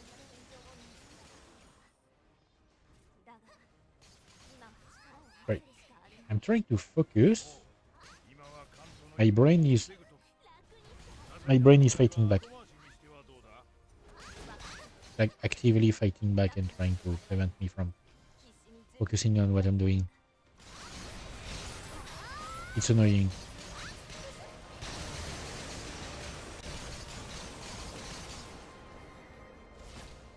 Oh, come on. Ready? 楽にしてあげますわ。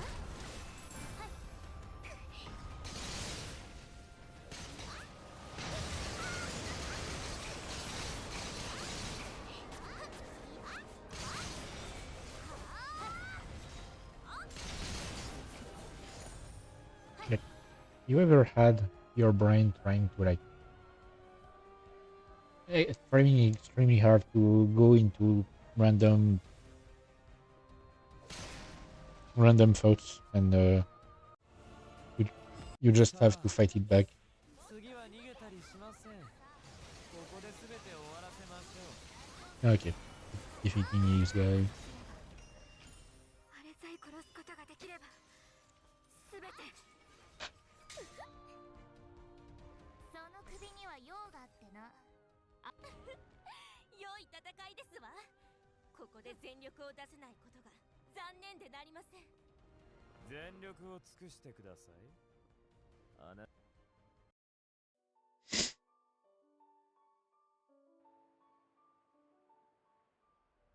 Hmm. 要件だけ簡潔に述べるよ。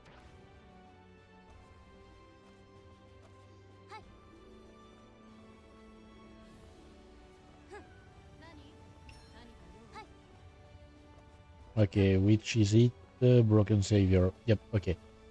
So, essentially what happens here is I got an item that is going to throw me into one of the raids in the game, but it's a story version of the raid. So it has some actual story elements and stuff. And the fight is much easier.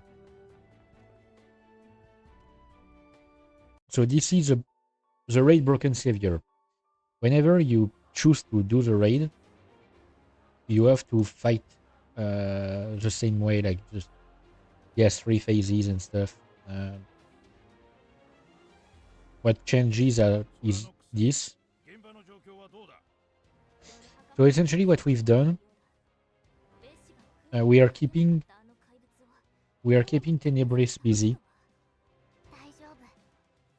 I love how you can see that these are the ships from Deep Plus Horizon, but it's not. We're not in Deep Plus Horizon.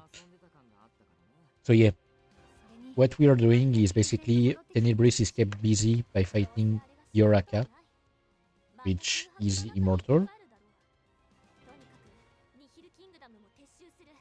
But if Yoraka gets killed by Tenebris, he will respawn in the vacuum, essentially. And so while Yoraka is fighting him and making him weaker, we are coming to airdrop on him.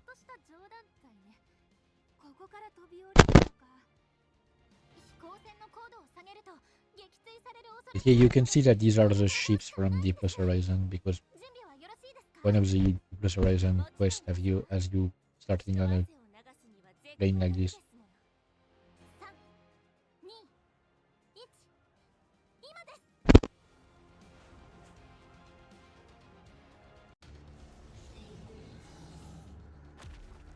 But yeah, this is how the raid starts every time. He kills Yoraka, Yoraka goes back to the vacuum. Hang on. And yes, he does have 100 health bars and 3 phases with every time he goes back to 100.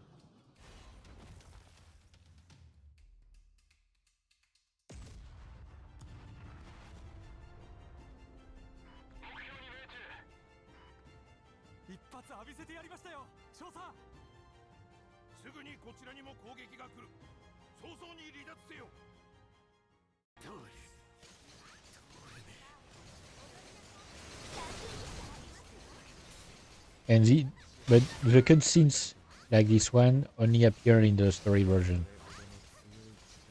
During the normal raid, you don't see the cutscenes. Okay. Second phase.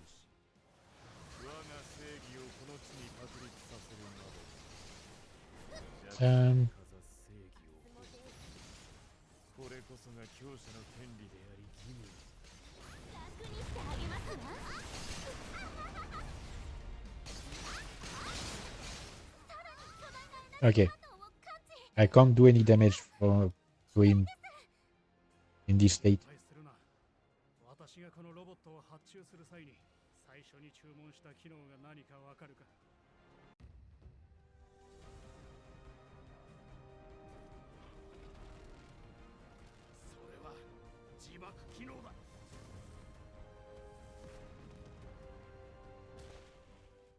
And yes, Rogan sacrifices himself to help us against Tenebris. Okay, yeah. He was cut in his dialogue, but he was asking Kent for more power.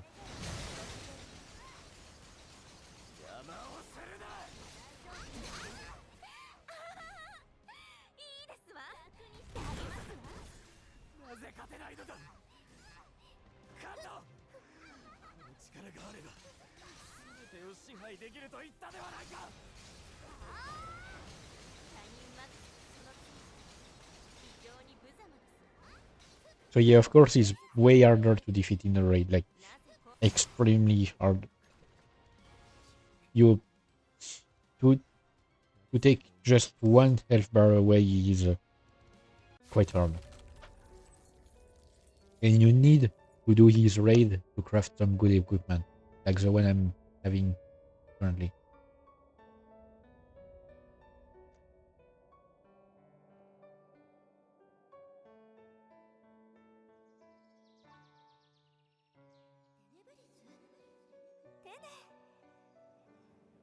Oh, I remember now. 石にでもつまずいた There's an important part of Dana's storyline when you reach that point. 英雄がそんなことじゃみんな不安に思うわよ。さ、私の手を掴んで、これからも君が転んだ時は助けてあげるね。 Because while Dana's storyline technically starts in season 1, なぜ今 she's actually more a season 2 character. Like mostly season 2. You start your story really late. I mean, when you play here, you start really late into the story. And you get boosted to season 2. テネブリス、完全に沈黙しました。また同じ場所で倒れることになるとはな。すまぬ。安らかに眠ってくれ。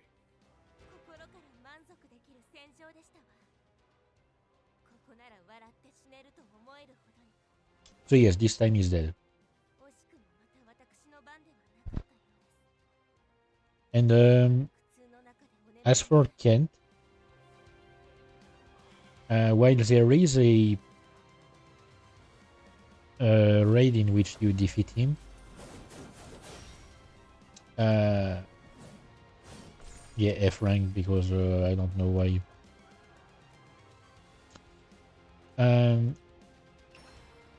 As for Kent, while there is a raid in which you have to defeat him, his story. Okay, I need to actually use the shortcut to leave. In his story, I mean, there is an additional quest that appears. Yep, after the next thing, I think, where basically you only have to go around and interact with a bunch of books that tell you the story. And you Haru stabs him in the chest, which causes his body to disperse into desire energy that goes back to the vacuum. That's how his story ends, but he's technically not dead because he's a god. He can't actually die. Okay, and epilogue maze. Yes, we are going to clear District 6. That I remember. We are gonna clear out District 6. テネブリスを倒したことにより敵は大きく混乱しています。このまま押し込めば私たちの勝利は確実です。 The enemies are way weaker. We are getting artillery support from the commanders. Here we have the near SoulWorkers with us. I do love this. I mean, I feel like it's not done in the correct way, so it goes way too fast. But yeah, we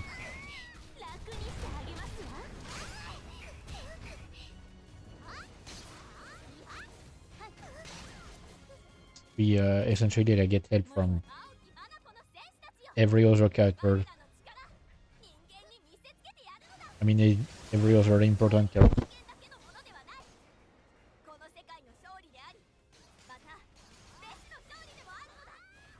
To clear out District 6 because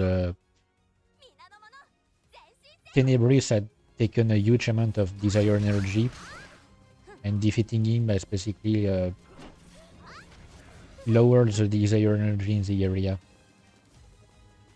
敵は総崩れになっている。このまま前進すれば全て蹴散らせるぞ。あと少しの辛抱だ。少しだけ持ちこたえれば我々の勝利だ。楽にしてあげますわ。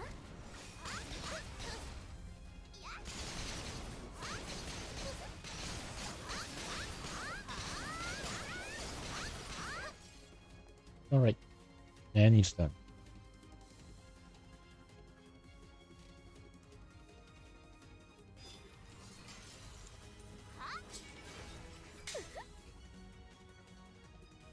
F again, but I don't know why.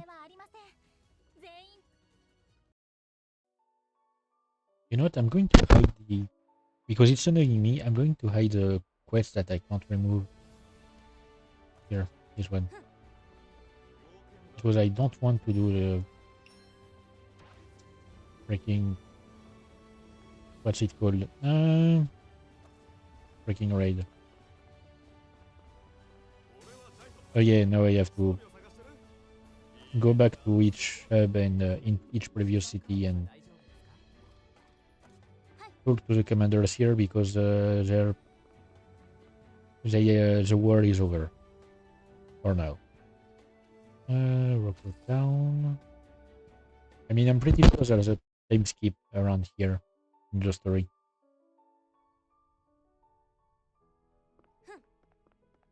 Which was used to justify why it took so long to have a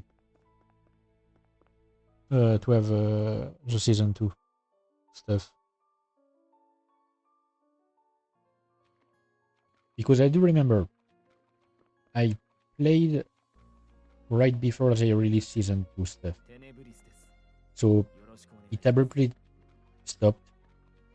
Like the story just stopped all of a sudden. Warp to Candace. Talk to Aaron.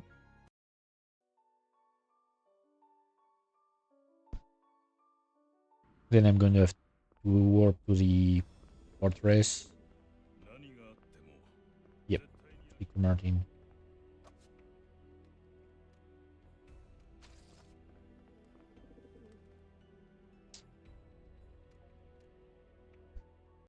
Good thing they made these things available easily. I remember back in the Gameforge days, you had to actually have VIP to be able to teleport. It gave you like a sort of book that you could use to choose where you wanted to teleport. But you had to buy with real money the freaking VIP stuff. Now you can just buy it for almost nothing. And you can buy some permanent one on the market, I mean on the cash shop, and some on the market when players decide to sell them. How much do I have, by the way? 37 million. Yep. Not really afford to buy one. It must be like at least 200 million.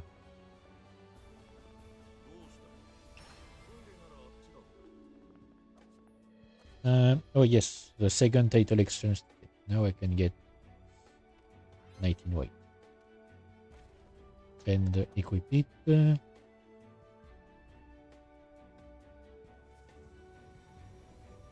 Jesus Christ, I have so many titles. Okay. 3% shorter cooldown, 4.5% reduced SG consumption, 10% max HP, and 5% more damage to bosses and named enemies. So I'm at almost 50% cooldown, shorter cooldown. I can really spam my skills.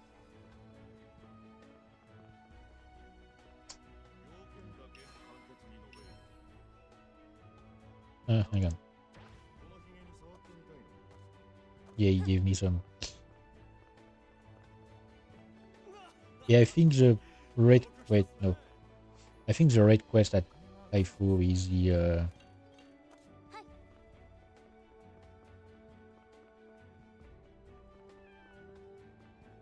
additional... yeah, behind the end. Wait. What do you get for completing it again? Nothing. Yep. I'm not accepting it.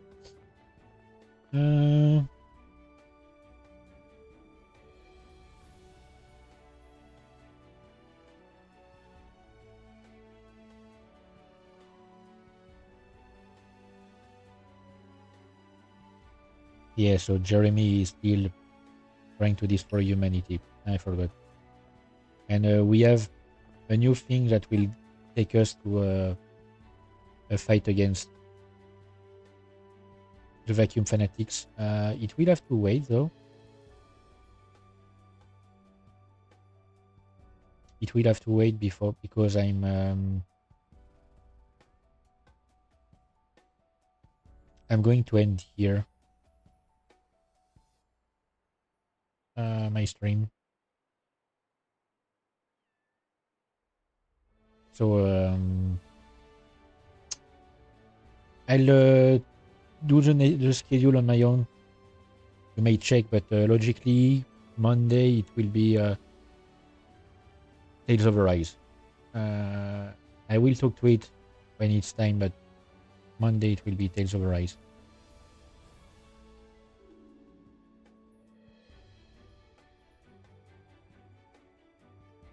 So, yep, sorry, I was checking something. So yeah, next stream on Monday, and it will be Tales of Arise, and then SoulWorker. I'm ending here because I can't focus. So